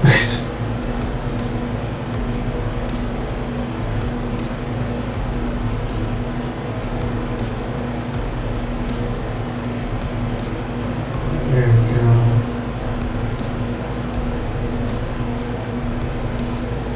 Nice spread.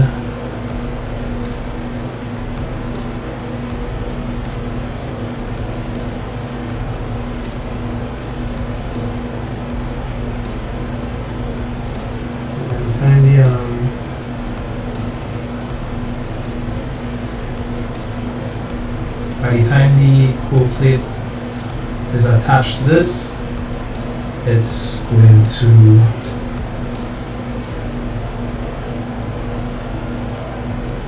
flatten out any rough edges I didn't get.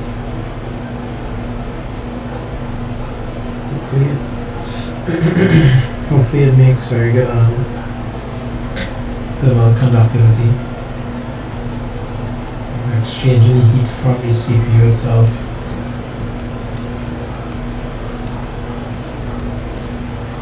To the I/O.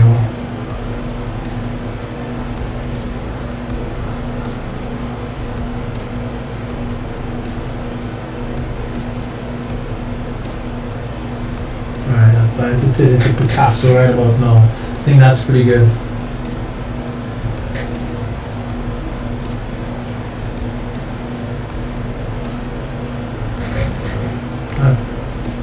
Pretty good layer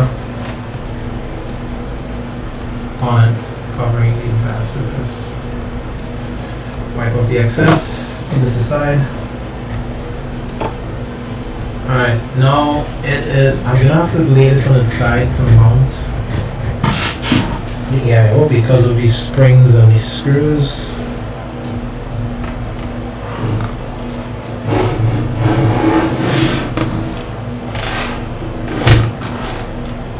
Try not to touch the cold plate.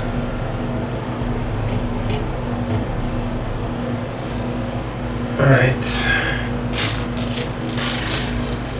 Bag of springs and screws.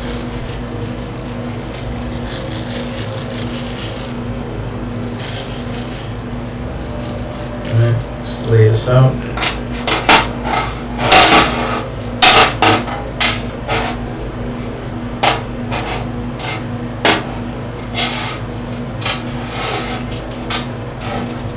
Alright, let's get you guys higher.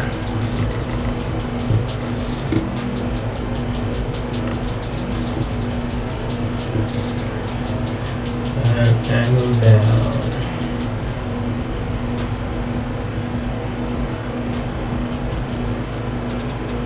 There we go.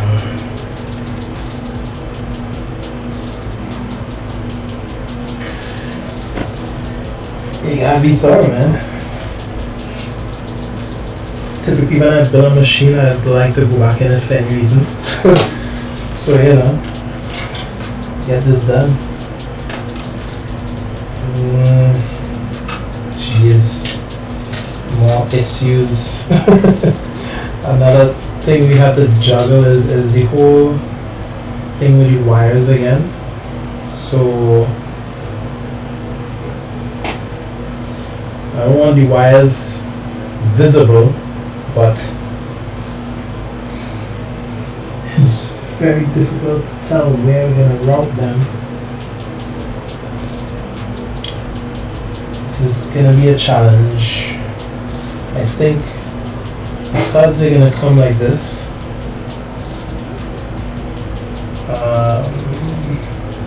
they also need to connect to the motherboard, and I'm already blocking. Oh jeez. I feel like the fans like the last thing I should have put in, because I feel I have to take it out again. We have some headers for the RGB and the CPU pins that we're going to have to connect.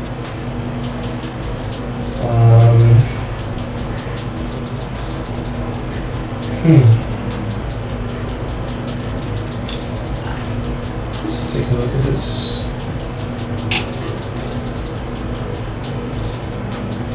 Chassis fan, TPM, that, RGB header, CPU fan header.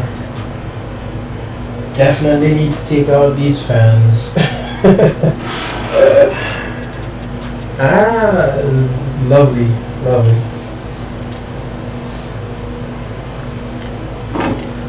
No sense in crying over spilt milk. Let's get this done.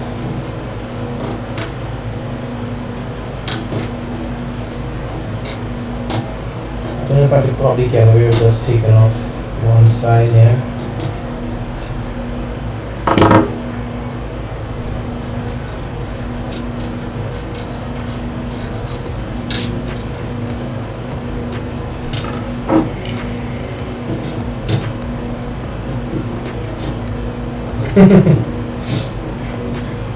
Indeed, Robin. I really do hope everything is okay. That would be very unfortunate.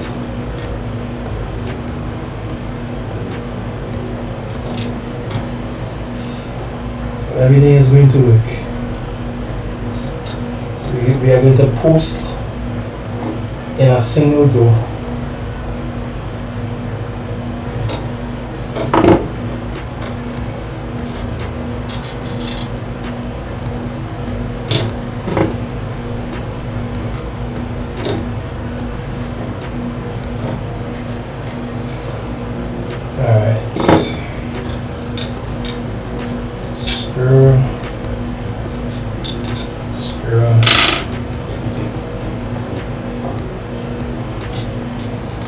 Cables out a little bit.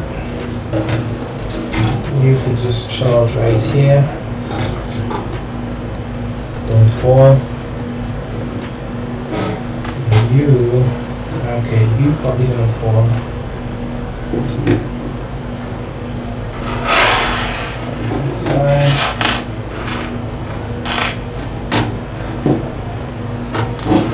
Flip this around. Don't fall.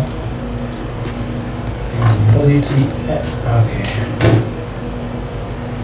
You just hang out over there.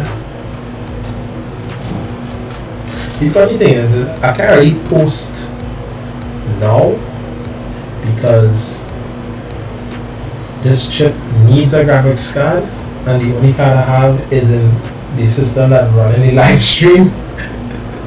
So I'm gonna have to shut down, swap out card, and then switch over.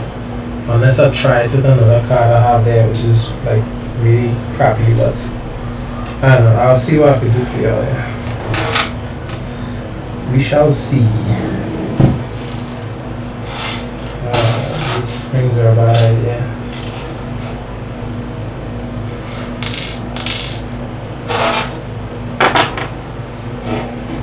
Alright,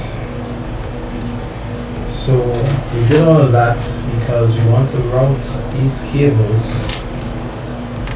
from the side out the top.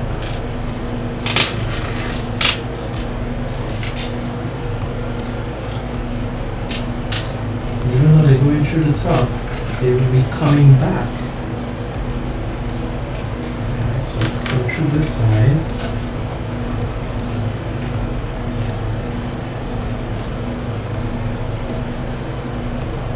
That's one.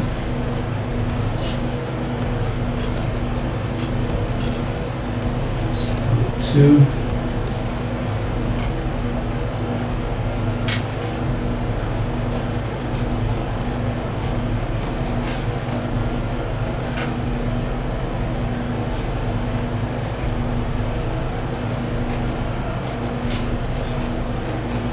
Alright. Neatly routed back through one side. This fan is in a bad spot. Alright, so you will be going there.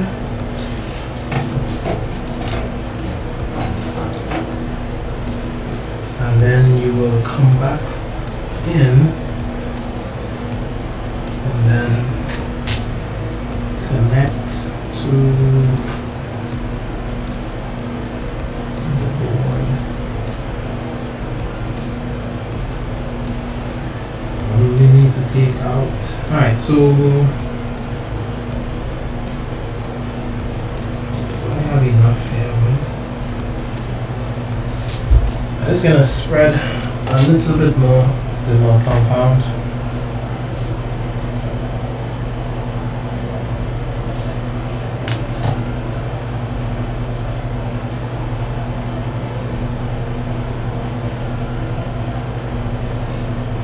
Looking at things from different angles.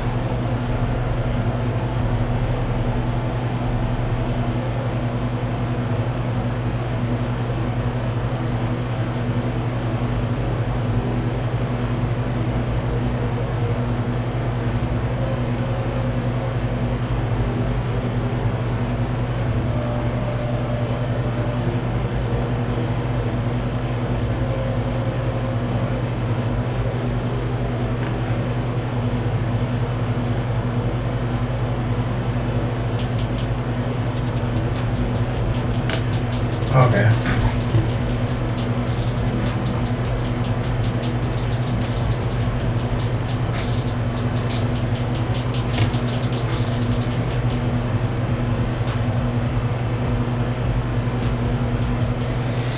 Alright, so I'm going to clamp down the water block onto the CPU. Do not believe, I hope that I don't have to get back in there for anything. Crossing my fingers. Alright. Pull these two lines through. So neatly routed. Right up. And we are going down. And it made contact. Putting on 4 springs. 1, 2,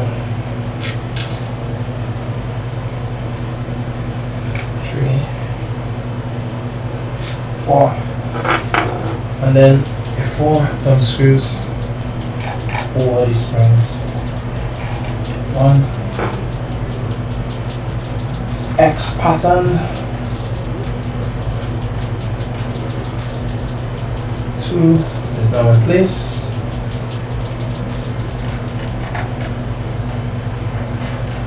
3 and 4. Lovely, lovely.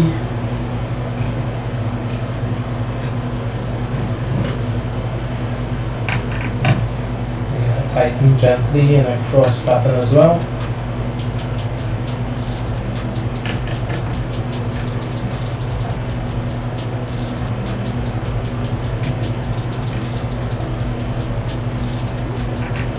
Here the springs tightening. Going under tension, that is.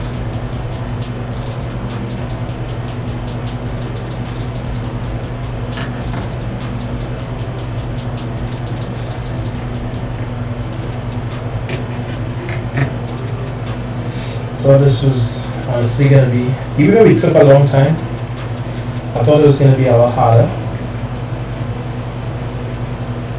And this is actually, it's pretty smooth.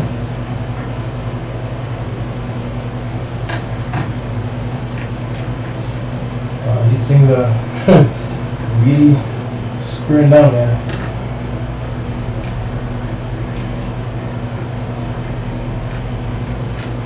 even reached to the end yet. What is going on? I think I'm there. That was a lot of tightening.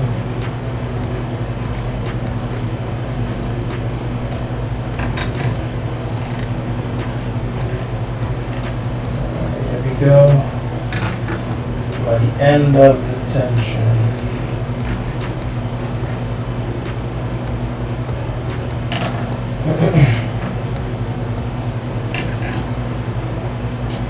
There we go.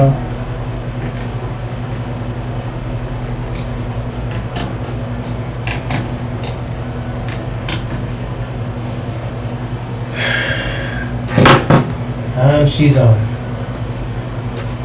Alright, just trying to figure out this cable routing.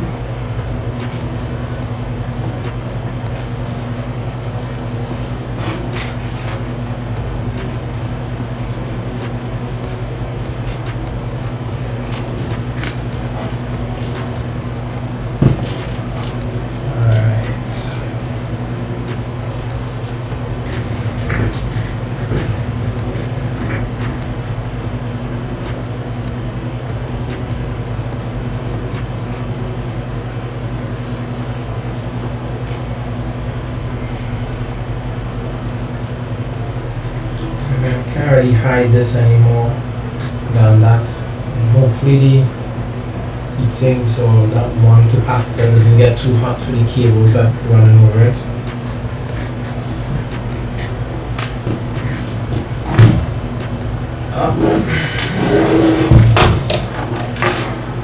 So here we go, back cables. See what we're on here already. Spaghetti Western cables coming down. Let's bring it down. Alright.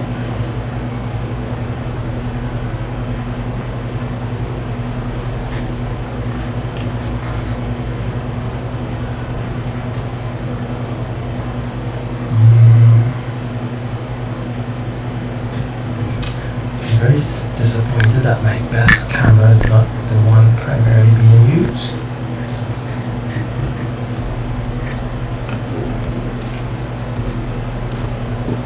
Let's bring it back.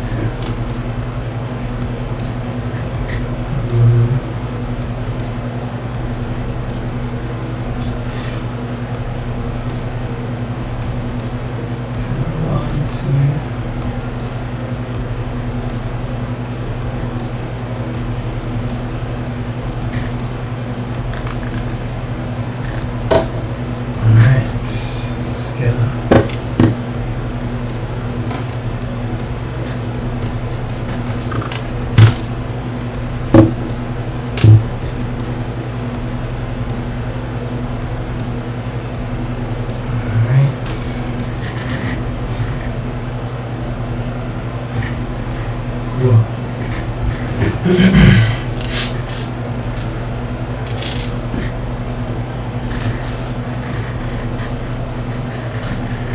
So as far as instructions,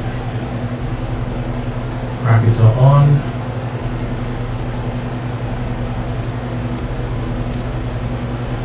Clean the surface. Nuts and springs are on. Maybe it's super funny if we read a step that we didn't do here. That was like super important. It's really cool. But that's not the case. Step 7. Mounting the fans, screw them up. Alright, connecting. Alright, so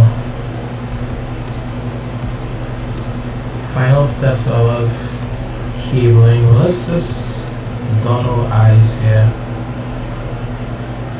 So they are talking about fans. I think I need to take off fan again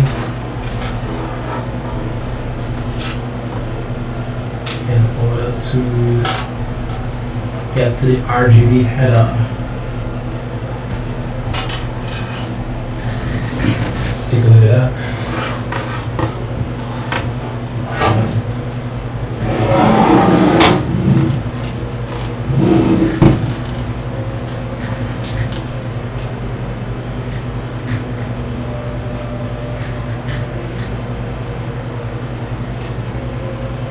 Alright, so you are 8-pin power CPU.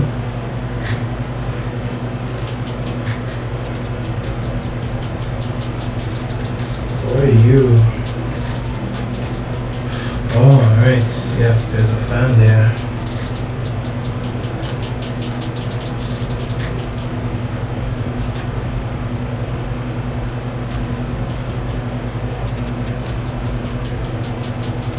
How do we get there?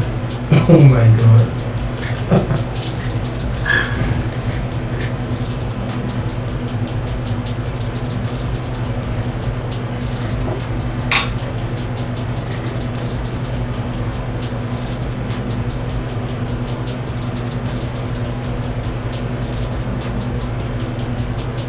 So I was so studying to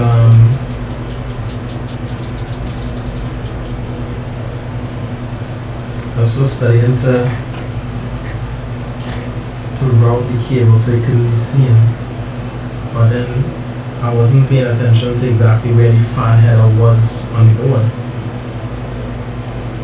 So it looks to be like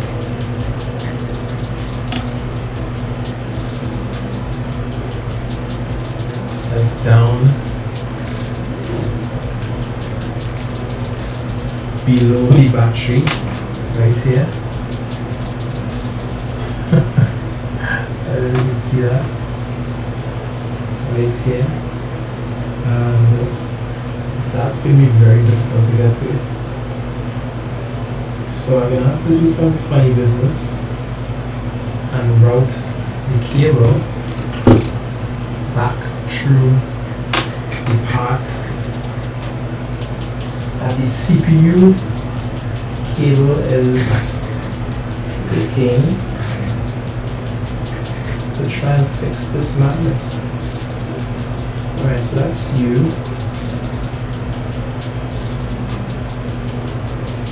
You definitely can't take the motherboard back out at this stage, so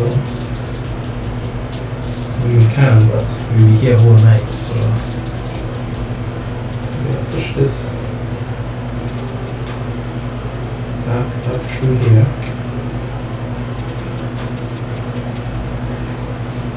And I'm gonna route it.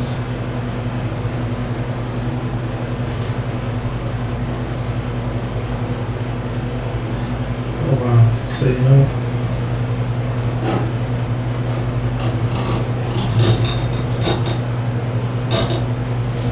something else I was thinking about.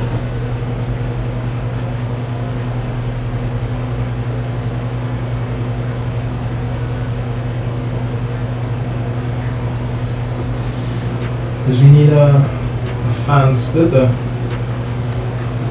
because we have one fan splitter.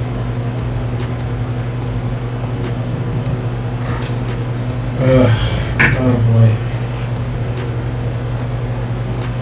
CPU.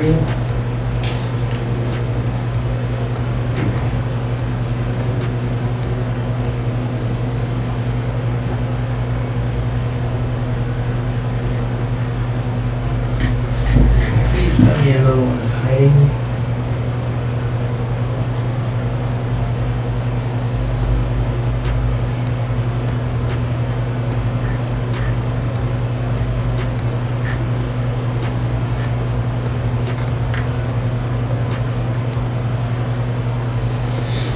Alright, so we're in luck.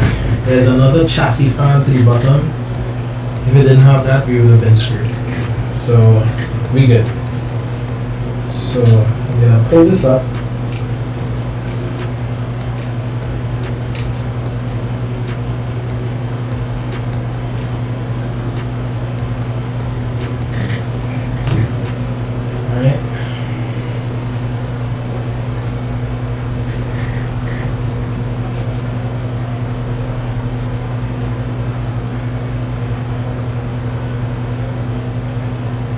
Right, so that basically just now was the rear fan connecting to that first header. But I also have a front fan that needs to connect, so I'll connect that one to the bottom fan header.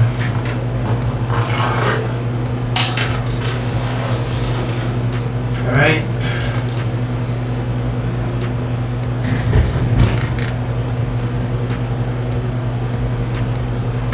Which is down here. Oh, sorry.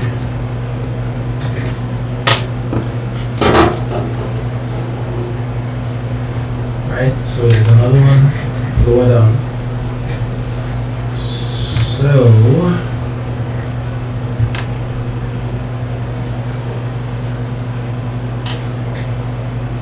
we're gonna route this up. Has to come up from here and connect here. But there's a small problem where it's a very tight squeeze. So I'm gonna have to reroute this back through here. Come out.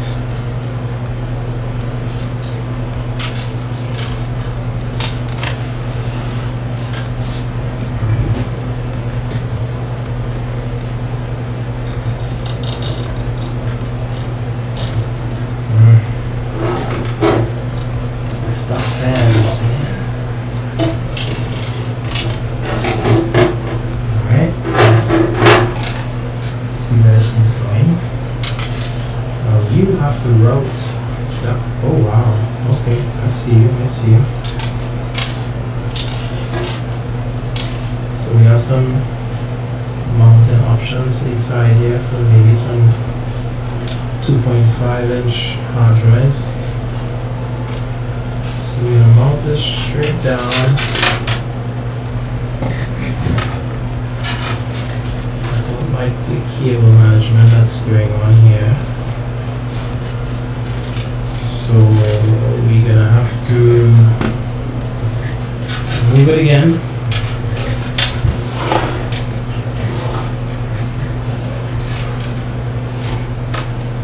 Where can I pass?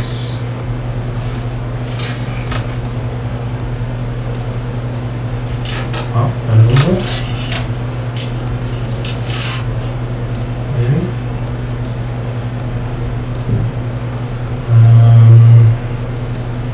Seems like a hazard.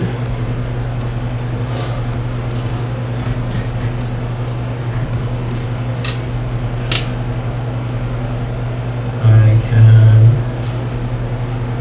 take the fan off.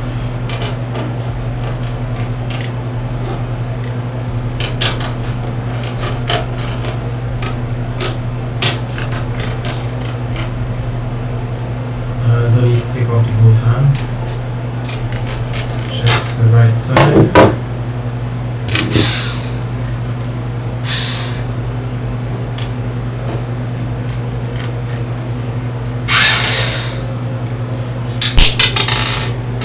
I really wish these tips were magnetized.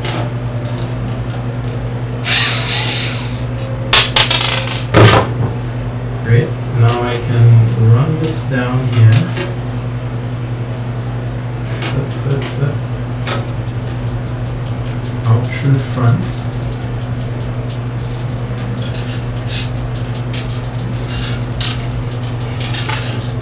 Down through the side.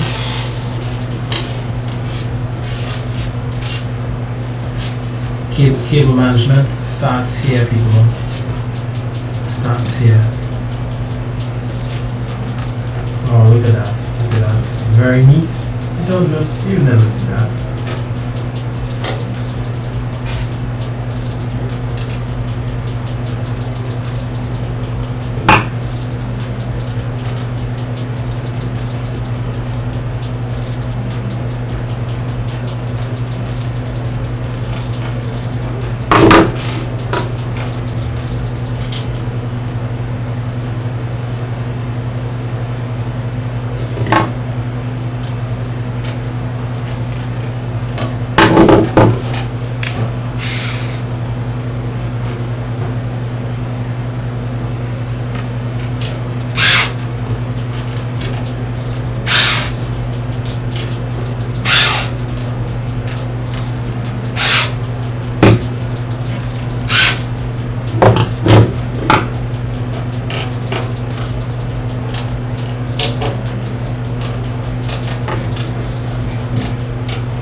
problem of the missing or the wild cable has been solved. So this one cable now will route down and across and up.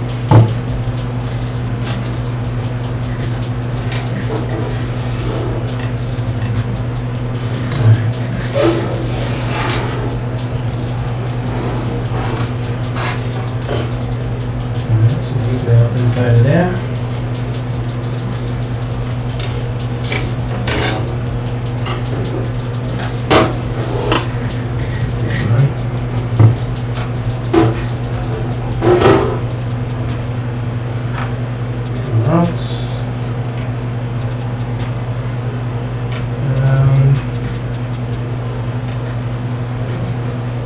And she goes. Lovely.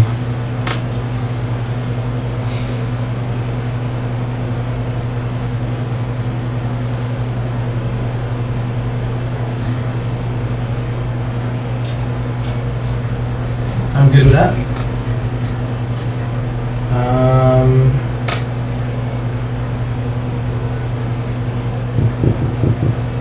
What's next? Alright, we need to wire up these fans in the back so we can connect them to the board. Go in. Bravo 6. Going dark. Opposite of dark, actually.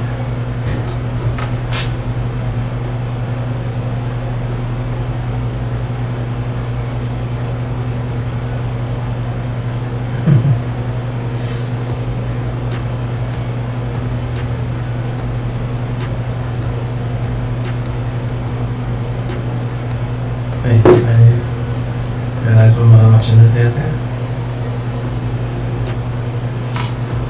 What's up, Mom?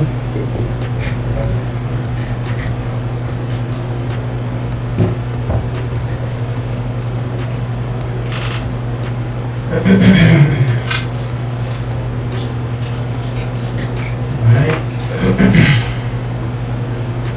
So, cables on here now. Across here.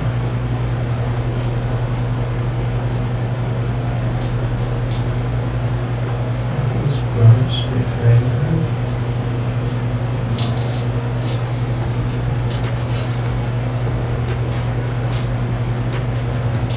There we go.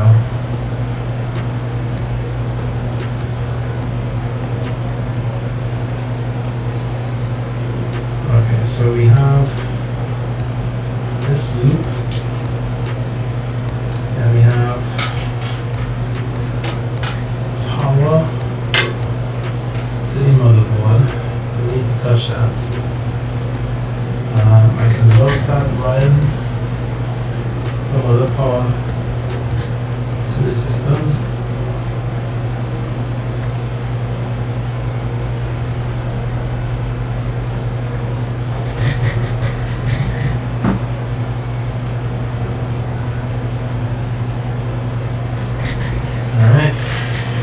Looks like you.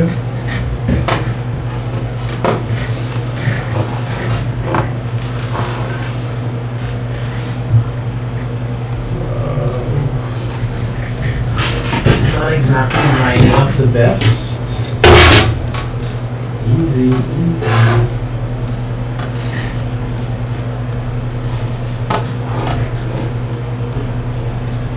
24 pin. Go in.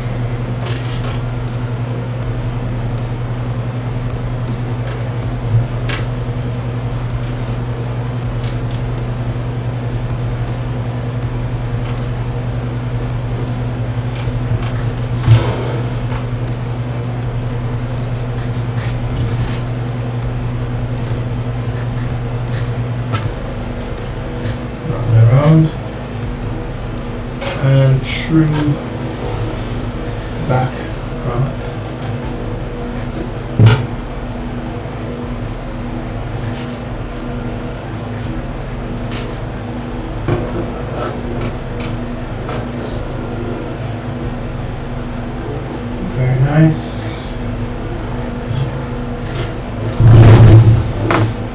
this is going to be a bit of a nightmare to cable manage this stuff.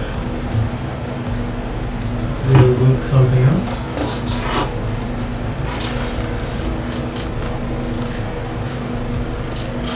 Then we have who are you?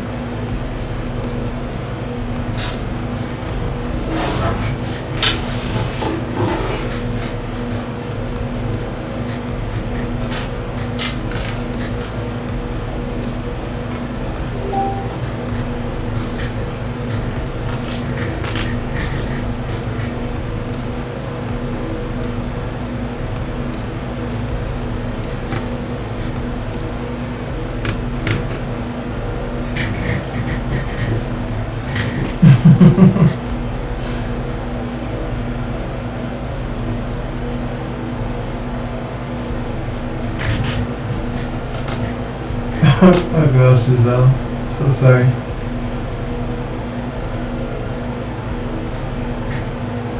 Oh, nice. Well, at least you get to continue.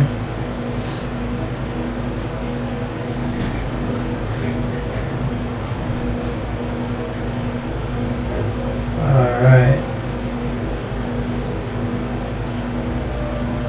So, in my hand is CPU pump power.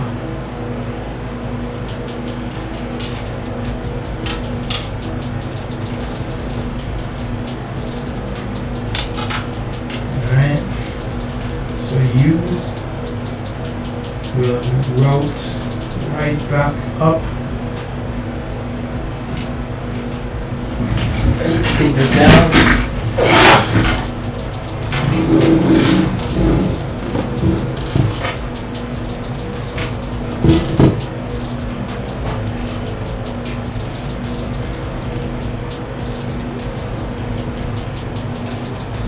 And up.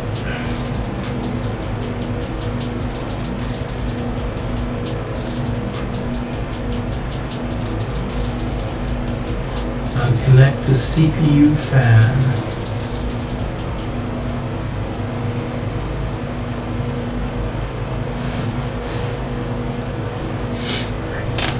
Like when you're considering like how best to connect AIOs, I believe what I did on the H60 for the previous build was CPU pump on the CPU fan header, and then the two AIOs will connect to the CPU optional fan header, because I guess like the fans could fail and that wouldn't be a big thing, but if your pump fail, then you're in hot water, all pun intended. Alright, so I gotta disconnect the other fan.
I really should have started this like 10, 11 in the morning. That was the plan, but yeah. stayed up all night trying to configure OBS.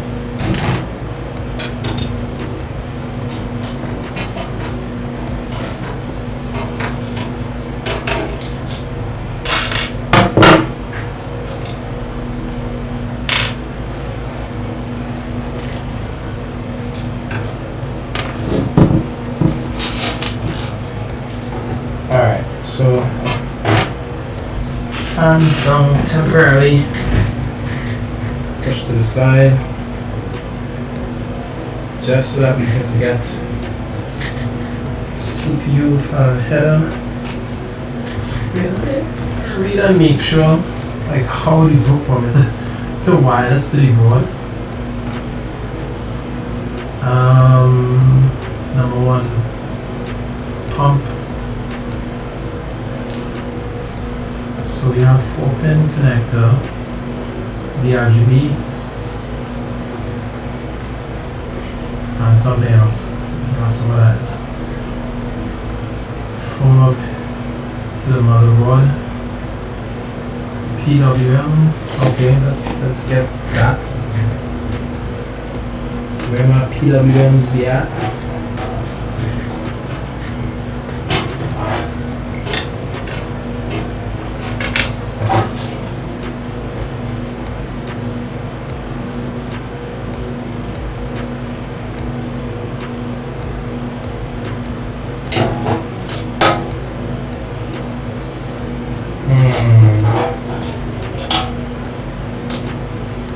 Interesting. So we have RGB headers in the top and the bottom, and then we have adjustable RGBs.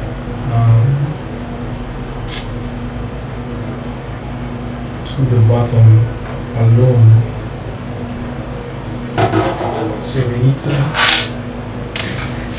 really pay attention to where we connecting these things.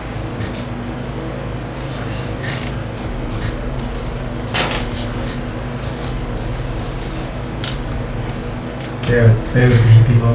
Bear with me. We can't have these expensive things go boom or pop. These capacitors would go. Pump into the motherboard.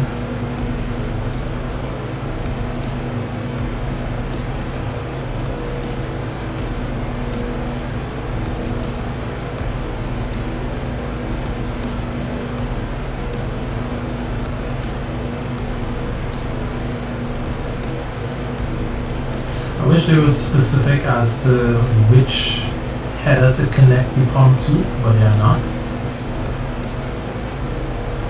Alright, plug the 3-pin connector of the pump D-RGB to the motherboard. The LED will work if the pin layout and header as follows. Okay.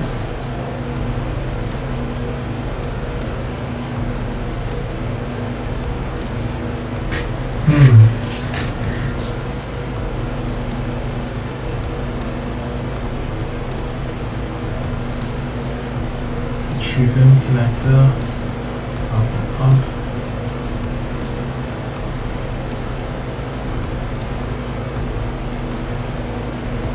Alright. So fans next.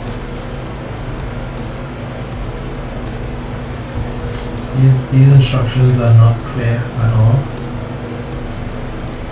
There's too much room for interpretation.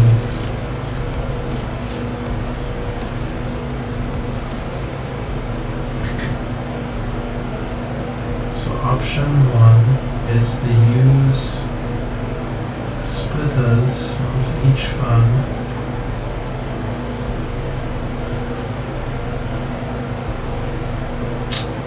From a fan controller.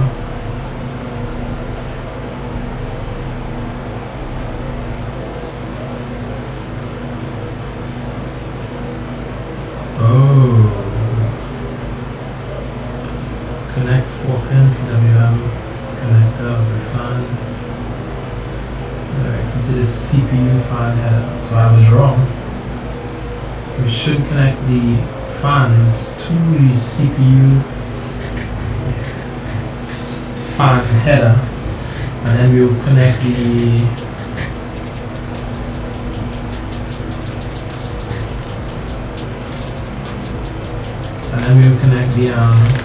at least we almost there. It's like the last page.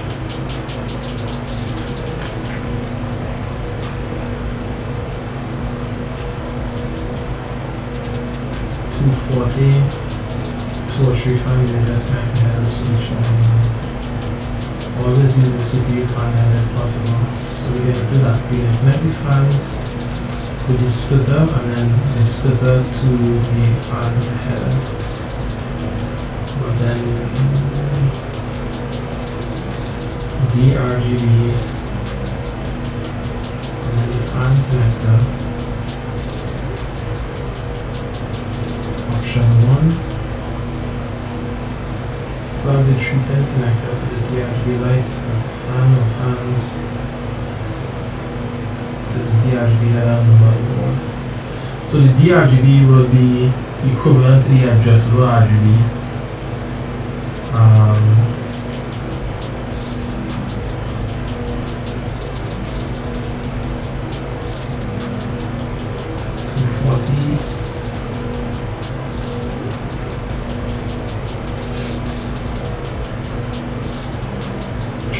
We may first connect 2 or 3 fans together in daisy chain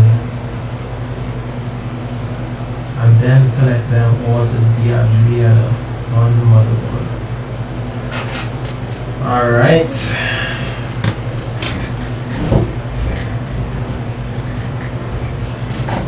Just have one tiny thing that I'm trying to wrap my brain around, which is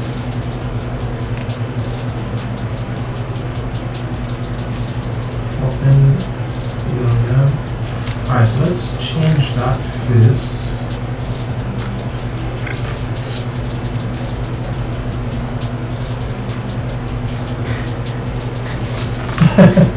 Dude, I have some they call this thing dominoes in the kitchen, just waiting 5 hours and 20 minutes on a stream. I mean, you're not exactly done yet. Once I start these things, I had to stop.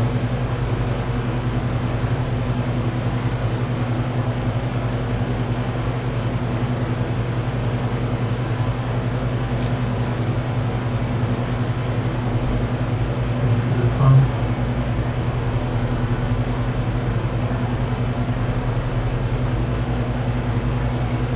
Step A.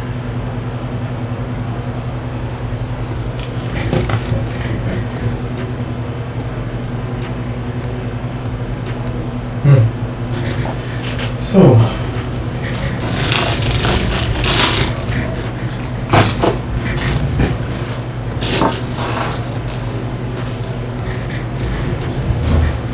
William in his wisdom saw this coming.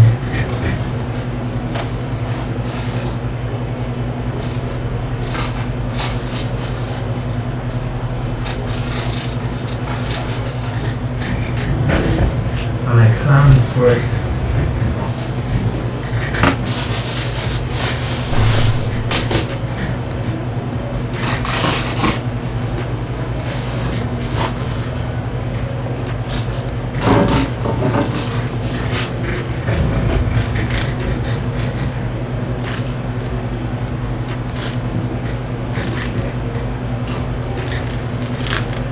I saw this coming. Addressable RGB extension, 3-pin, 30 centimeters. So I was thinking to myself, you know, I'm going to be building this system and I'm sure I'm going to have to route these cables into some weird position and it's just not going to reach. So I bought this in advance.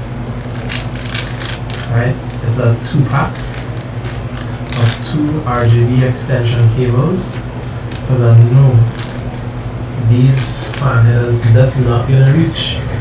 So So I'm gonna have to route them around the back and through the bottom. And I'm just so glad that I thought of this in advance. I think I needed probably slightly longer ones, but I have to make this work.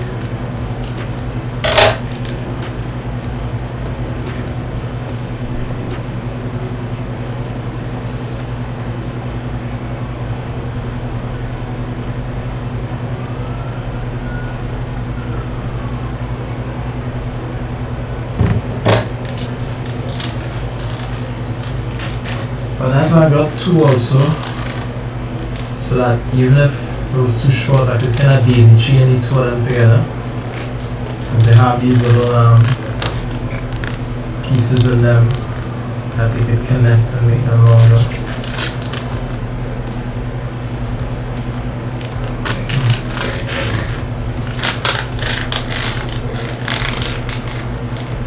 Alright, well we'll get to this in a second. I just so glad about that.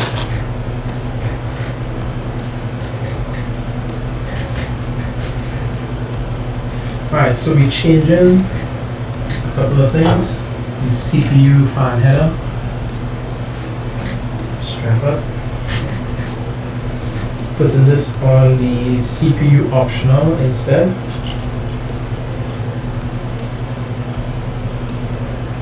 Probably it will function the same way, but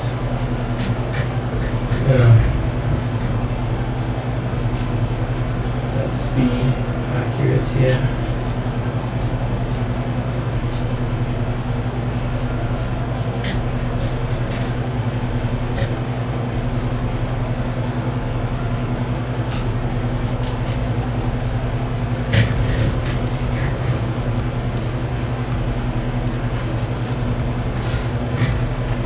Alright.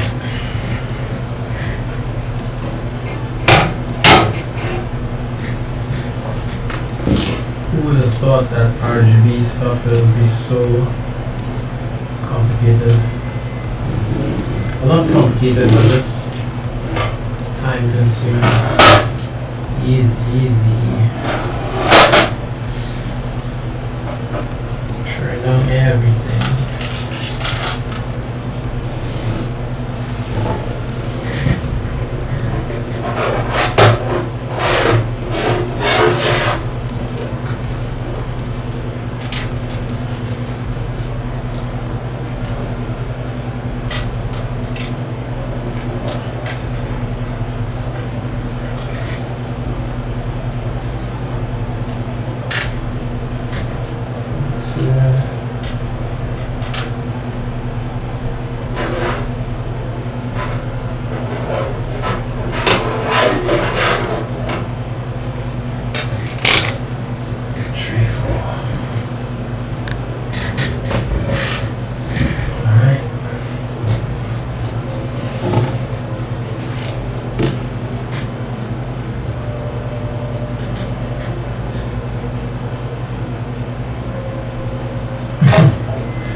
Yes, people, the more I talk about food is the more I want food.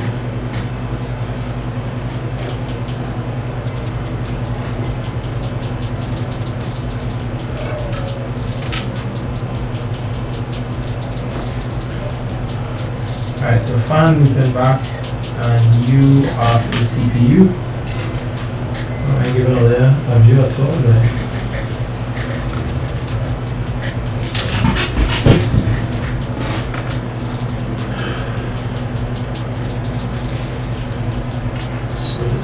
CPU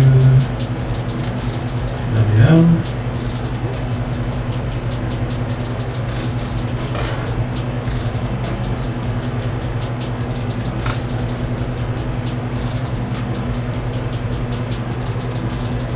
Alright, then I'm missing something.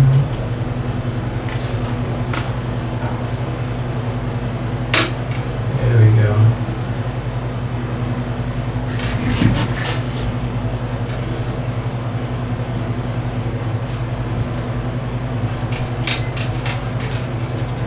Alright.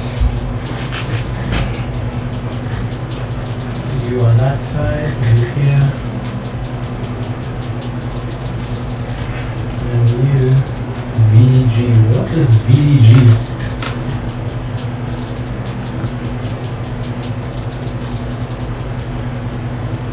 Anybody know what VDG is?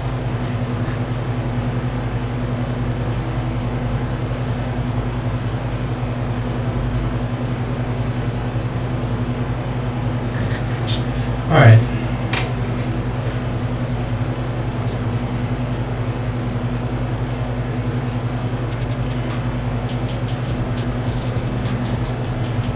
Alright, so the problem with having one adjustable RGB is that basically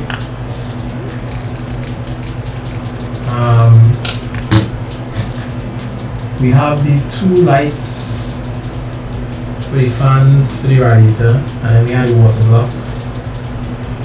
And basically with one header you can only, assuming you can only program like all three lights to always be in sync, right?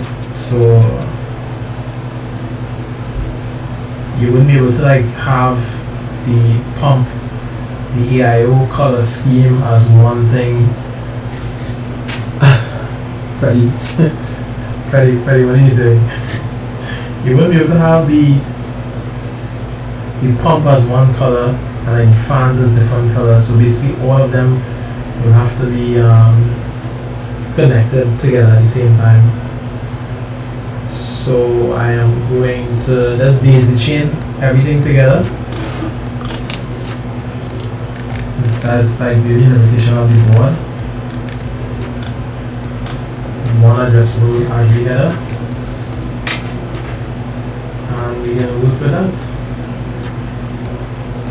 So we also have the fans. So let's do the fans first because that should be the easiest thing.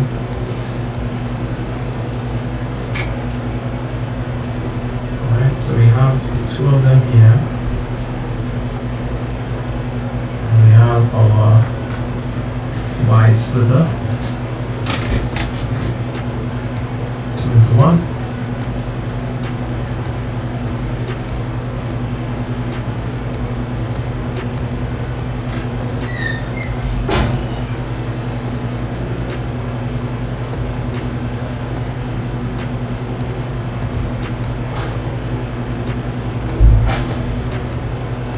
Great. And now we can point this back inside.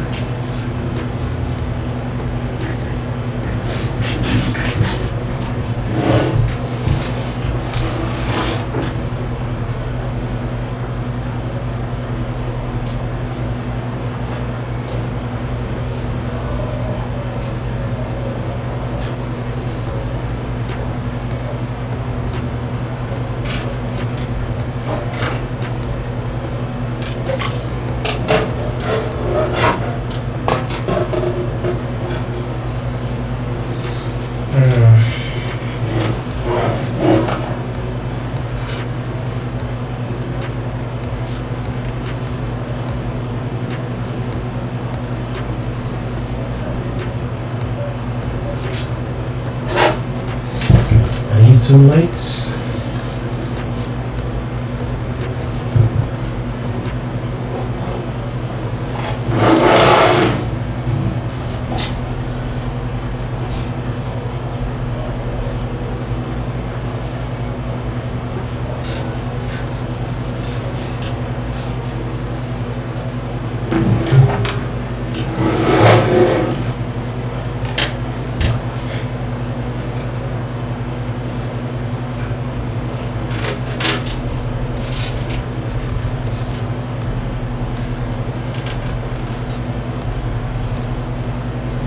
See why people will get frustrated on this and not doing anything with the wires because it's so time consuming to get it right. You know me about our life.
There she is.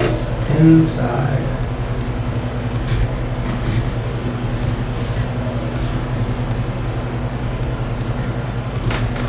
Alright. So those two are in.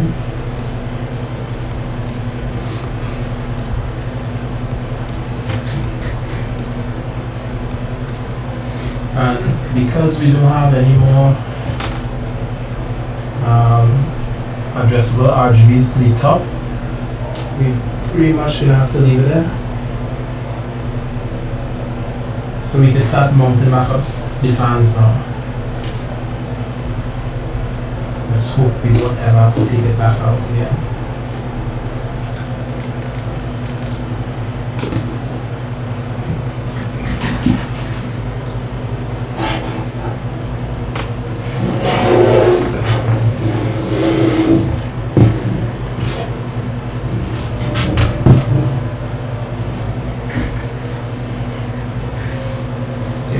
Back up.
There we go.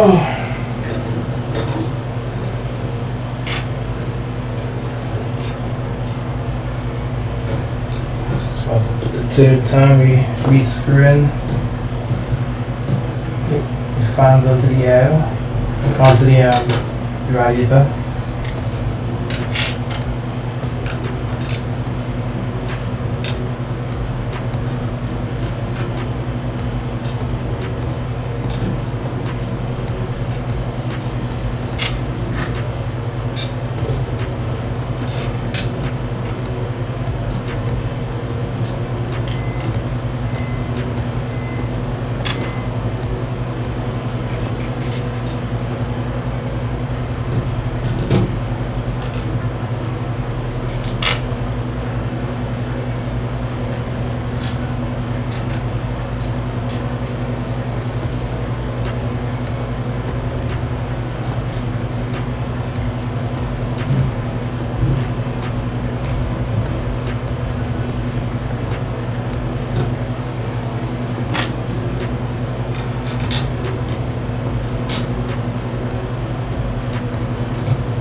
almost didn't get the last screw screwed in on the fans. Almost. Because I put on the fans before I put on the water block.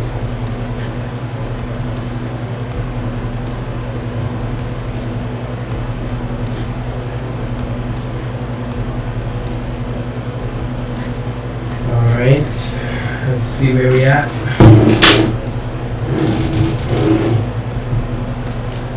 Whew, it's a bird's nest behind here. That's okay. That's okay.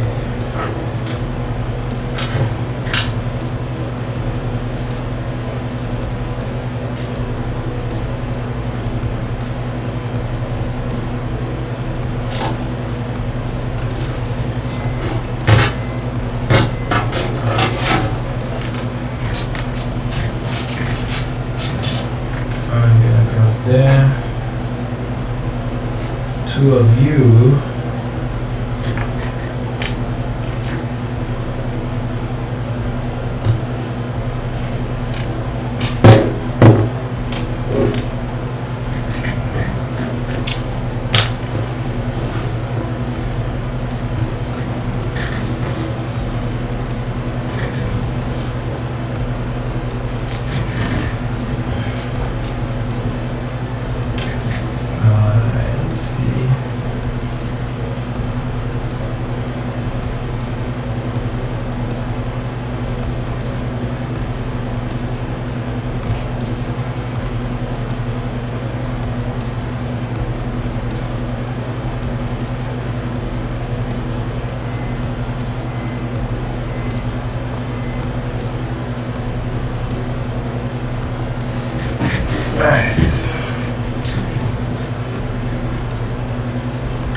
So the pump is connected to the PWM.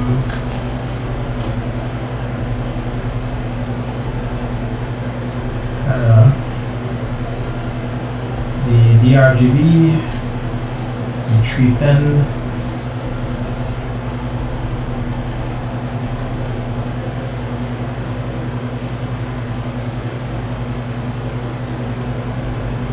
Empty ground.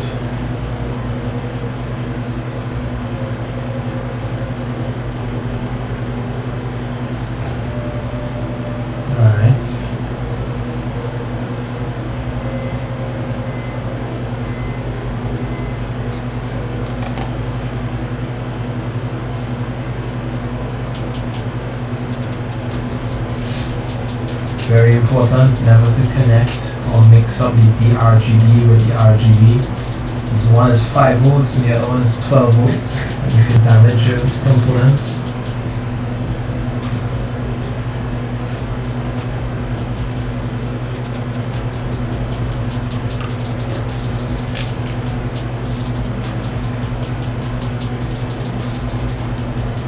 So we only have one header, so we need to daisy chain.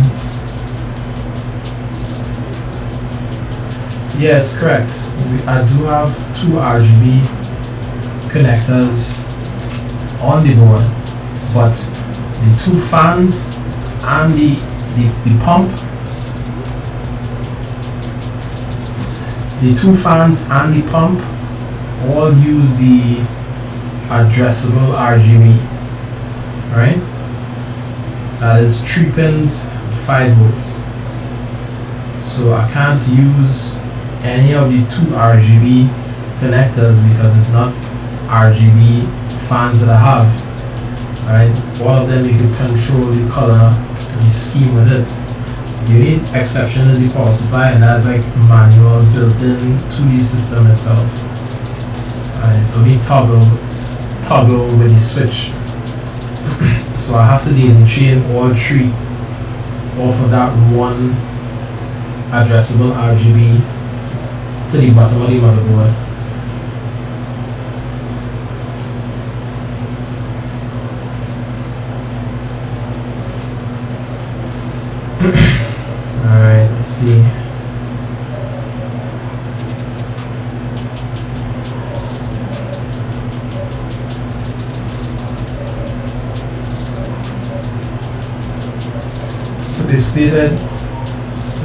basically it's given options of connecting the fans and RGBs to like individual ports or daisy chain into it.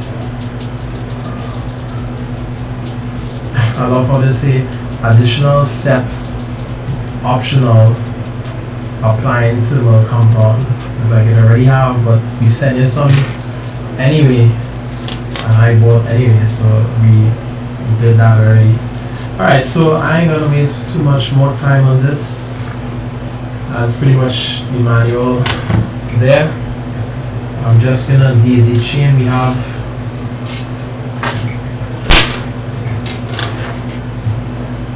three. We have one for the CPU pump. The AIO pump itself has a whole RGB experience. And then we have the two fans here. Right? So I'm going to all of these kind of connect the same way. Connect the two fans first.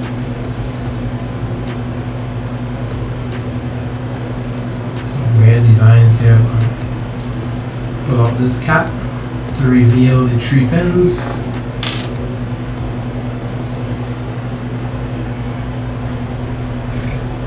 Line them up. Backspace. Connect and arrow to arrow. That's one.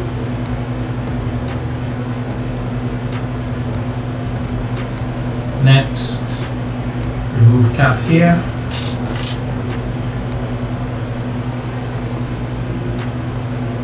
And line them up. Arrow to arrow. Connect.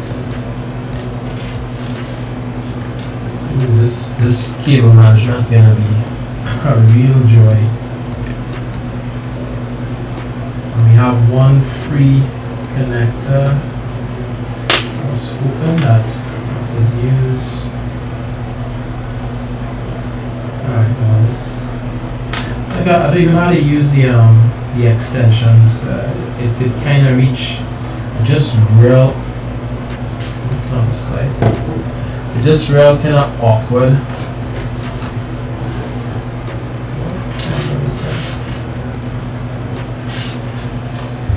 Awkward in terms of like how the cables like pull in on each other.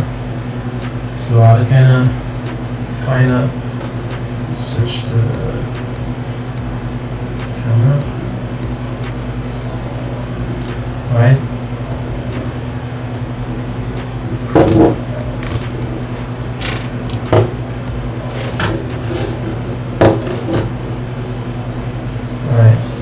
So daisy chain, they kind of look like this, with one left that I could route underneath here to connect to the motherboard. But it's just going to be a pain to manage these cables in a neat way. Typically I would like to come across and down and route into the power supply. That's going to be very tricky.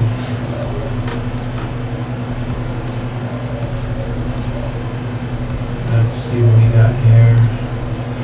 So I have this one. If I connect you here,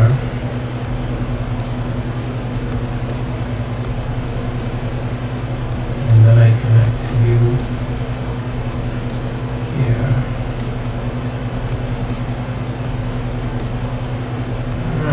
Pretty much the same thing.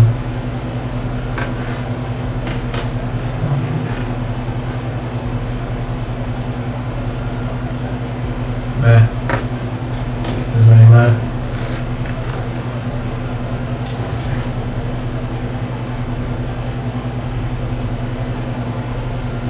Start thinking about how I'm going to route these cables.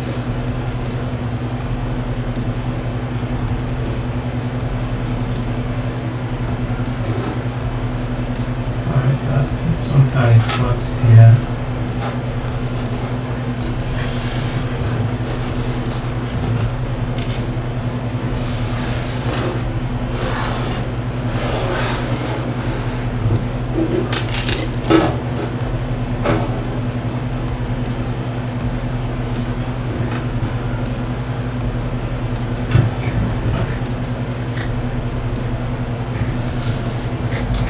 You never connect this wrong because there are markings everywhere telling you which one is the right one.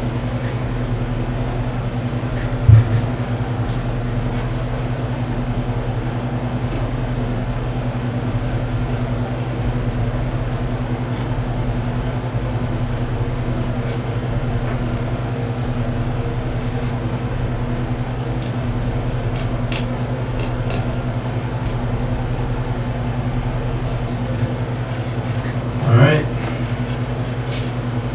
it's connected. Next,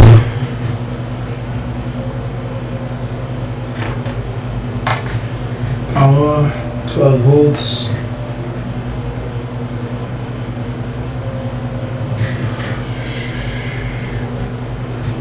Alright, so we can start connecting front I/O.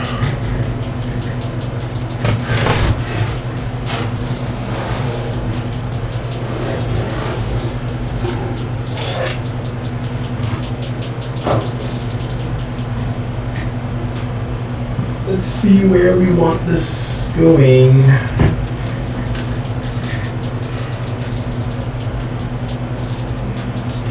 More tie straps.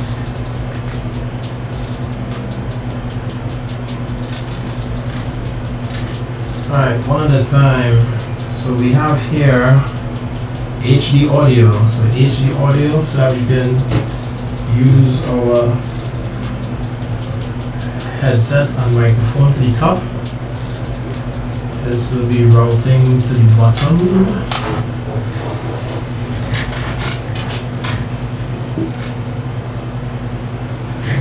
And of course it's not clearly marked.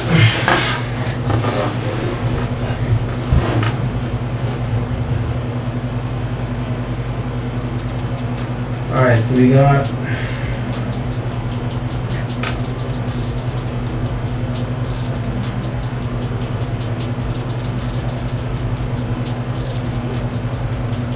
what do we have here? USB, USB again,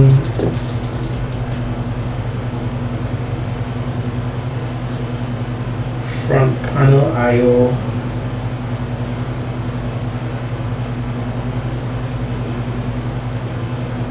AFP. We're gonna need a manual.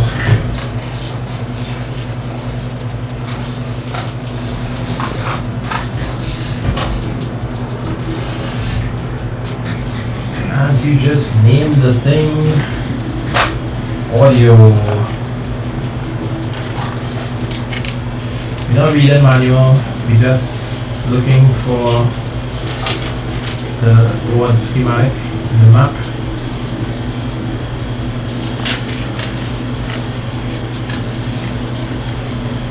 There we go.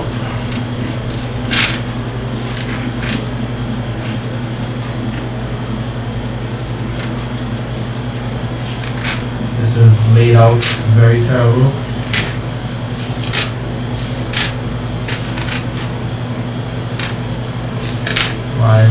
Why would you do this? Could you just have like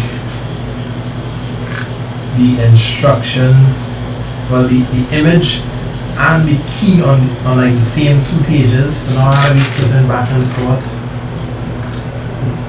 Try to figure out what is going on here. Alright, so we want to know number 14.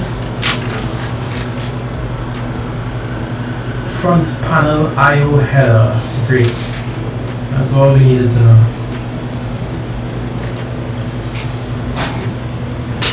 Alright.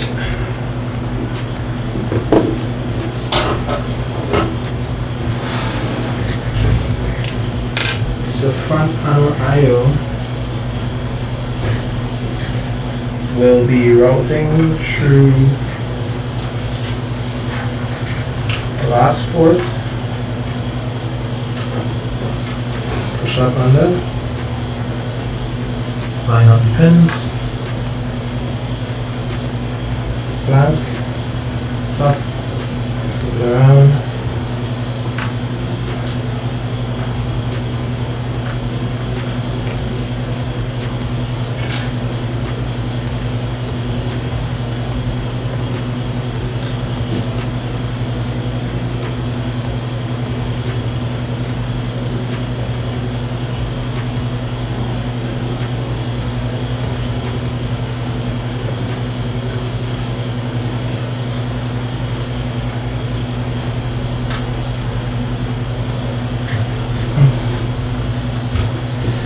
I don't know what, you know, just ketchup and mustard wiring that they have here because like sleeve that whole thing. I guess it's to know the individual cable, but when all on the same block, then that don't matter because they're not separating it.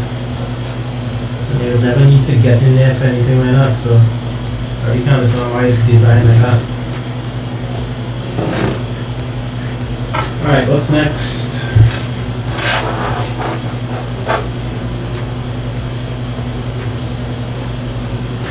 Alright, USB 3.0. Gonna come through side on it.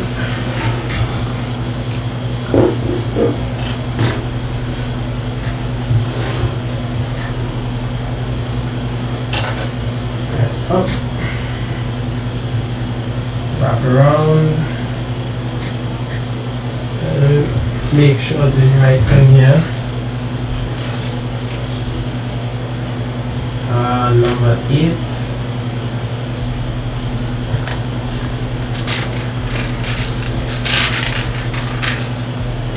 USB 3.2. 5 gigabits per second.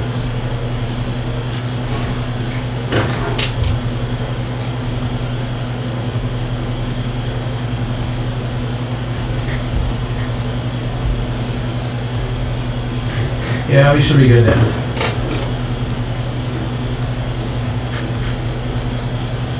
Up this around. See the key.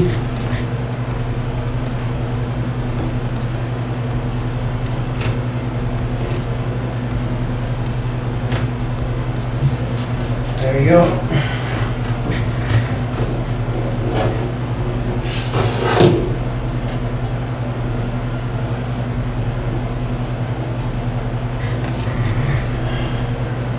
Why this USB 3.0 cable is real thick, but it's two cables and they're this thick, so it's very hard to flex the way you want them to be back here. Anyways, we'll need to have that after. And check on these streams.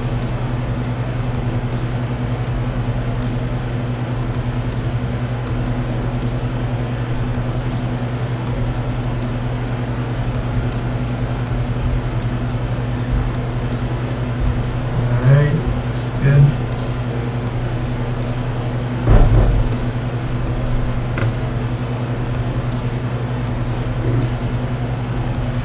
Very nice. Alright, so we're in the home stretch, people, we're in the home stretch, kinda. It's there.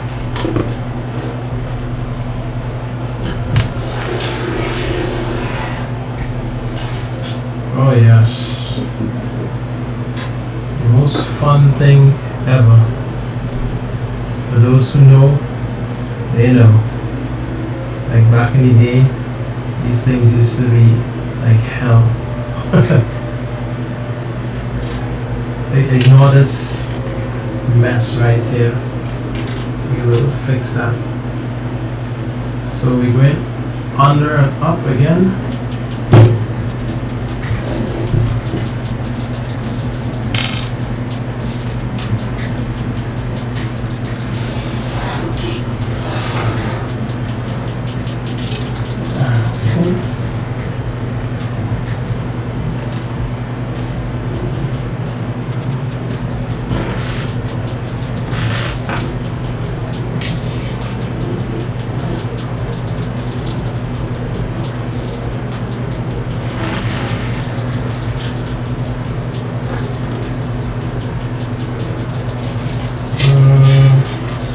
motherboard here.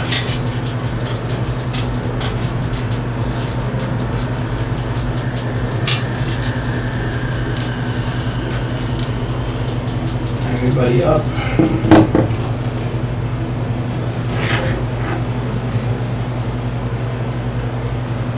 Back down.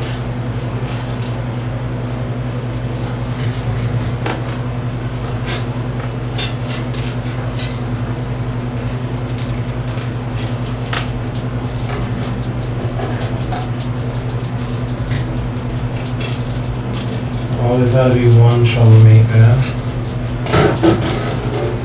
Come on, come on.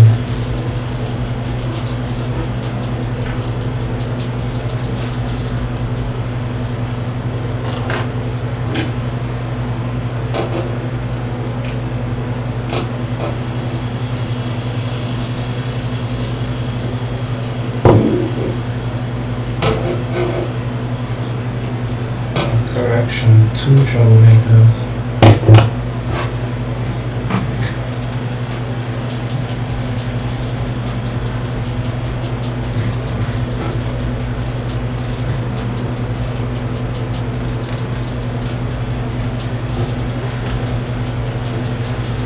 Alright.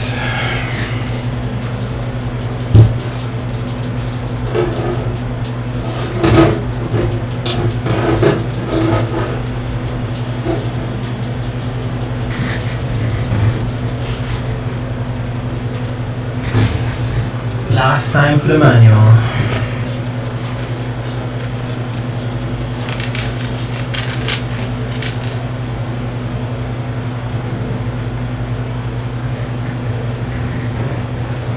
A TPM module to buy.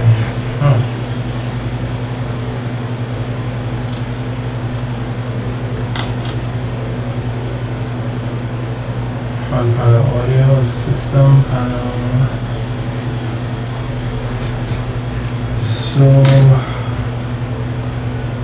So these last steps are basically the power button, power LED, hard drive, LED, reset button.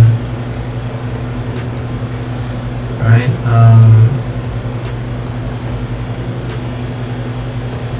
Just have to, with some of them, you need to make sure your orientation is correct.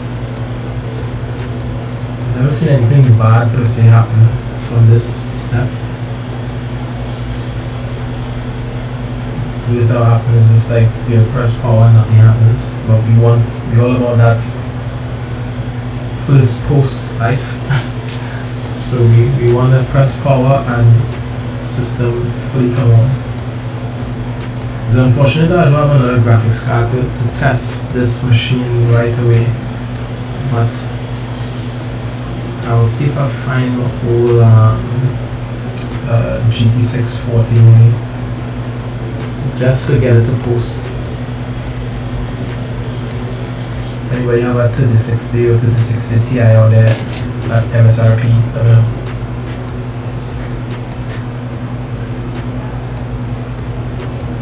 Speaking of stuff as well, take a moment for, once again, if anybody interested in a Ryzen 5800X, a very good price, 3500, slightly negotiable, trying not to be a scalper as well.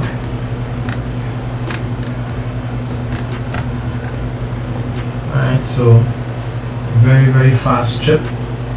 You need a graphics card and you will need a cooling solution, fan, AIO, if you plan to use this. Yeah, we go work something out. I see somebody asking if you get to see the boots. Definitely try my best. All that talk, that's not about food though. I may have to take a small intermission just now. Alright, let's just get this wired up quickly. Let's go.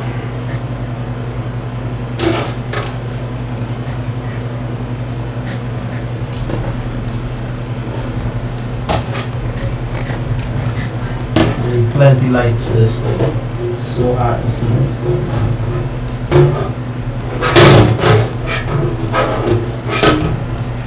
Alright.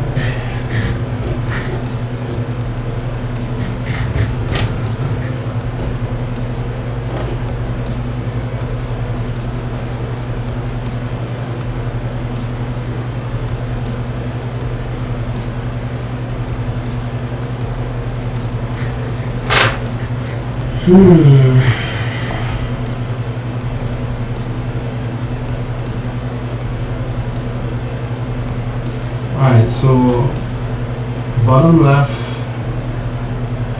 positive and negative hard drive lead.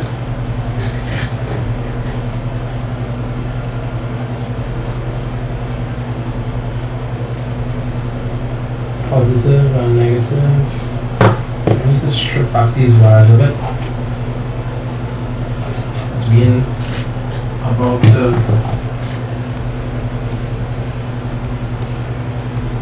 struggling here all day.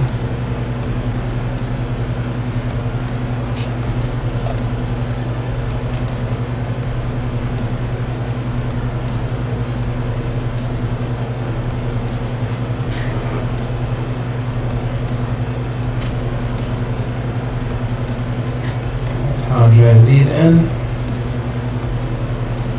Top side power LED.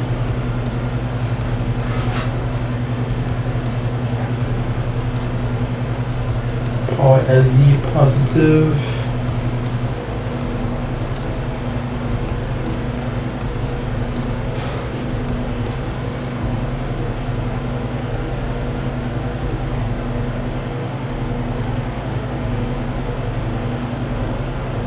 Power LED negative.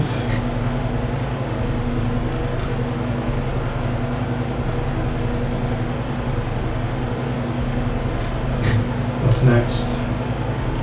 Power button, power and ground, power switch. Alright, so power doesn't matter, we do that second. Reset switch, another one that should not matter. Ground and power.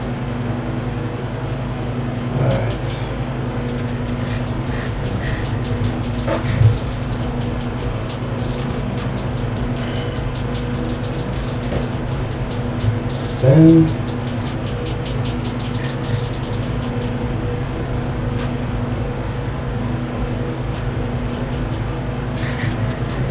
That's it.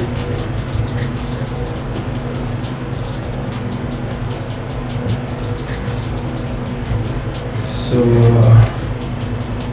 system front panel is in. I feel like I got a nick. The black surface already, yes.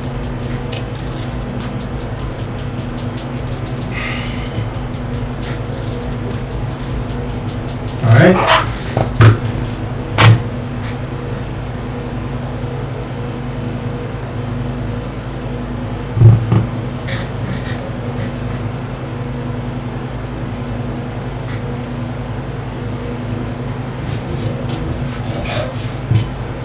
Alright.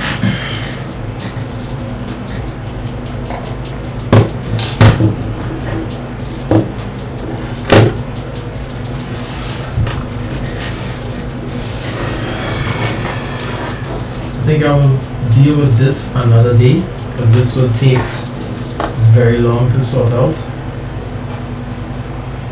But I will connect and try to post. But I think in the meantime though, I may need to take a little intermission. So maybe I'll take about 15 to 20 minutes maybe, if so much, and I will be back. Alright, we've been streaming for 6 hours straight. So let me just queue up something here. In 1 second.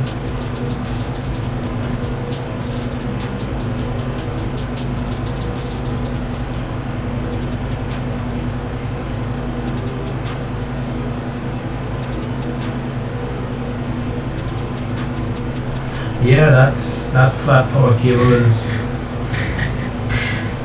I was looking at sleeve options because like this, the cable manage, you basically have to squeeze it in to get it to a kind of round state, something like that. But it's not going to be fun to route at all. Right? I don't know. We're looking at what we have here. Right? Let's see.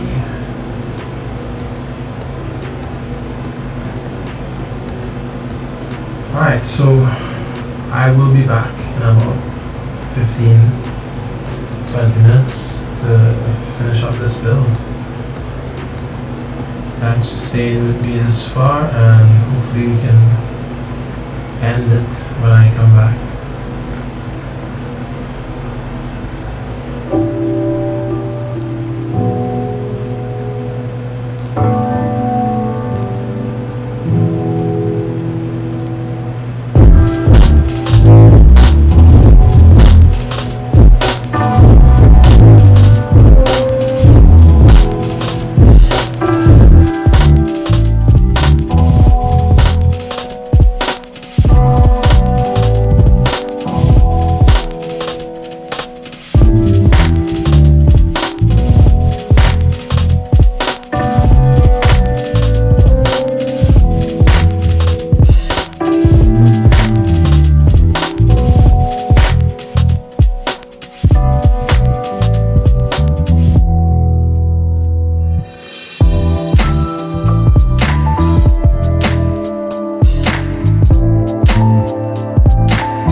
Hello. It's time to get back to work.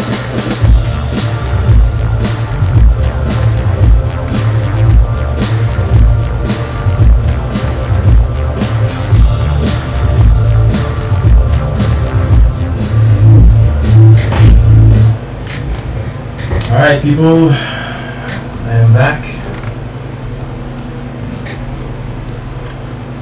Time to get back into the build. Let's see if we can wrap this up. Let me know if the stream is showing okay. Audio is still good.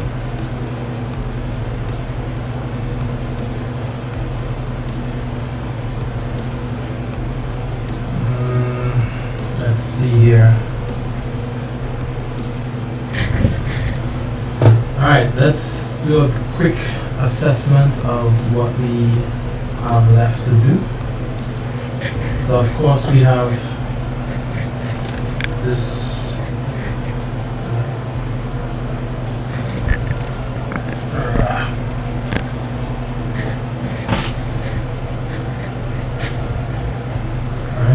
we have this massive mess of cables to manage and routes and make neat, otherwise the back panel isn't even going to go on. We have hard drive put into our drive tray. This is just one hard drive for now, but eventually we are going to be putting in a lot more.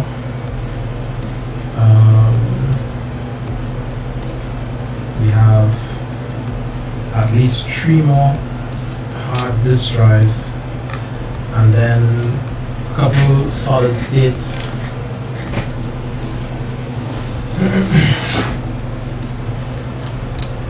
Solid states as well. And down the line maybe another M.2 as well. But for now, we're just gonna be mounting the hard drive into the tray,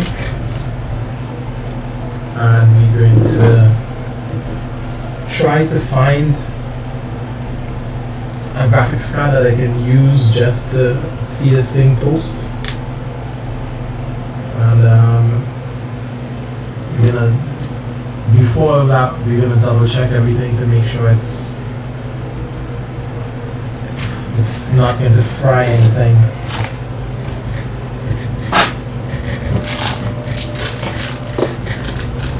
Alright, so until I get the 30 series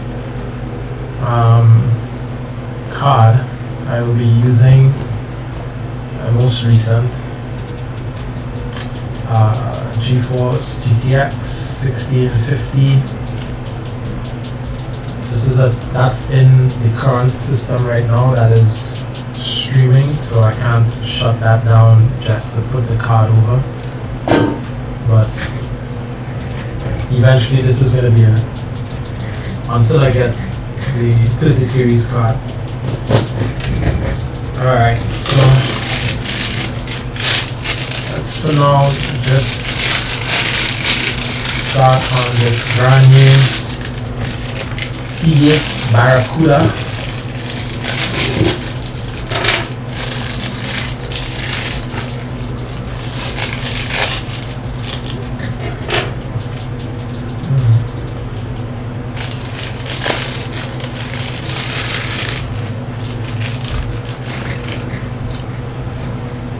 Alright, so 2 terabytes, 256 meg cache.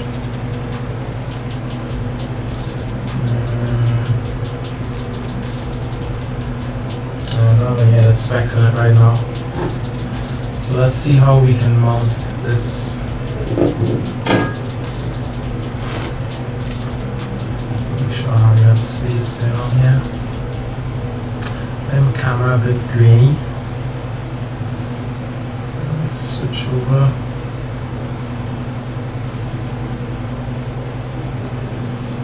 Come down.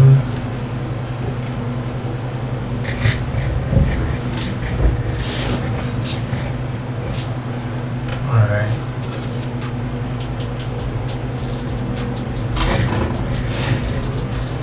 Yeah, the camera's probably better, but so I have probably multiple ways that we could mount this. Let's see if we can get a better angle.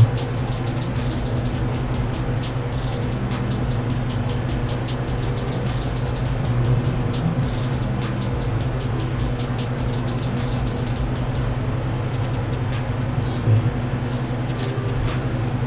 So typically it can go, let's see, inside the drive cage itself,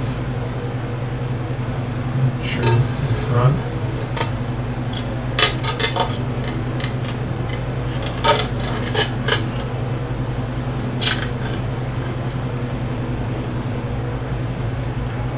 I don't like how this is looking.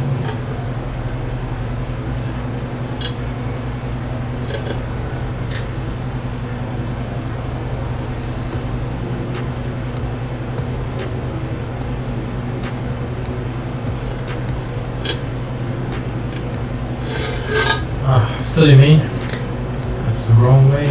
I was like, why is only one hole lining up? That made no sense. There we go. There we go. That makes more sense. Alright, so we got 3 holes lining up. So this typically goes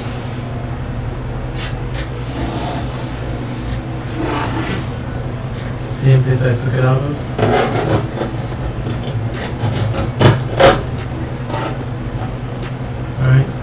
Slide in there, power and SATA data cable will go back to the motherboard.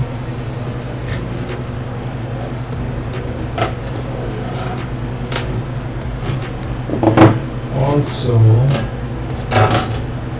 if I'm not mistaken, these could also be mounted to the top.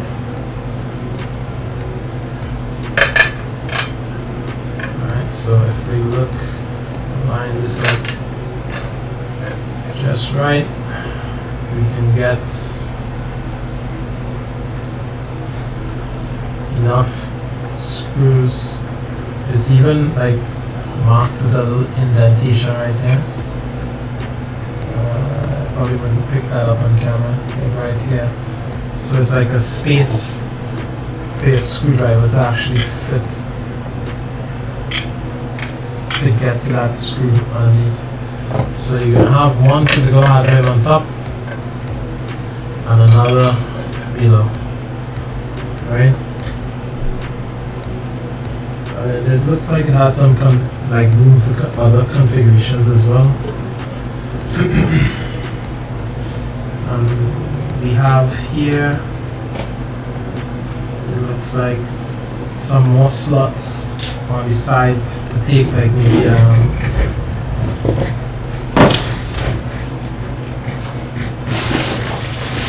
give me a sec.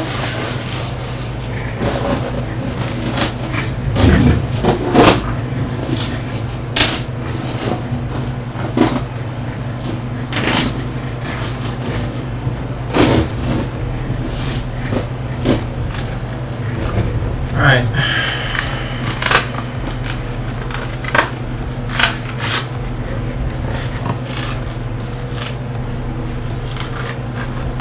I don't know why I thought this was a solid state drive, but it's a regular 2.5 hard drive, but we can mount up screws to the back and they would go onto the side. This can mount here and here, or on the reverse from the inside of the machine as well.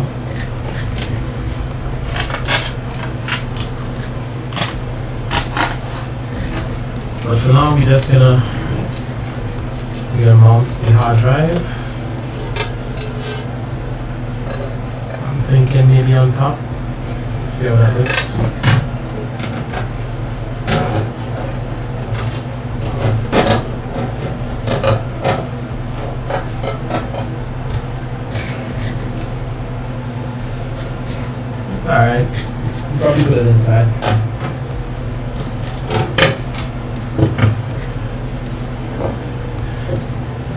let's see.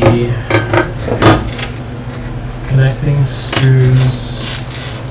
So all this AIO stuff I no longer need.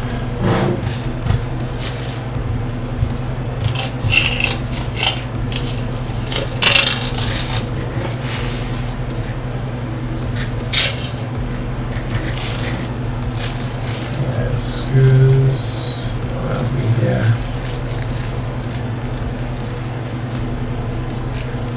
Motherboards, extras, some zip ties coming handy.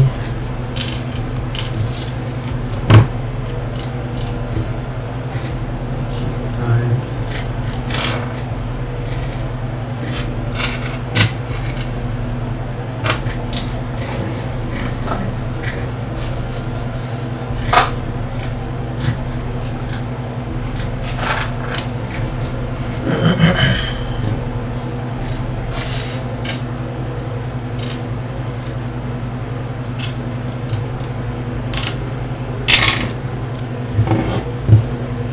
Do a little bit of housekeeping here.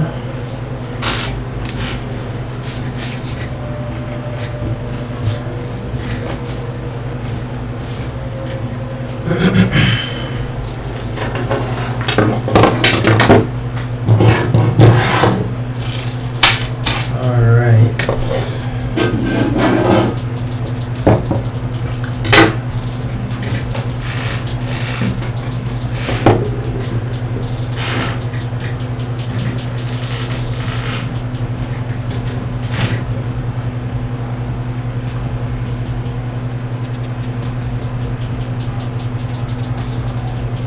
Oh wow, I forgot today was Sunday. Something else I was supposed to do.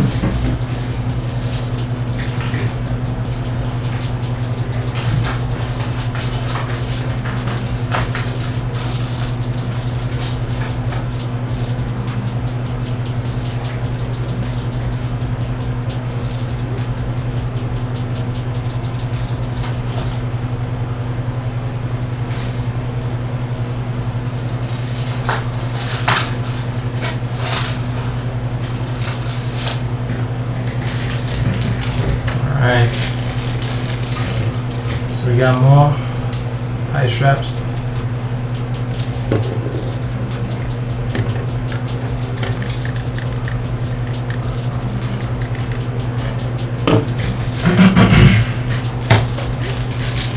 So what I was looking for were these things. It's like little rubber grommet.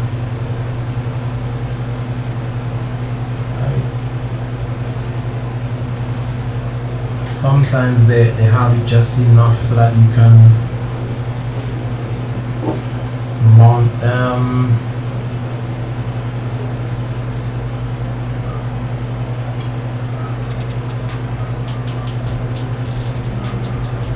In just the right way. I think these are just for the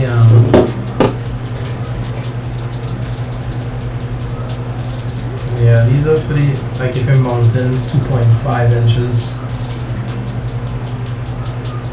to the actual case itself, or even this slot here could be used for like a pump reservoir for a full custom loop water cool system.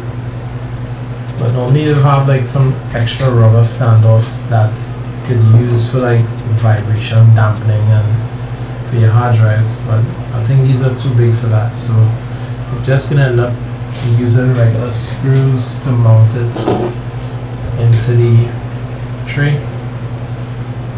Alright, so make sure I put it in properly this time. Slide it in.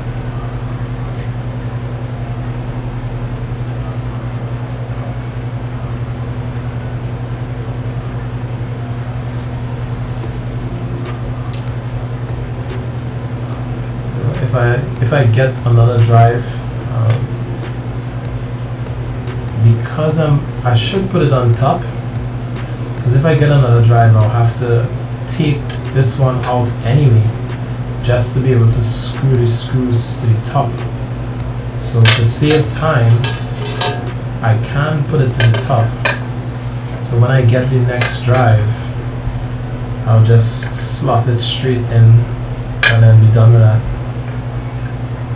I think that would be wise, otherwise I'm gonna have some extra work to do at the end.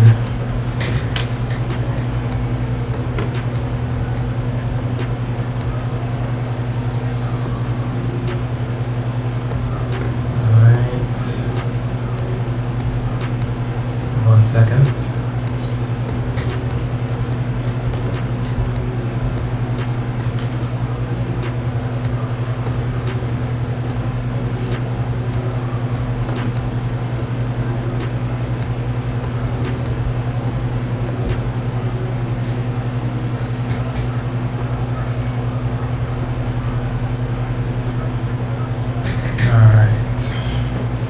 So let's find some compatible screws now. Spin this out.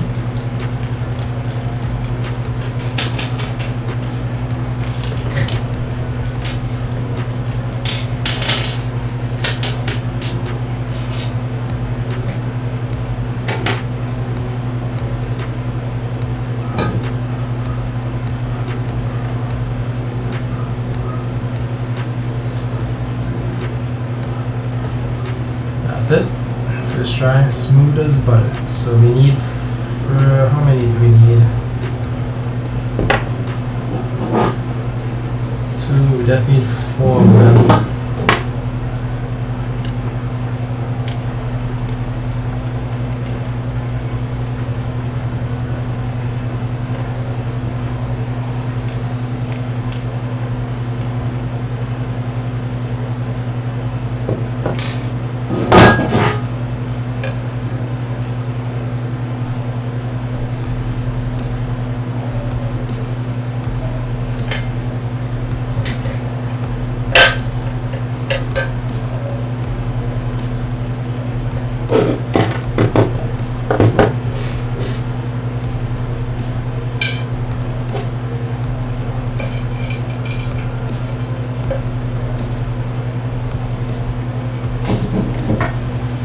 Set this down.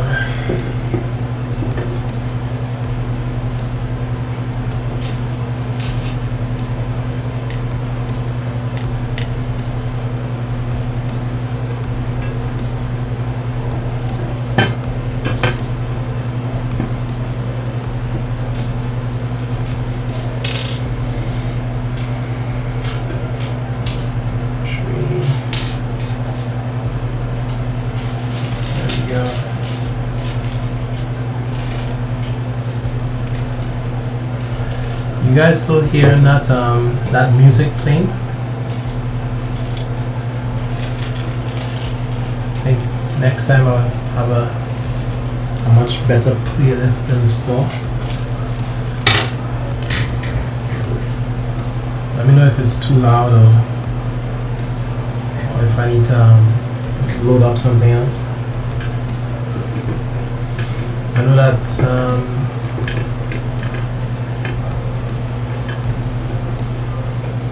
Facebook and Instagram, like a lot of streams like automatically detect copyright protected music. So if I play anything other than the royalty free stuff that I'm playing right now, it could like prematurely shut down the stream.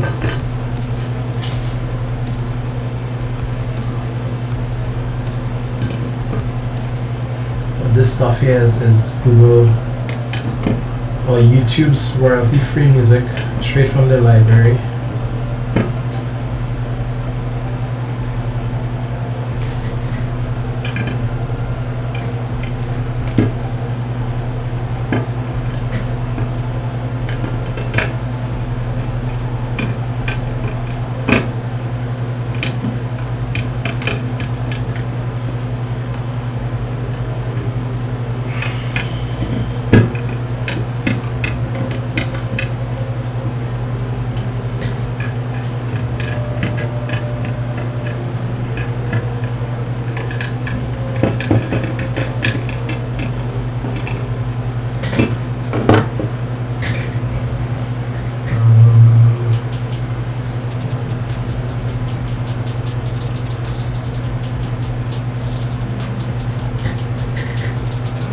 So yeah.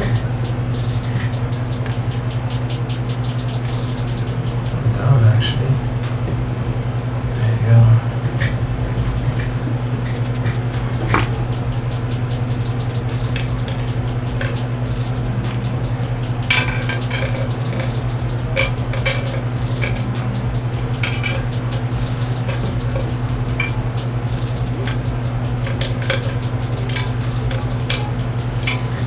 Alright, so we're good to go. Now to the tray.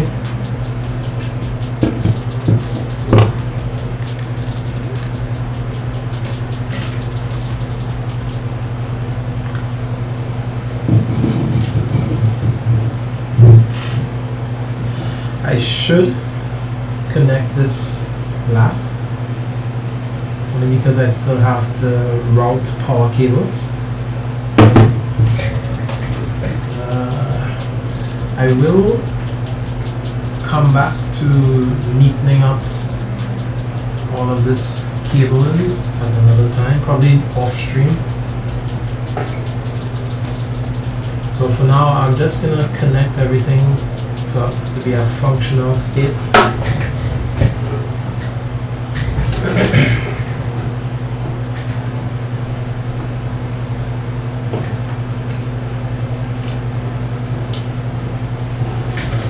Alright, so motherboard power.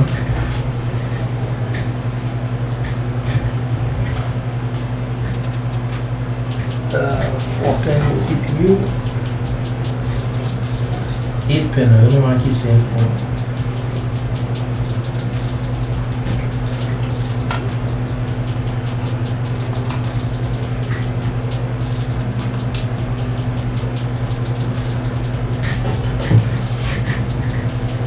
Connected. This is gonna be a pain to wire. Alright.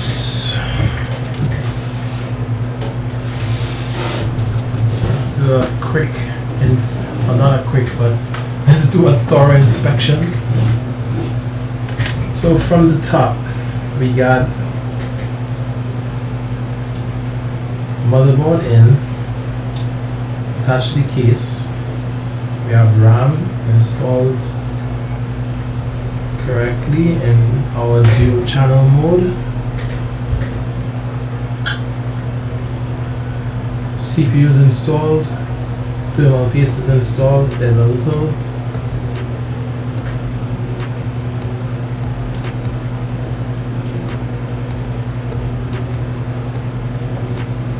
protective wrapper over this metallic thing.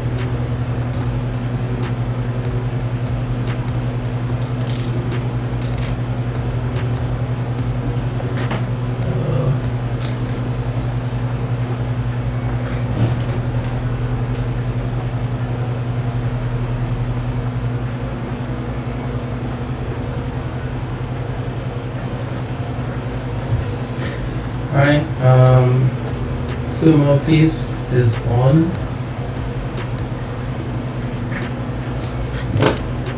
Cold plate is on. It is tight. Everything is tight. We got our M.2 on. Heatsink is on as well.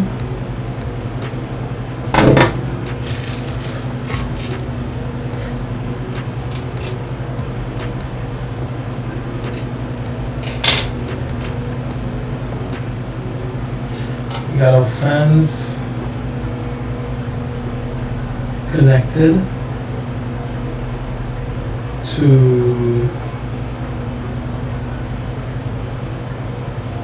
the rear fan is connected to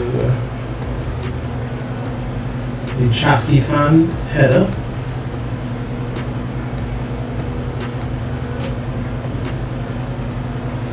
And the front fan is connected to the chassis fan header to the bottom.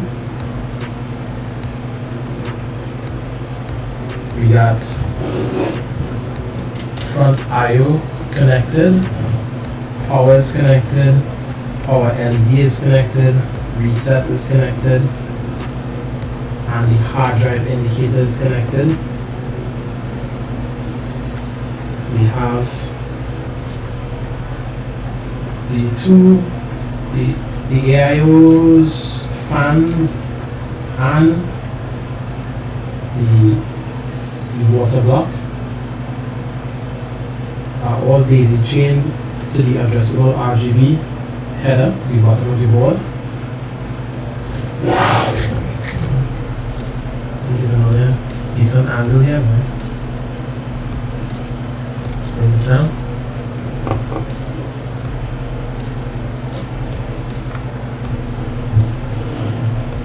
Alright.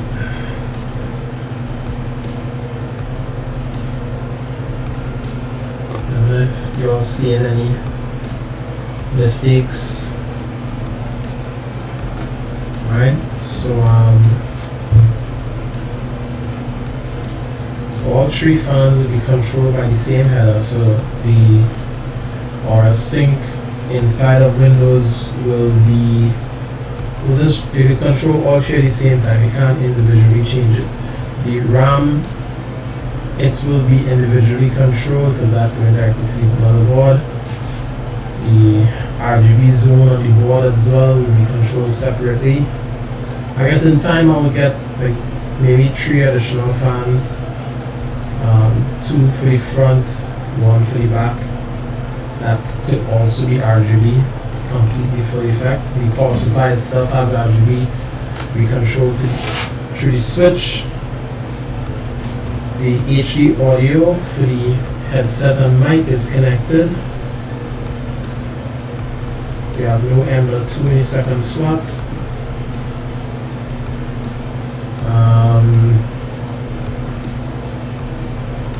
We have our 8-pin power, supplemental power to the CPU and the board is connected. 24-pin is connected. USB 3.1, 3.2 is connected. Need to check to see what that would run at.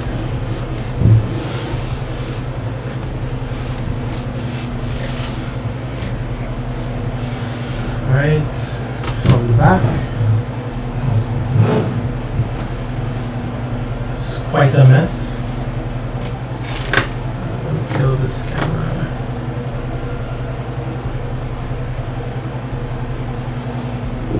Alright, so we have the fan, the radiator. The 2 radiator fans are daisy chained together to the CPU fan header. Then we have the water pump. Power is connected to the CPU auxiliary fan header. We have the fans RGB daisy chain to the water block RGB that is connected. 24-pin is connected to the board. 24-pin is connected to the power supply, and the 8-pin is connected to the power supply as well. So the only thing left to do, we need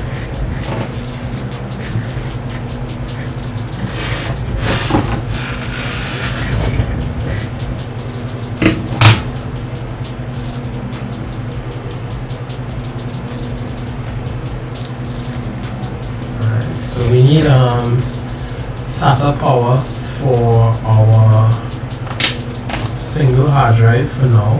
That's the good thing about a modular power supply, in that you can connect only what you need, thus freeing up cables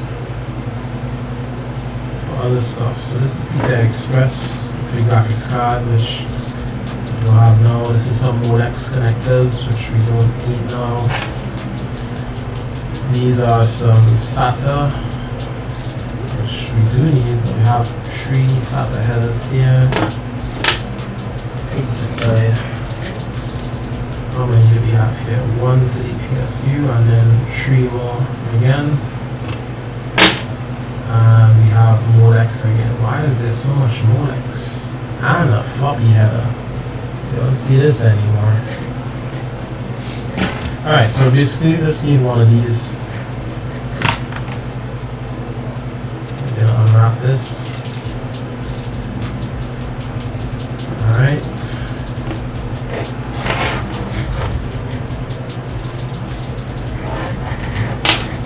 So we're gonna connect one end to the power supply.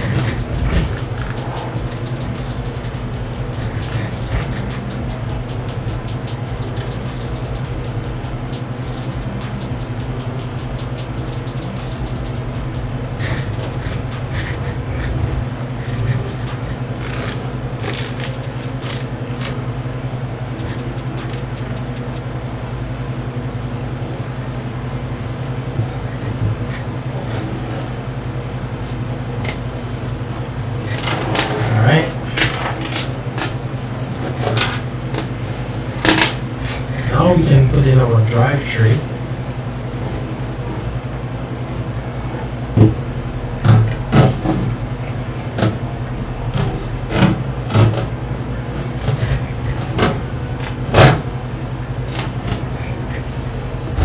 Lock it in place.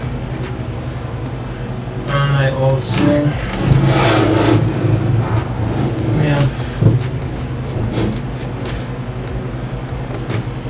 loosen some screws.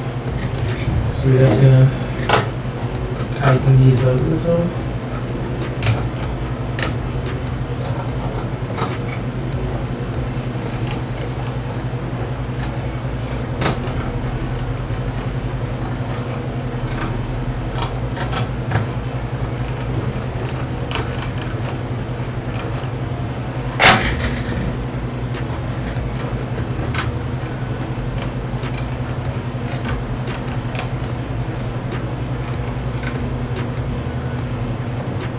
For some reason that last one is not catching properly. There was also one stray screw.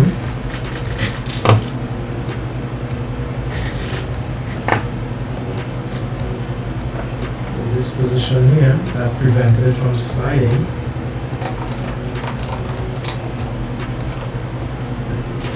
There we go.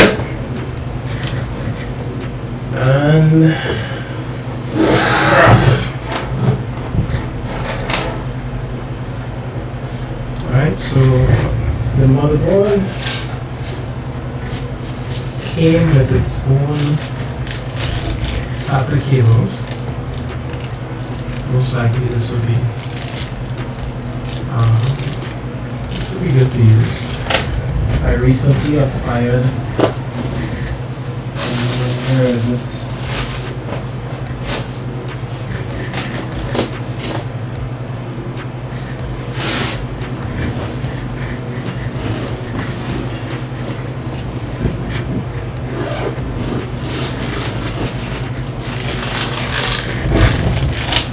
These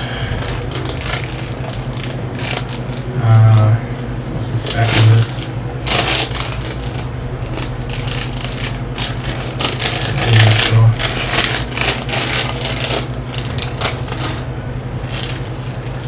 There's some semi-stylish blue safety clips. Let's open these up and see what we got.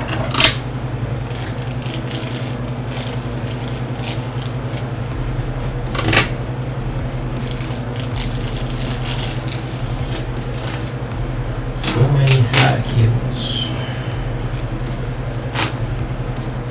These look like much shorter cables.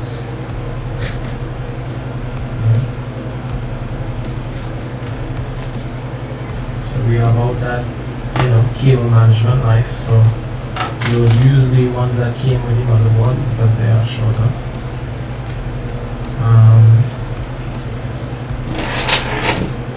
You need to also connect them to the motherboard. This way.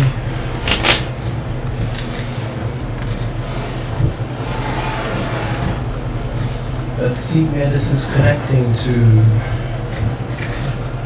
This is where we consult manual again, because they have like preferred ports. It really doesn't matter, but you know, I like to go into the BIOS and see that hard drive 1 is on SATA 1 and not on SATA 3 or some craziness. You organize things now. Later on, when you add in more drives, it will be a lot easier to know where everything is at. So we have here SATA 6 gigabits per second, port basic information. We need more than that. Some boards tell you specifically which SATA port to connect, like your main OS to and stuff. But because our OS is going to be on the M.2 drive, that shouldn't make too much of a difference. BIOS and RAID. What do we have here? Crash-free BIOS tree. I love these new BIOSes that has stuff like, you know, a recovery feature. So you know, men like me, I'm infamous for flashing BIOSes like the same speed at draw breath. So if there is a crash, you can restore the BIOS and recover from that. There's also an easy flash utility that helps in this button right here, easy flash.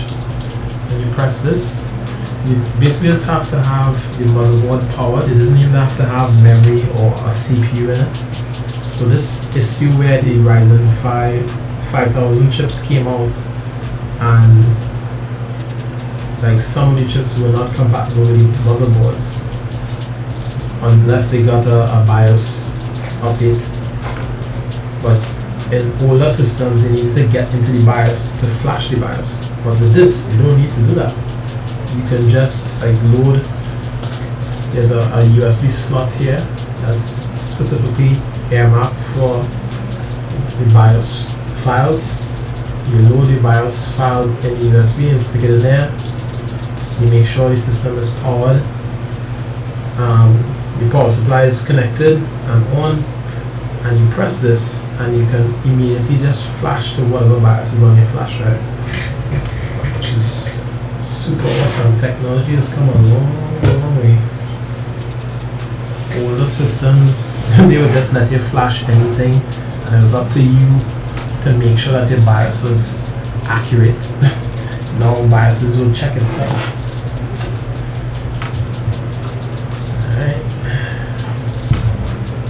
I don't know if it's my table rocking or if Aggi's feet are a little bit uneven.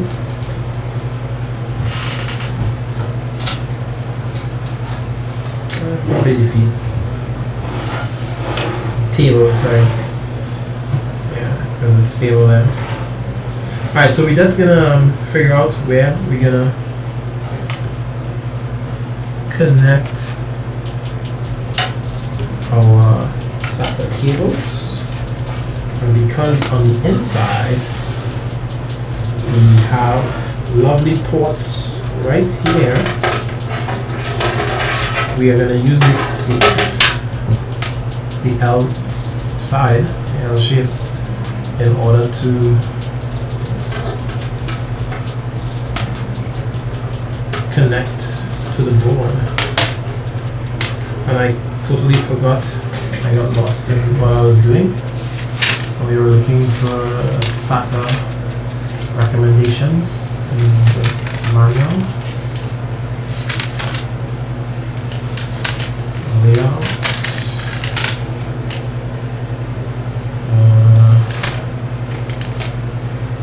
Specifications. Guide. It doesn't even look like that's a thing anymore.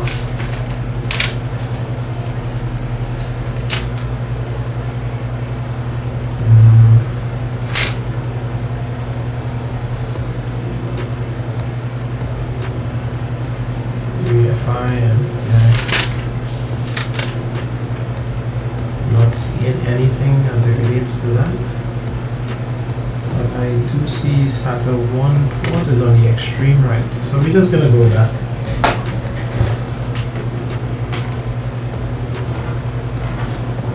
So we're gonna connect. And nice click. Turn it back around.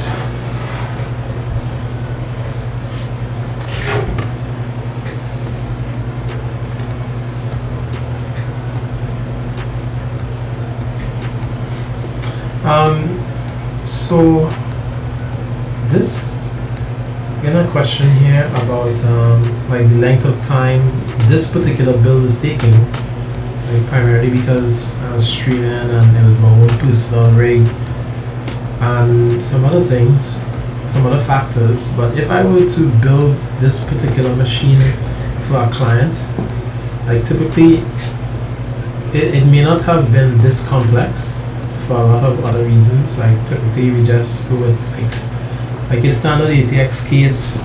We would go with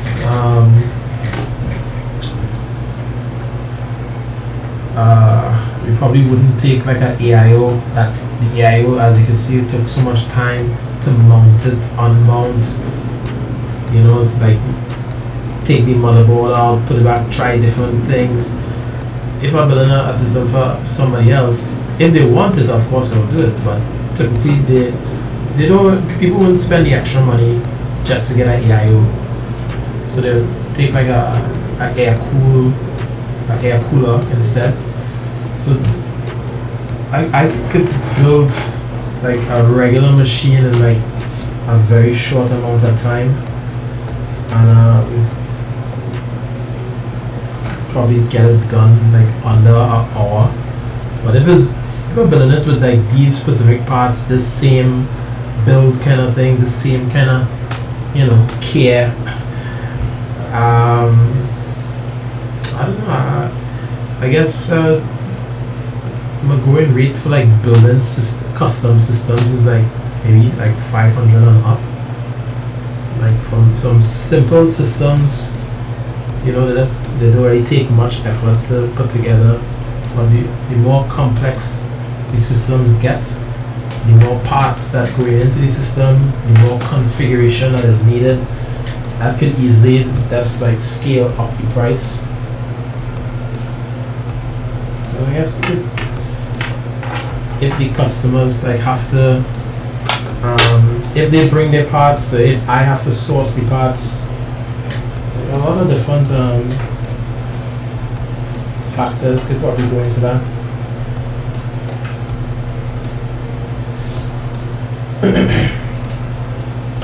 But I think maybe 500 and up sounds kind of reasonable. I know some people might do it for cheaper. Some people might do it like way more money than that. But I know definitely for this particular system,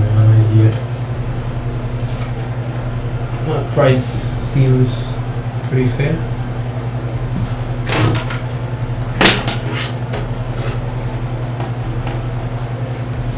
Every so often I would also like, you know, try to pull some like repair shops or computer stores.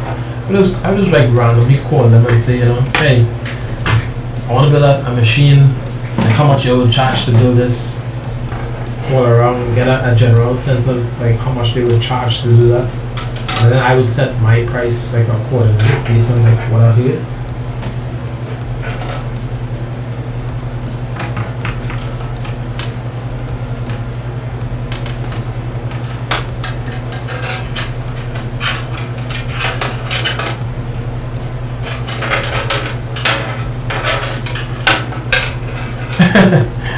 Yeah, speed build. Yeah, that's not a problem.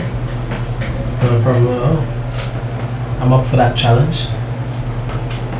I can build systems pretty quick. Especially if I'm very familiar with the parts as well. Like for this stuff, I'm not familiar with the AIO at all. So that took a lot of time. Trying to map out like the limited ports that you have on the board to know what you could daisy chain from what you can't, to the RGB stuff.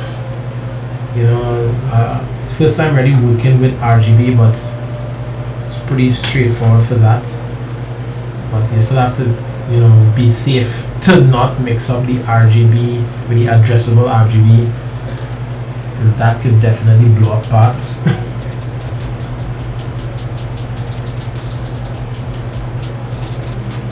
I have no idea how I'm gonna work this, but next time you see it, it will definitely not be like this.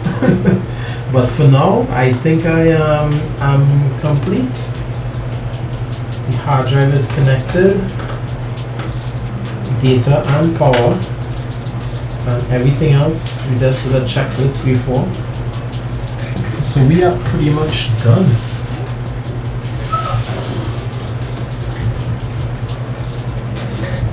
Very nice. It only took 7 hours, you know.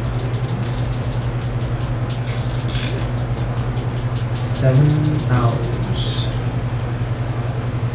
Minus the break, of course.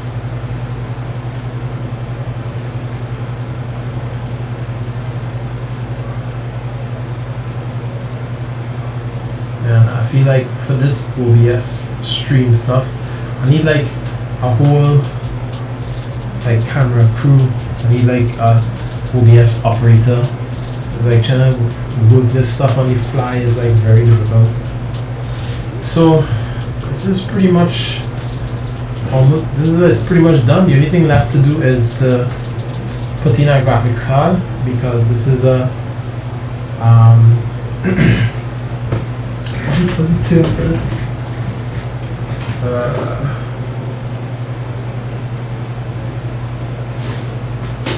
It's a non-discrete CPU, meaning that you need a graphics card.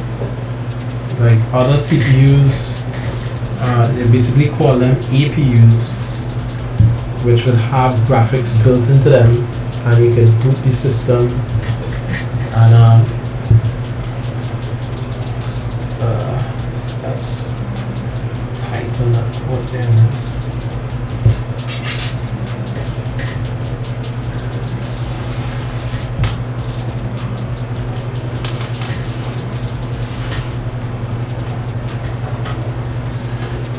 I got a little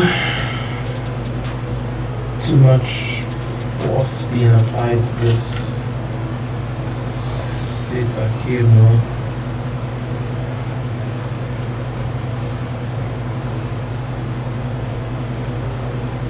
Alright, so that should be good.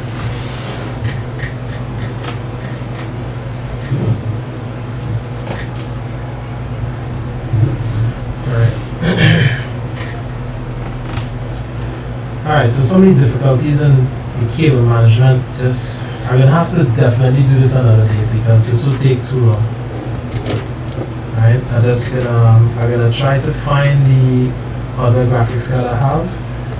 Was known to be problematic, so I'm not sure if it will work. It is an old GTX or GT 640. It was very problematic until I got the 1650. So if it's working and I could make this pulse straight, if not, I'm gonna have to do that another time. But let's see if we can bring this to life. I'm very confident that everything is in its right place. yeah, Robin. Eventually, I will put the 1650 that I have now in it, but until I get like a 30 series or something, I don't know. I'll have to make like a hard switch over to put the 1650 in this and all the other drives, like the drives from the Plex server and the other solid state and stuff. But I still want to keep the other one running as a dedicated Plex server as well. So that would I don't know, unless somebody have a card they want to donate to the cause here. Alright, but trying to find these cards like so impossible right now. I'm like Discord bots looking and I run into it to try to buy it and it's so long before I can even check out. Yeah, there's the $1650. This one. Right, but this in the same machine as the Plex Silver, so I'd already time now to do a full switch over to put the card in this and transfer data and reconfigure everything. We have work this week and all kind of other stuff going on, so most likely I'm not gonna have this up and running with Windows this week. But I will try to post now with the 640 if it works. And if I can find it. But for now I am done.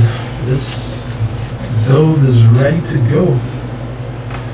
Should probably get like a black heatsink for this instead. I don't know.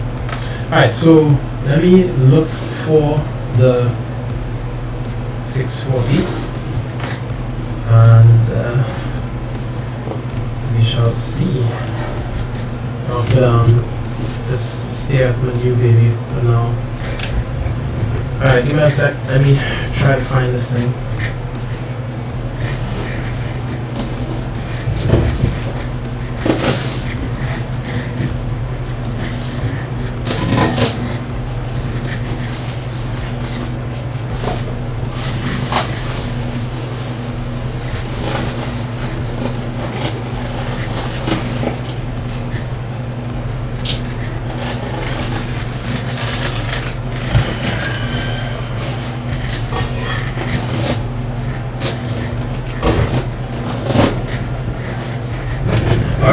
So we're back. So when you have things organized and you know everything is. So here we have two cards. This is the old faithful. Putting some serious hours, but I think this is like a very compromised card. I tried stripping it down, changing anything on my face. Something else is going on with it. I can't remember what. Two DVI ports. I think I really can't remember what symptoms it had, but I know it was given a rare trouble.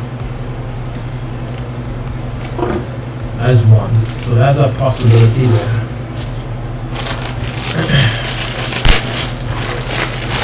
I totally forgot about this.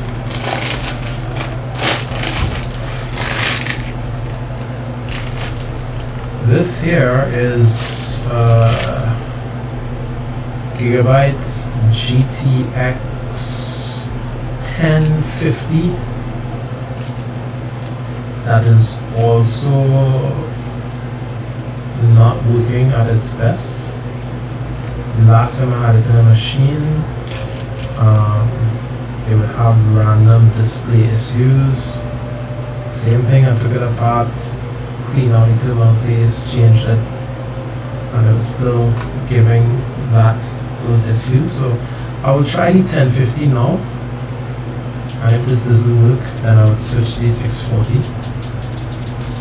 And of course, well, eventually the 1650 is gonna go in this until I can get my hands on a 30 series, or if AMD comes out with a affordable card. I don't know, the kind of prices you see in there, it's crazy. Alright, so let's free out a blank panel. Let's get you guys up.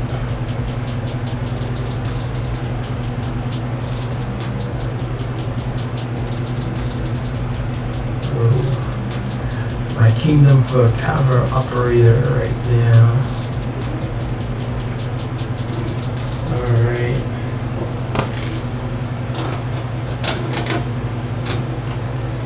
Alright, so we remove any blank space.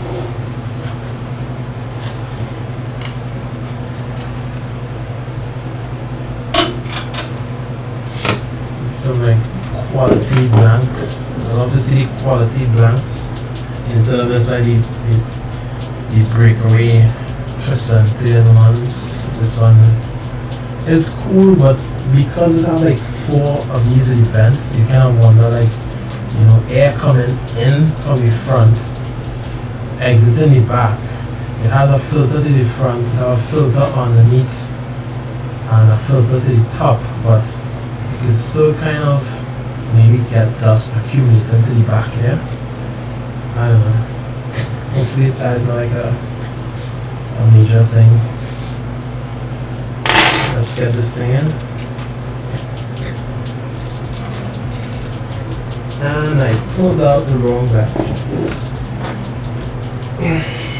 This one is for the new one.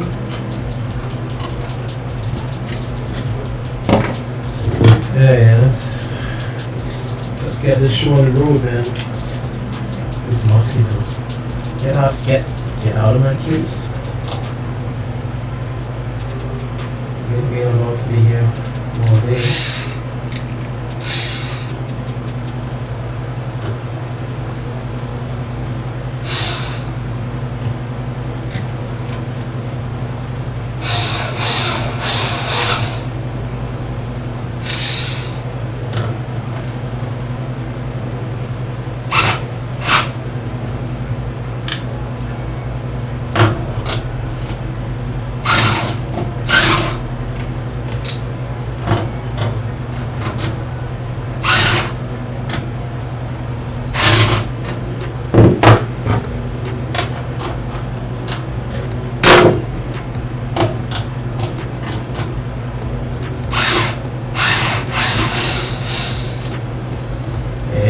Stop laughing at me. It can happen to anyone.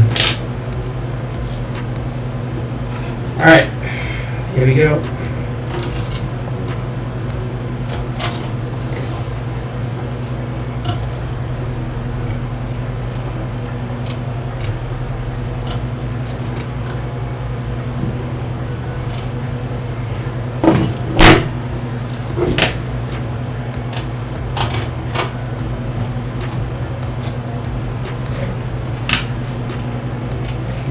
Blank door space here. I didn't think I needed to take it out, but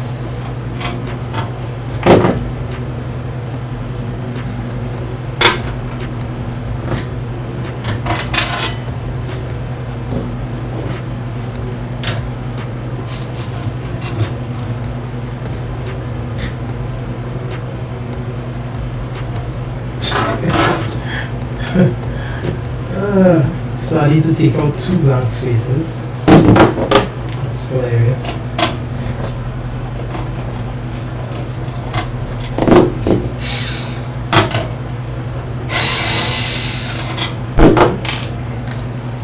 There's a mosquito terrorizing me right now.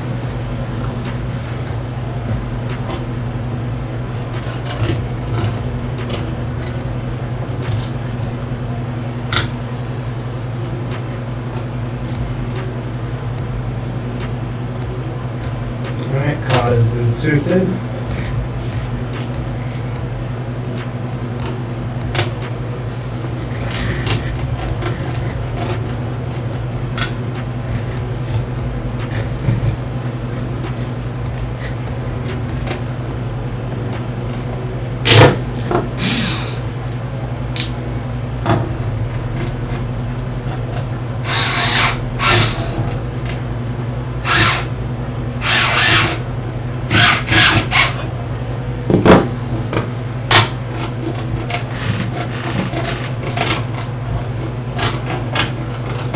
I don't know why I'm mounting up this thing so much that, you know, it's supposed to be a test because I don't know if it's working or not. I get busy, you know, fastening everything together. I have faith, man. This thing gonna work in one shot. Everything gonna post taking a boot in one go.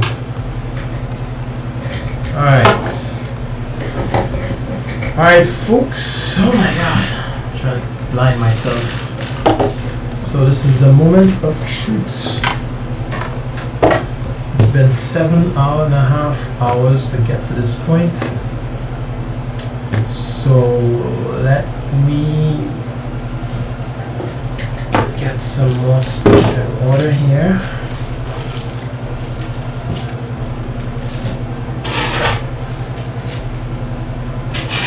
Put all this away.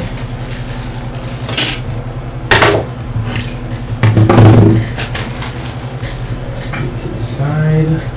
This, I really need to just clear some space for the monitor.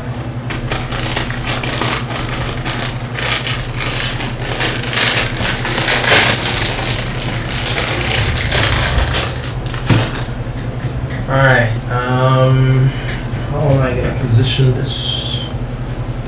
Alright, so I'll probably just do like a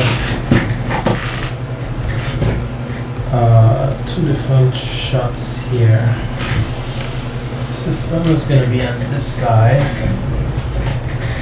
And let me pull out random monitors from under my desk. That's in very terrible condition. Oh, sweet Jesus.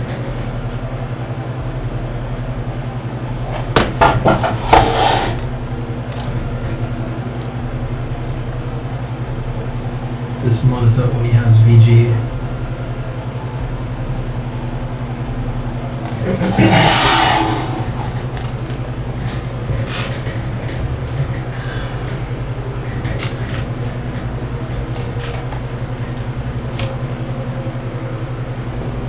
Anybody have a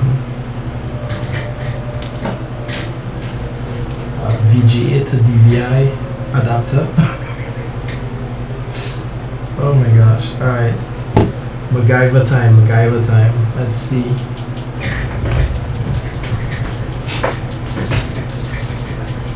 We have an abundance. Yeah, with a VGA to HDMI. I don't have that either. Or do I?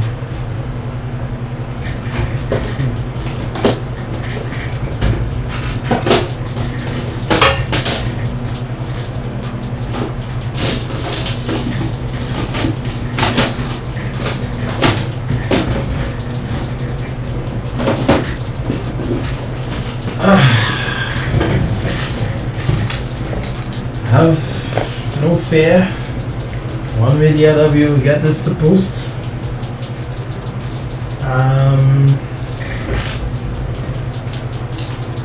Let's get some matrix running up here.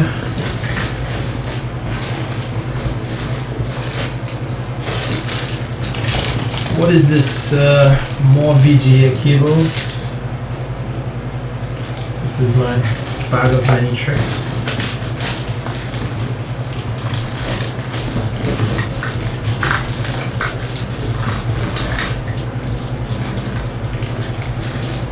Something in this room will get this system some display. DVI.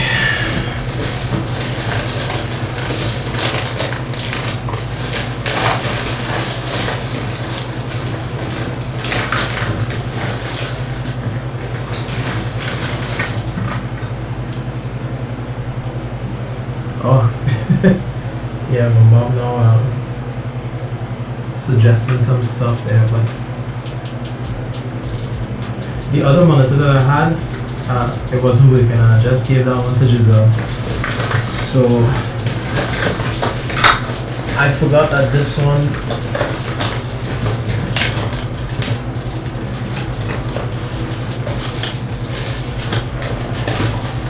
only has VGA. The new monitor is coming also. I ain't ordered it yet, but trying to get the last plug 5800X sold, if anybody who's interested. 3500, you know.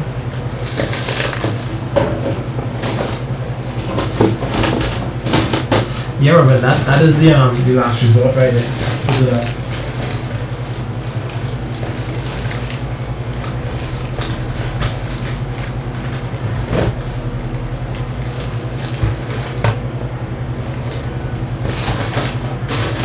Okay, so this bag is a failure.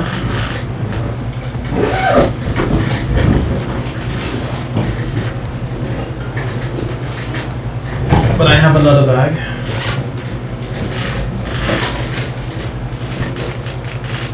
It's not the kind of adapters I'm looking for. Ooh, oh my gosh, I need to buy a new one of these. This is my power supply tester that is so wonderfully in pieces now.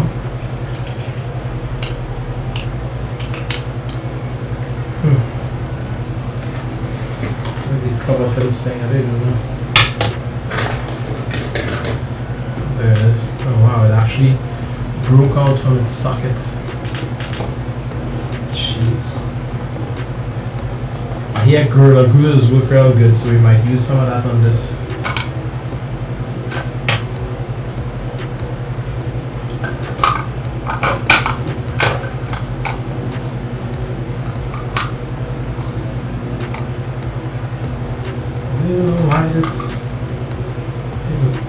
Did I? Oh wow. I put this whole thing in wrong. That's not right either. What is going on?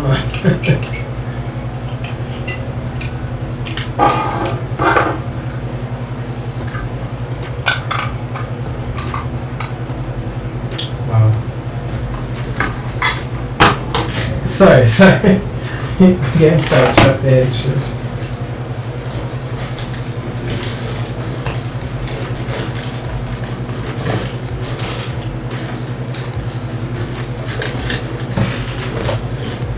There's my light.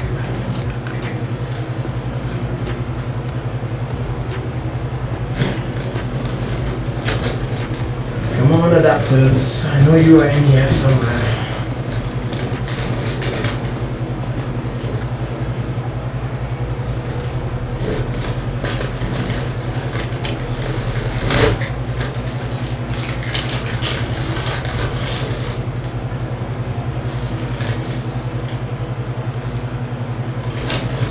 I was looking for this the other day.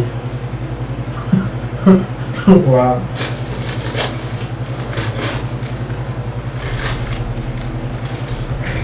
Alright, so that's not in there.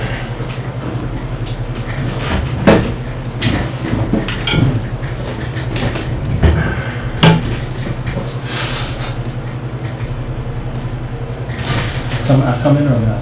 Come in. Alright, let me work some matrix here. So this monitor has, let me see,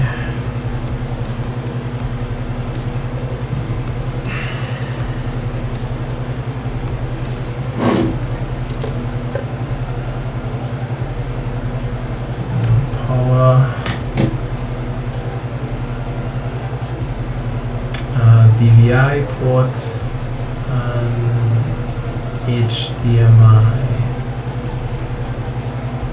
HDMI?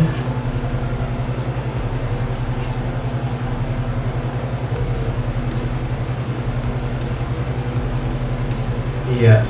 Okay, so I have an HDMI port somewhere here.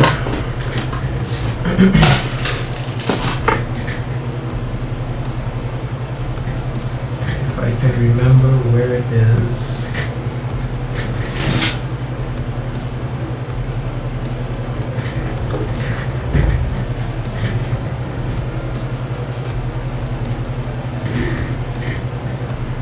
Display ports.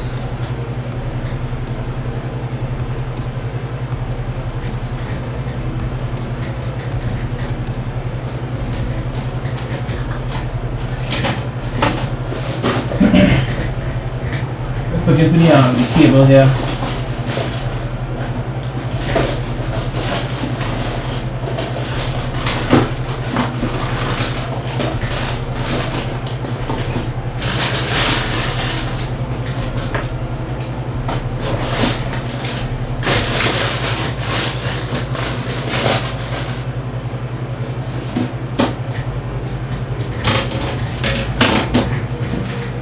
Where did I put that cable?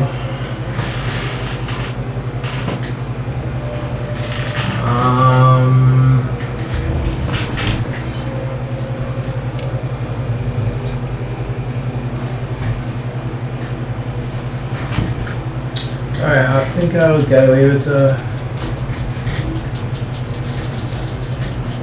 DVI-D.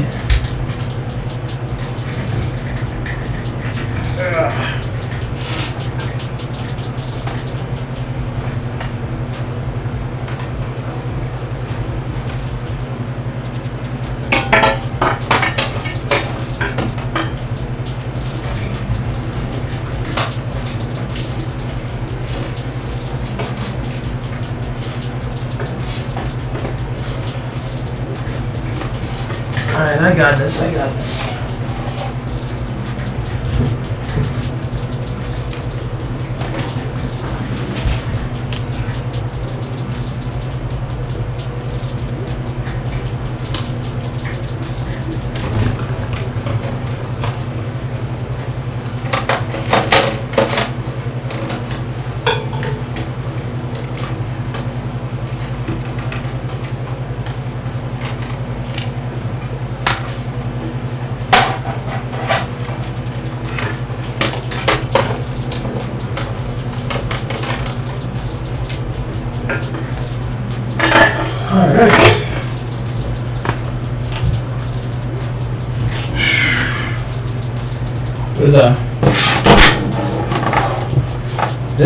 This monitor I have one display, one HDMI, and one DVI.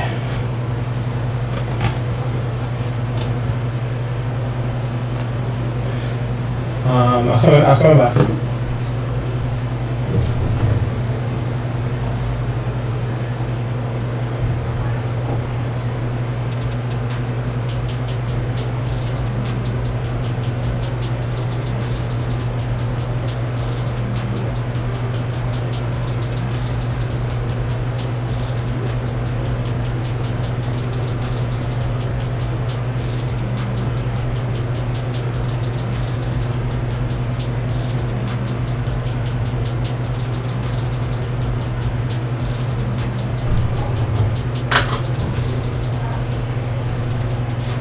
Alright, so I have HDMI and DVI. I would like to use the HDMI, but it seems to be too short, so we're going to use the DVI.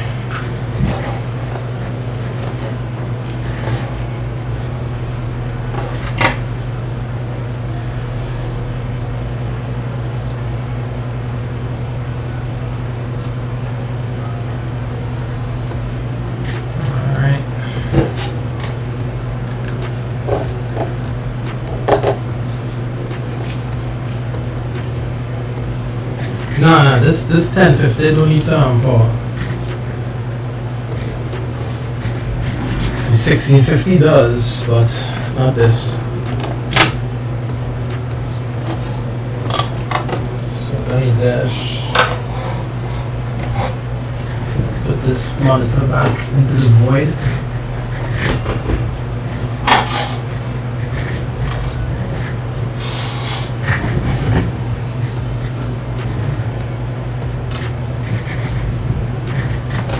Need to power the power supply. Just quick connections here, quick connections.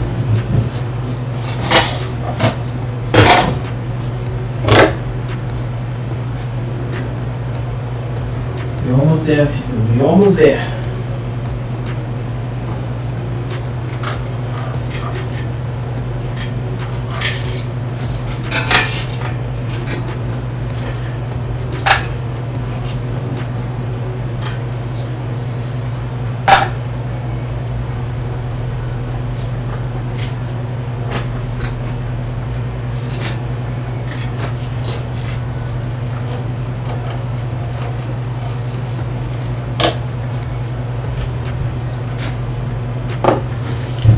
power to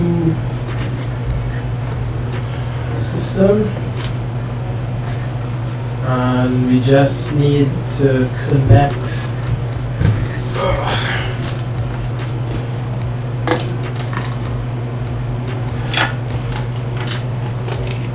DVI to the graphics card.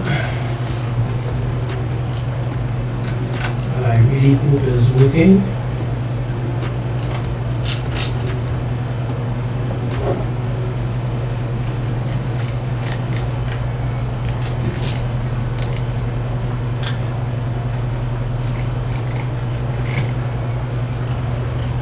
Jeez.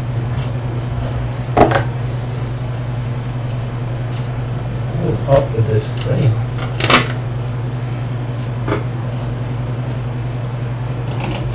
Oh wow.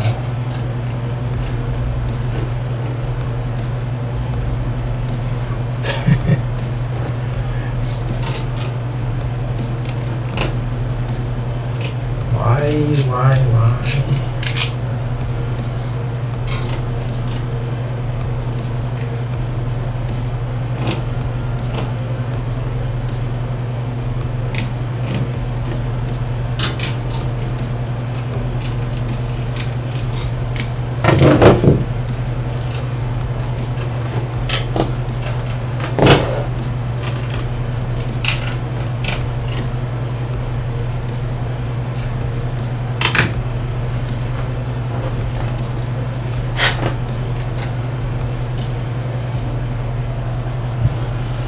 Alright.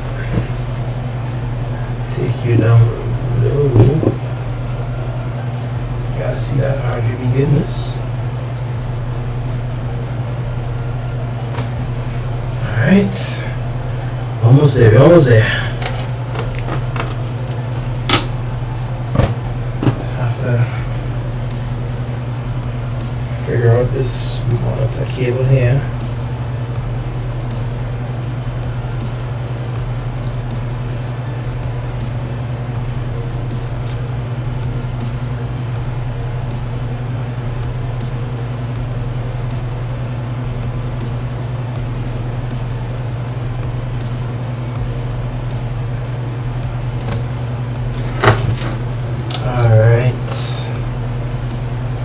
Bear with me a little bit longer.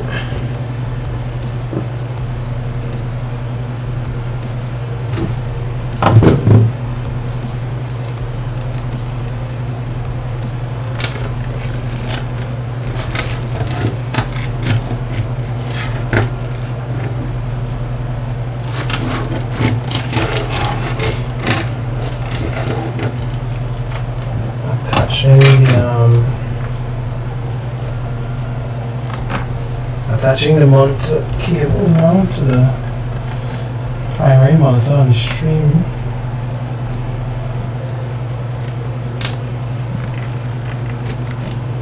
There we go. Alright. So let me see how I can do this. So I will close some of these things here for privacy. Minimize this.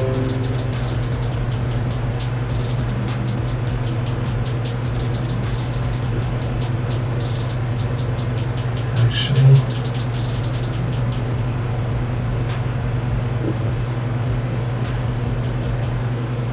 alright, so this one is down.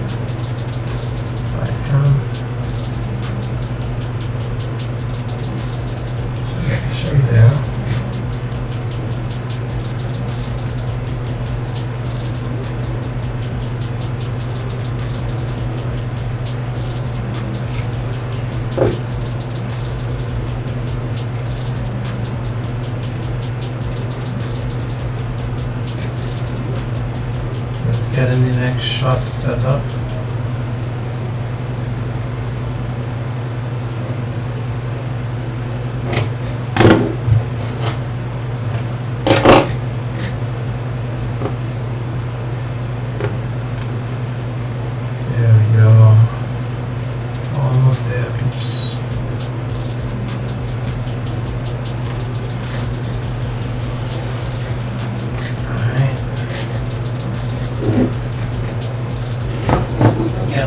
tilt.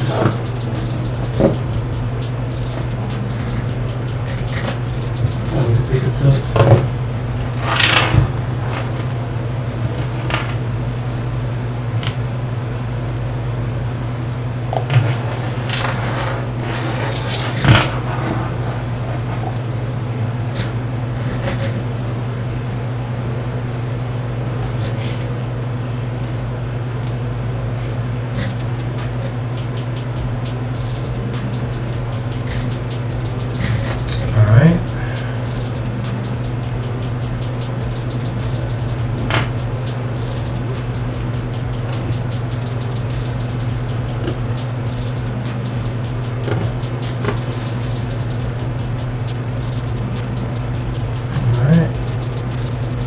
So,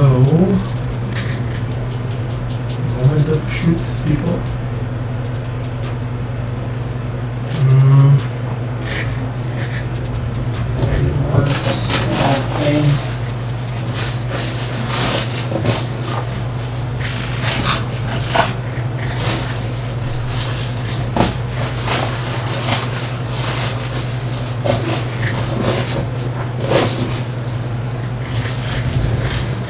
It's literally very small.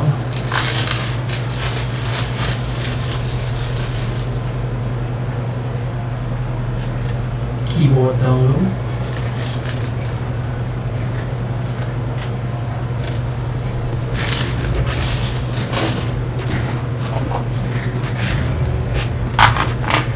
Keyboard. Alright. Fingers crossed, people. Let's hope 8 hours of work was not for nothing. Flip the switch on the power. I don't know if you guys can see that. We already got the Aura sync lighting going on.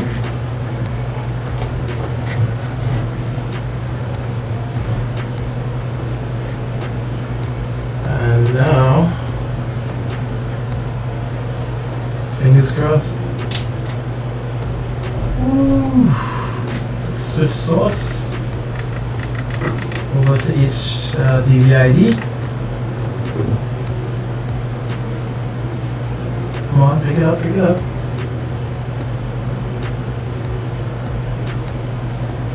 Oh, that's beautiful, man.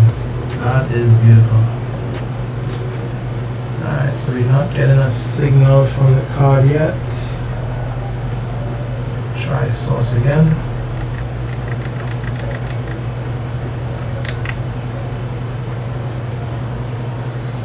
Ooh. Thank you, Jesus. Hallelujah. That, ladies and gentlemen, is tough gaming. Let's get into the BIOS.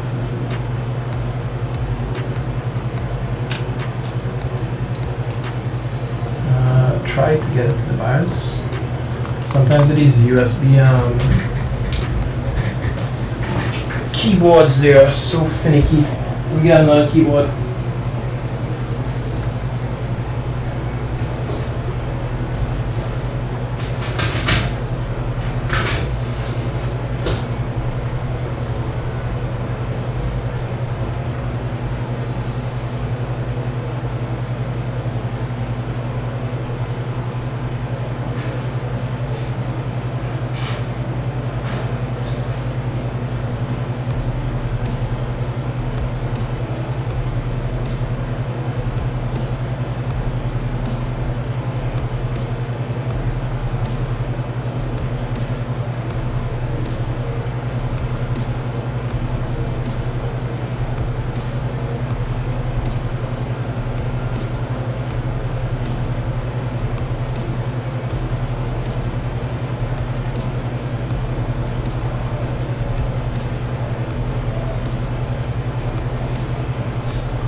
Alright, we're back. The keyboard.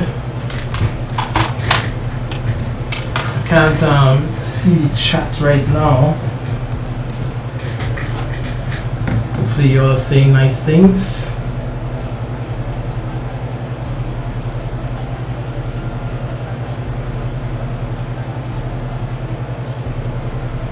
Can't see the chat right now. Mute.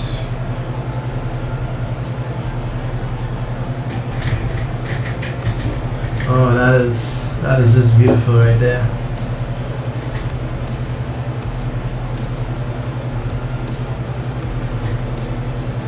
Oh man, that is lovely to look at. Alright, so we're gonna connect a keyboard.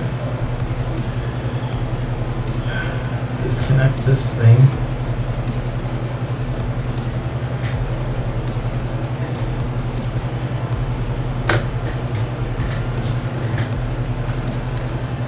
Get into the BIOS.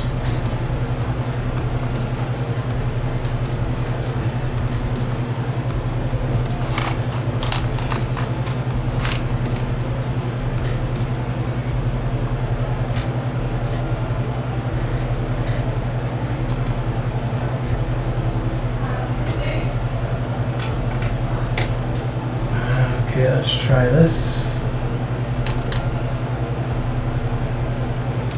I have no idea if this keyboard is even working.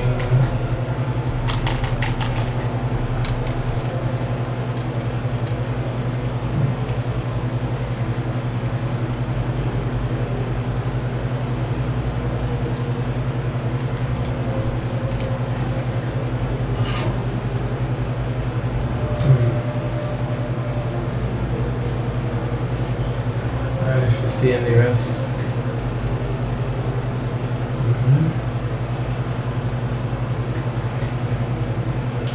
Tilt down there. Fans, everything running.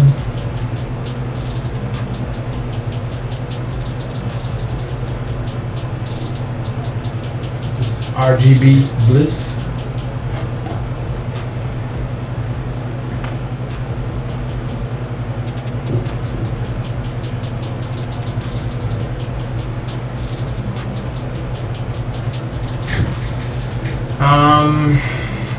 Alright, let me try to shut down.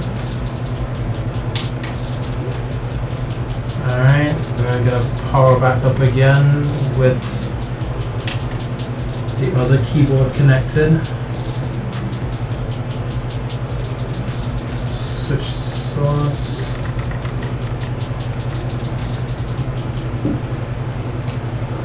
Still no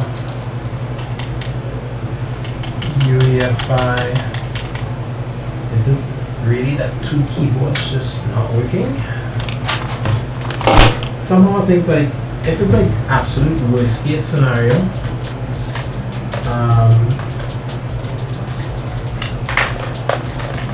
I may need to flash the BIOS for the Ryzen chip, but I guess I wouldn't be seeing data if that was the case. Like the tough gaming logo. So I'm not sure. I just need to get the keyboard that works. Let's try this again.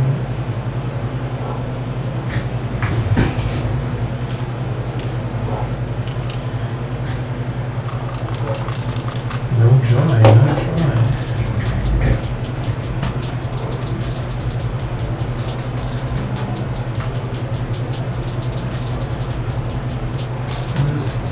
This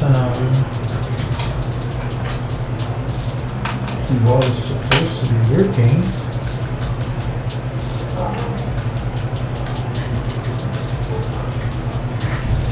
Alright, so need another keyboard. Luckily my house is full of keyboards.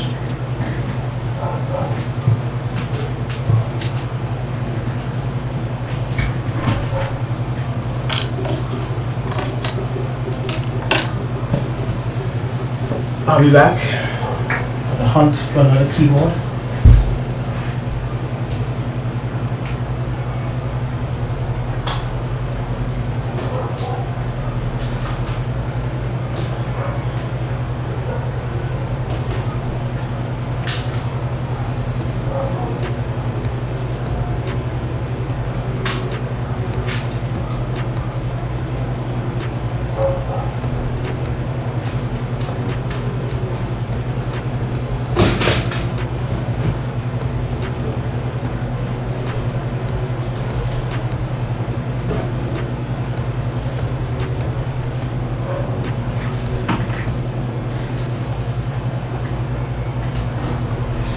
Alright, so I think I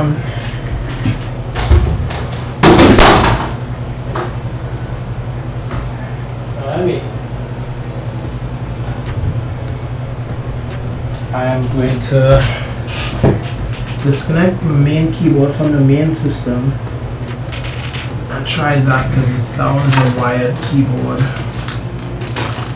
It's odd that it wouldn't detect a wireless one. But hey, stuff happens. I hope I don't break anything by doing this. Or break anything in the stream, that is.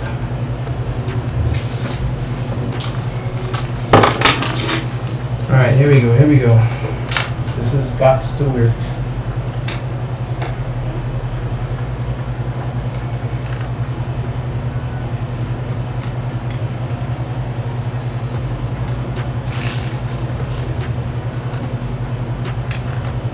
Huh.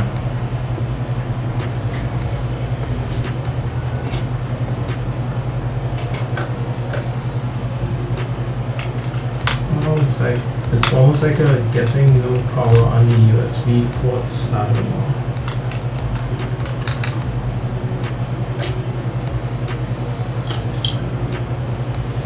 Alright, here we go, here we go. Is that it? Yeah. Oh, false alarm, false alarm.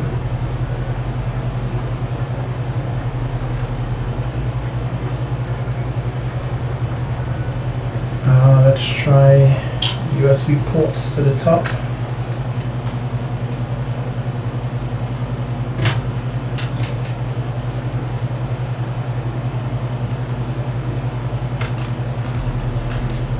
Shut down.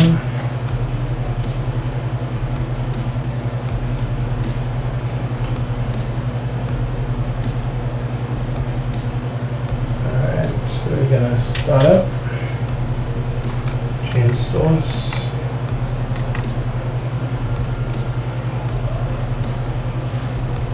Come on, let's go.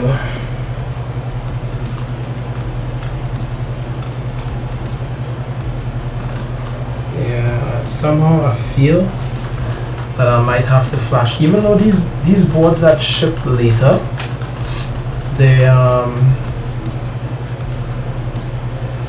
they're supposed to be already updated and ready to take the chip.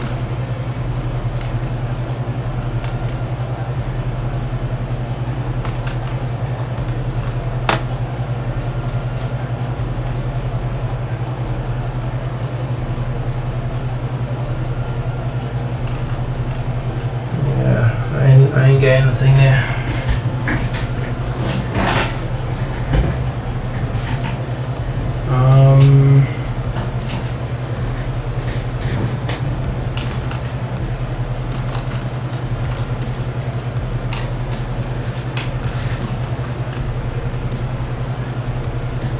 Alright, so probably have to call it there. Need to do some research. Try to figure out exactly what is causing this particular thing. If it is that, let's do a quick Google here.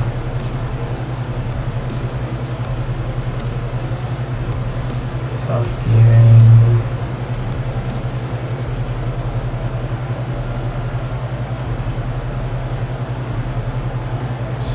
B550.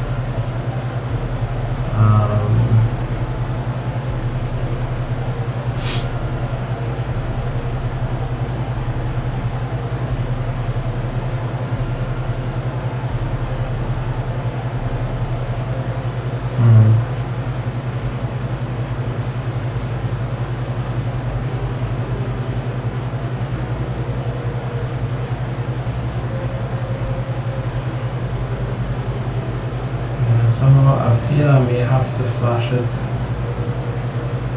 but it's not a big deal because again we have the the BIOS flashback. So I will download the latest flash fit, and yeah, we'll get this up and running.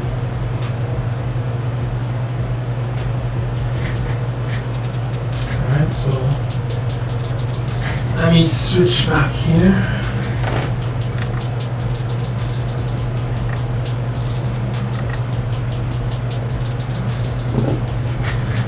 Alright.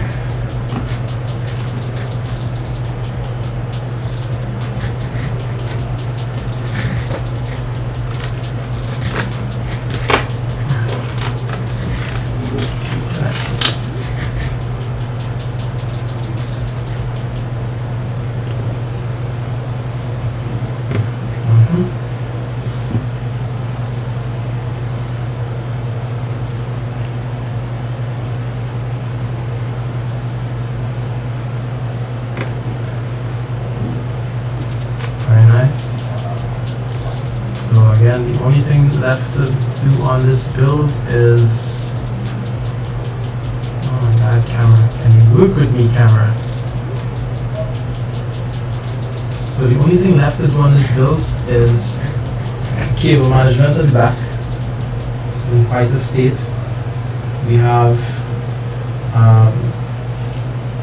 to get a new card. I have to move over all of my storage drives, but for now I'll just work with this and I'll build a new PEX server on this. Although I don't know, I need to plan out all of that. Right? Cable management, we need to get a new card, like real bad. Hopefully we get a 30 series card so we could fit it in here. If not, then I'll just switch these cards, put the 1015 original system, put the 1650 over here, and I'll start to work on installing the OS and, well, of course, getting it into the BIOS properly. And then cable management, graphics card, and then storage, and then basically just configuration and then good times, you know, good times. It's gonna increase capabilities quite a bit. Right? So wonderful aesthetic of, you know, the RGB goodness. It's mesmerizing, you know, pulsating light. I can't wait to get into the OS to be able to, you know, customize the whole color scheme. Although it by itself there is quite fine. I can show you how the power supply looks here.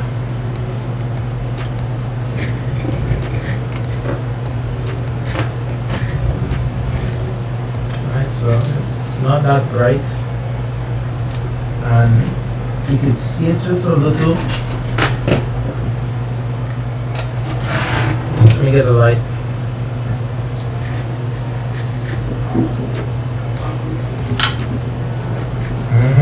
Yeah, that's it right there. That's it right there. That's the stuff that dreams are made of.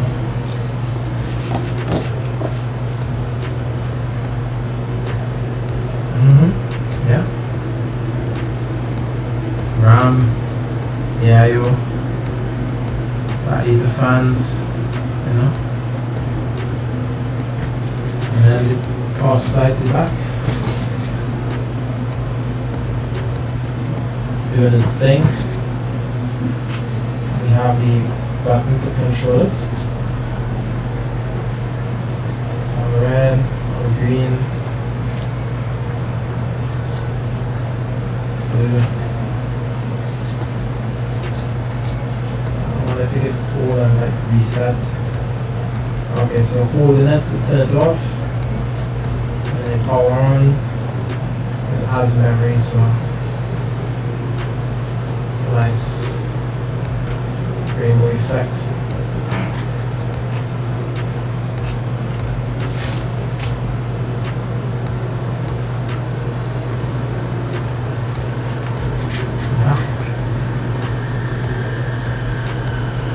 So thank you very much for staying tuned into the live stream. 8 hours and 15 minutes. It's quite a journey. But I know I didn't exactly post, but you know, it's not bad for, you know, all that work, and then it could have been a lot worse. Could have, like, something could have popped and not turned on, right? So I'm pretty happy with it, and it's only gonna get better from here. So I will, in the future, edit this video down to a size that makes sense in terms of the length. Probably you could condense 8 hours into 8 minutes or something and make a nice video of that. And yeah, of course we'll make like an official post about it, the specs and all that. And of course the end result of it actually working. And yeah, thanks for tuning in. Until next time, signing off.